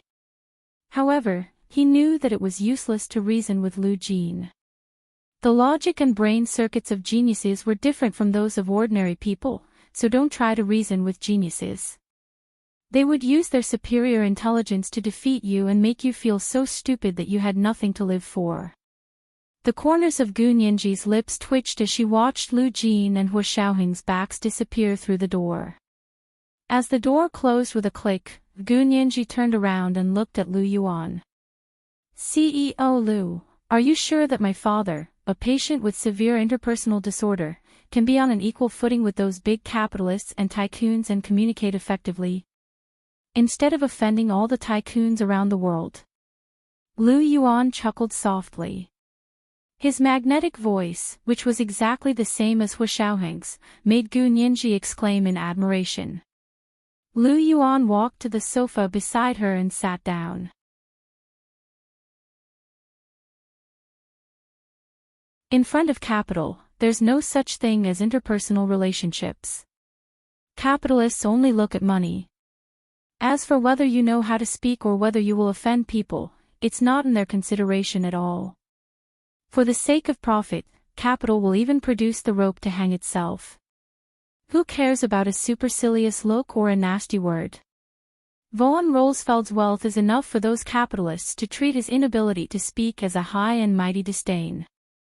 "Gu Nianji," she said faintly, "simply put, in their world, whoever has the most money is in the right." "You can say that." Lu Yuan thought for a moment and smiled. As for interpersonal relationships and conversational skills, these are all areas that we ordinary people need to consider. For a group of people who are especially rich, they have already jumped out of this category of interpersonal relationships. They don't have to consider anyone's opinion when they speak. Unless that person can affect their profits. They are the most thorough followers and worshippers of status. They only submit to the strong, that is, to people who are richer than them. Gu Nianji understood.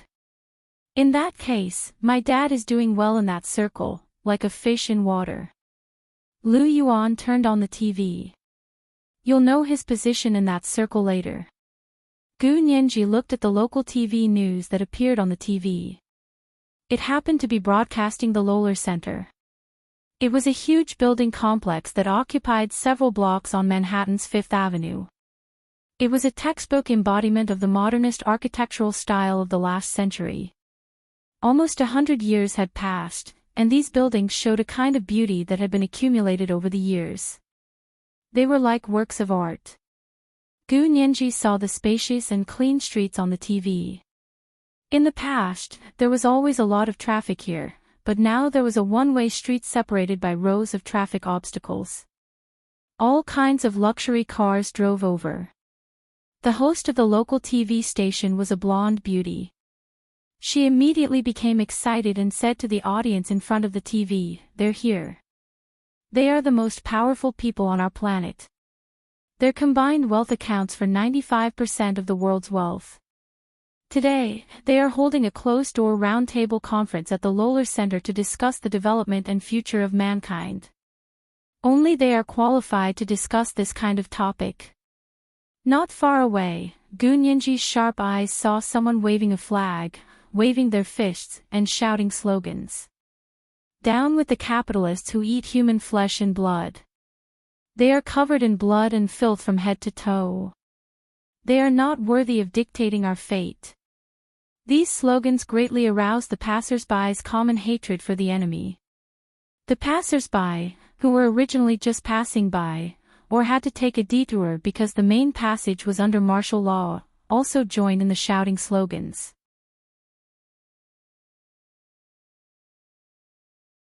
The increasingly agitated demonstration finally got out of hand. Someone threw a burning Molotov cocktail into the conference center. Boom! The Molotov cocktail exploded in front of a car.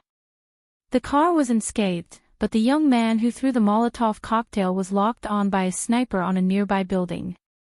A gunshot rang out, and a bullet went straight through the man's arm, causing him to fall to the ground and howl like a pig being slaughtered. Soon, police cars with flashing lights roared over, and even armored vehicles arrived. Heavily armed police officers got out of the vehicles, waving their shields and batons as they charged into the crowd. The burning gasoline bottles at the entrance of the venue were quickly cleaned up. The car continued to drive to the underground parking lot of the venue. The luxury cars were completely unaffected by the commotion around them as they drove towards the entrance one after another. This is today's first chapter, Chapter 1797, His Circle. A reminder for everyone about your monthly votes and recommendation votes. 8:00 in the evening. Moi moi, everyone, little angels.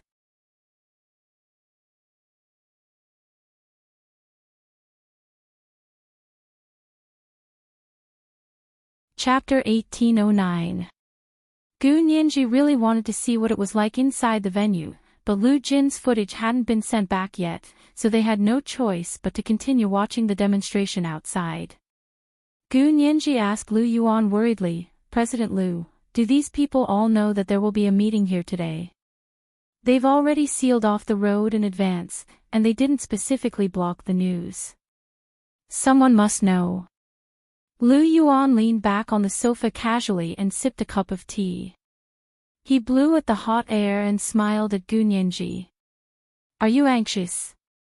It looks like the demonstration isn't small." Gu Nianji couldn't tell what she was feeling. As a young person with a strong sense of justice, she could understand the young people who were demonstrating. Whether in history or in reality, the word capitalist was not a good word. It wasn't that she wanted to discredit the capitalists, but the capitalists had indeed not done anything good. Their pursuit of profit determined their weakness, and it could be considered a congenital flaw. However, the world was in their hands. A few countries had once escaped the control of the capitalists, and they had been vilified by the capitalists who controlled the global financial power. And now, Gu Nianji had just learned that her father was actually the man at the top of the capitalist food chain. He was someone who truly stood at the top of the pyramid. "President Lu, my dad, where did he get so much money?" Gu Nianji asked worriedly. She was very worried that Lu Jin's money had come from improper sources. Lu Yuan could hear her worries and comforted her with a smile. "Your father is so smart. If he wanted to earn money, it would be very easy. I'd like to hear more." Gu Nianji quickly sat up straight and listened to Lu Yuan talk about von Rolst's History of Wealth, or rather, his first bucket of gold. More than 10 years ago, there was a global financial crisis in this world. That financial crisis started with the subprime mortgage crisis in the United States. Gu Nianji listened attentively and quickly said, "We also had a financial crisis like this over there." She had read about it in a book. Lu Yuan nodded. "It seems like everything happened, but I think the reasons for it must be different." Gu Nianji, Lu Yuan took out his phone and found the news about the financial crisis that year. He showed it to Gu Nianji. "Look, do you know Lehman Brothers, the biggest investment bank that collapsed at that time?" Gu Nianji glanced at it and said, "Yes, because the U.S. government refused to bail out Lehman Brothers, the investment bank eventually collapsed." Lu Yuan said with emotion, "At the beginning of that year, someone suddenly warned the financial market about the seriousness of the subprime mortgage crisis. It quickly caused panic in the market, which then triggered a complete default in the financial derivatives and bond market. To put it simply, it's like when a bank is being squeezed. The debts that it has released have not been returned, but the depositors suddenly come to withdraw their money. The bank definitely doesn't have enough cash to take out. This is a default, and the bank will go bankrupt." At that time, many large, small, and medium-sized banks and investment banks in the United States were on the verge of bankruptcy overnight. Your father only used US $10,000 as the capital, and through continuous shorting and cashing out, he almost emptied the market value of Lehman Brothers. Gu Nianji listened without blinking. The financial crisis happened before she was 12 years old. She didn't remember what happened here at all. She could only remember the financial crisis in the other world, which was also what she saw in books and the media.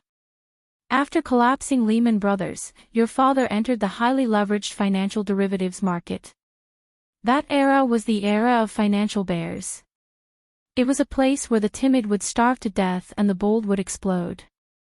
Your father used his genius mind to obtain astronomical wealth from the stock market in a short period of time. Gu Nianji rolled her eyes and couldn't help saying, "Does the person who suddenly jumped out to warn about the subprime mortgage crisis have anything to do with my father?" Lu Yuan smiled meaningfully. "What do you think? But how did my father know that the subprime mortgage crisis would erupt? He's not a finance major, is he?" Gu Nianji asked in confusion. "Your father isn't a finance major, but he's a big name in physics. It's no longer news that Wall Street is willing to hire a top physics student to make financial models for them. Of course, Wall Street can't afford to hire your father, but your father once helped someone make a credit analysis model. Later, this model was used by the 3 major credit rating agencies in the United States to predict the future default rate of the financial market." Gu Nianji, when Lu Yuan talked about what happened back then, he was full of admiration for Lu Jin's ability. Later, the subprime mortgage crisis broke out. I knew that it had something to do with Lu Jin's warning, so I asked him what was going on. Your father said that the credit rating model was logically flawed. When he helped someone make the model, the other party didn't say that it would be used for a credit rating system, and he didn't expect it to be fully adopted by the 3 major credit rating agencies. Gu Nianji immediately understood and said in surprise. "So my father already knew that the rating system of the American credit market was based on wrong predictions." Yes, since the credit rating of the entire financial market was fundamentally flawed, then the credit ratings of various bonds, financial derivatives, and stocks that were rated by this system were flawed.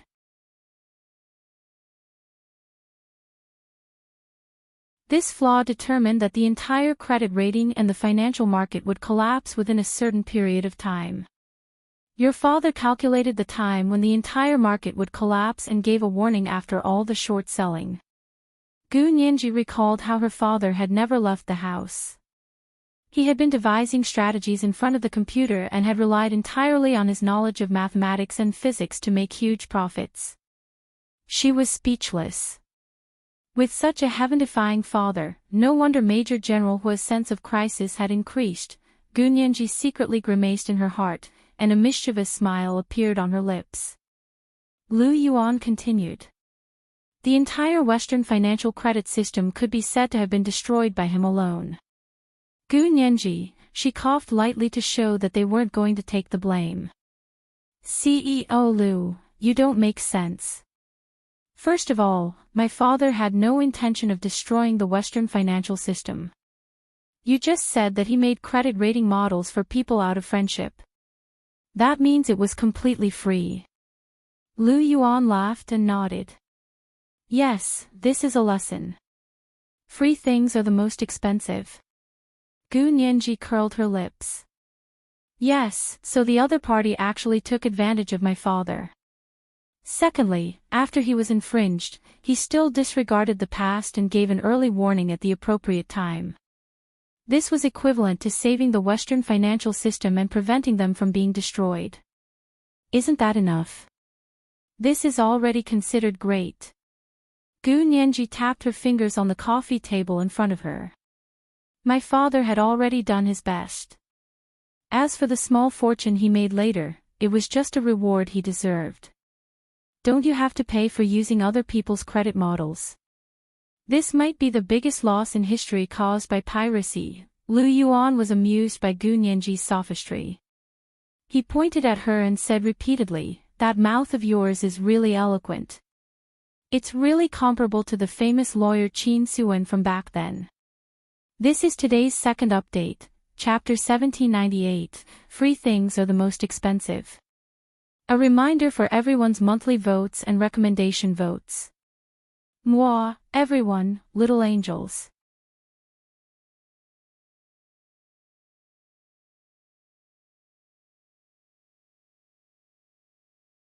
Chapter 1810. Gu Nianji's mood had changed subtly when she heard the name Qin Suwen. It was no longer as simple as before, when she expressed her curiosity and admiration. She thought that the biological mother-daughter relationship between her and Qin Suwen was probably only separated by a paternity test. After Lu Yuan finished speaking, he noticed that Gu Nianji's expression was strange. He awkwardly remembered the text message Hua Xiaoheng had sent him. Nianji's biological mother has some clues.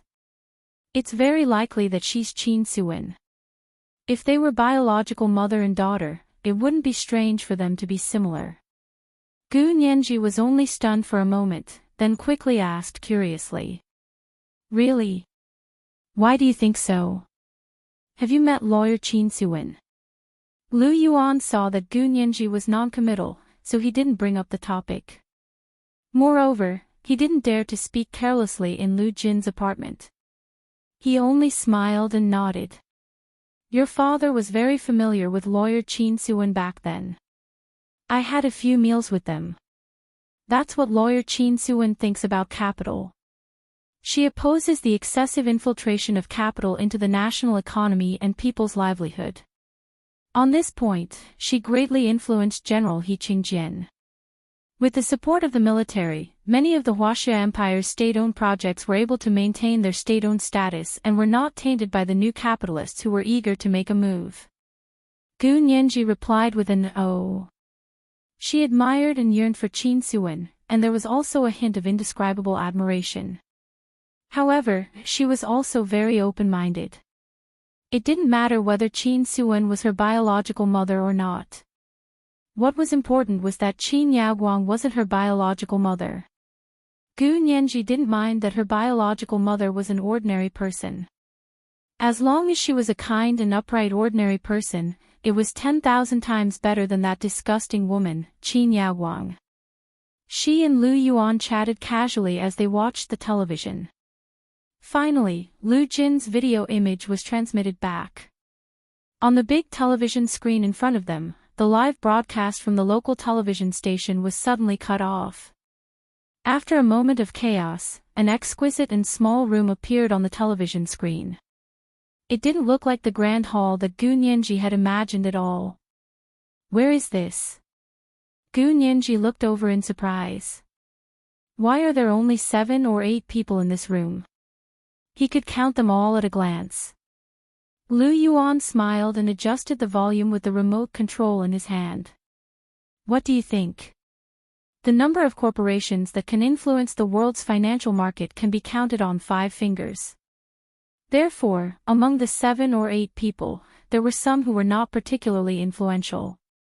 Gu Nianji looked at the people on TV and quickly recognized the first person. This man was in his 50s. He had dark blonde hair, wore glasses, and had a long nose. He was Mr. Bitz, the man who had rapidly risen to become the richest man in the United States with his computer-controlled system. Of course, he was no longer the richest man in the world. In addition to this person, Gu Nianji also recognized Mr. Bart, who was known as the God of Stocks. He was almost 80 years old, but he was still hale and hearty. His mind was clear, and he didn't look like many old people who couldn't even recognize people. Other than these 2 people, Gu Nianji realized that she didn't recognize anyone else. Lu Yuan introduced him to her. The man with black hair and a big nose sitting on the Victorian sofa by the window is the heir of the Ship King, the Oz family. I'm afraid they don't even know how much wealth their family has, but your father should know. Gu Nianji, there's also that middle-aged white man who just stood up to look at his pocket watch. He's Lorraine III. Most people call him Little Lorraine. He's the head of the Lorraine family, and this Lorraine Center is controlled by their family. The 2 people sitting in a more remote seat over here look a little excited. This is probably the first time they've attended such a closed-door roundtable meeting. Their family is also very rich, but they can't compare to the few people in front of them. The reason why they can attend such a meeting is because their family is an old political family. Gu Nianji nodded. The positions of senators in the United States, especially in the Senate, are almost hereditary. So it's not an exaggeration to say that they're a political family. Yes. A mocking smile appeared on Lu Yuan's lips. And it's a hereditary system that allows you to vote, because in the end, you'll find that only these people can participate in the election, and the others are just there to accompany them. Occasionally, one or two dark horses will win, but it doesn't mean anything, because very soon, the dark horse senators without the support of foundation and capital will definitely not be elected next time. These people are sitting together to discuss the future and development of mankind. Gu Nianji couldn't help but laugh. It sounds like a pack of wolves meeting together to discuss how to maintain the sustainable development of the sheep. Ha ha ha ha. That's a wonderful analogy. Lu Yuan laughed heartily. This was the first time he had laughed unreservedly in front of Gu Nianji. Gu Nianji looked at his face, which was no longer young, and felt that he was even more attractive than a young man. This was a charm that had been accumulated over the years. It could no longer be described as just beautiful appearance. Of course, Lu Yuan's outstanding handsomeness was also undeniable. Gu Nianji suddenly thought of Hu Xiaoheng. When he was Lu Yuan's age, she wondered how charming he would be. She blushed slightly, looked away, and stared at the television. On the screen, Lu Jin seemed to be looking in Hu Xiaoheng's direction.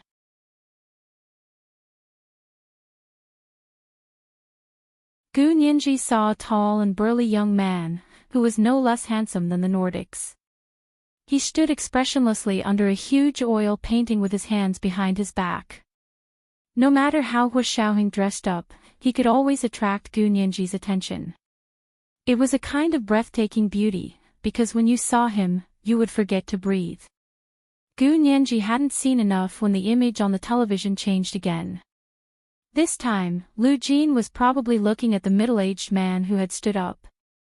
He was the Lorraine III that Lu Yuan had told her about earlier. He bowed slightly to the people in the room and said politely, "Good afternoon, gentlemen. We are gathered here today to discuss the future development and future of mankind. What do you think is the most critical issue for the future development of mankind?" There were a few whispers in the room. Then, one of the young men from a political family sitting in the corner mustered up the courage to say, "Is it economic and technological development?" Lorraine III smiled and shook his head. Another young man said, "Is it to reduce the risk of the financial market?" Lorraine III still shook his head and gave the correct answer, "Is it population and evolution?" Human civilization has developed to this point. There are already 7.5 billion people in the world. The entire world's food supply is no longer enough to make ends meet. There will definitely be a food crisis in the future. This population size is the result of us implementing birth control in backward areas and countries through the United Nations Population Fund. Otherwise, there would be even more garbage people. Please forgive me for being blunt, but only 20% of the elite population of the entire human race deserves to live. The other 80% are garbage people. Their deaths are not to be regretted. At this moment, Mr. Bart shook his head and objected, "Mr. Lorraine, your point of view is too radical and too narrow. The world's population is high, but the food supply will definitely not reach the point where we can't make ends meet. Moreover, technology is constantly developing, and food production is constantly increasing. I don't think there will be a food crisis in the foreseeable future." The others in the room also agreed with his point of view. As long as the population does not continue to explode, the current food production will be able to meet the needs of the entire world. Lorraine III did not particularly care that everyone objected in unison. He shrugged and said, "Since you all think it's not that serious, I won't say anything more. I'm just reminding everyone to continue to implement birth control in backward areas and countries. The lower class do not deserve to have too many offspring. They will only pollute the human genome. As he said this, he looked at the other side of the round table and said, Mr. Bitts, you are an expert in the field of biological genetics and biopharmaceuticals. I would like to ask you, how is your research in this field going? Mr. Bitts said vaguely, it's still in the middle of research. We haven't made any significant progress. Lorraine 3 smiled slowly and said, haven't made any significant progress. I've said this before, you don't have to fork out your own money to go back to Africa to do genetic and biopharmaceuticals research. Other than mineral resources, what else is there? Africa is known as the cradle of human origins. I think it's very reasonable to do genetic and biopharmaceuticals research there. Mr. Bart spoke up for Bitts, because he was also one of the major shareholders of the Bitts Fund. The cradle of human origins proves that their genes have not fully evolved. Researching their genes is a complete waste of money. Lorraine 3 said disdainfully, but our group's research is different. Our target is the largest country in East Asia. His expression became somewhat fanatical. That country has the largest population, the highest average IQ, and the most diverse gene pool. And the most important thing in genetic experiments is to have an inexhaustible supply of genetic materials. Bitts's expression became somewhat ugly. He had invested hundreds of millions in genetic and pharmaceutical research in Africa, but he was looked down upon by someone younger than him. This was truly intolerable. He said coldly, "Oh. Are you still going to publicize your family's fantastical, superhuman plan? May I ask if there's any significant progress in your plan?" Lorraine 3's expression also became ugly. He said, "How is our plan fantastical? From a theoretical and probabilistic perspective, it is indeed possible for humans to have perfect genes.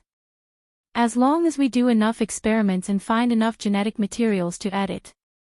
As long as we can research the first set of perfect genes, there will be a second set, a third set, and then usher in the greatest evolutionary leap in human history." Gu Nianji. Why did this person talk about perfect genes? This is the first update of the day, Chapter 1799, Superhuman.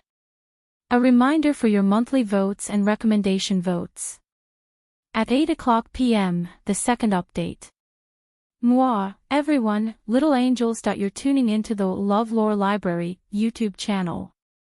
We're so grateful for your support, and don't forget to subscribe to join us on this incredible journey through captivating stories. Your generosity through donations truly makes a world of difference, as it's the primary source of revenue that allows me to expand and enhance this channel for you. Thank you from the bottom of my heart for being a part of this adventure.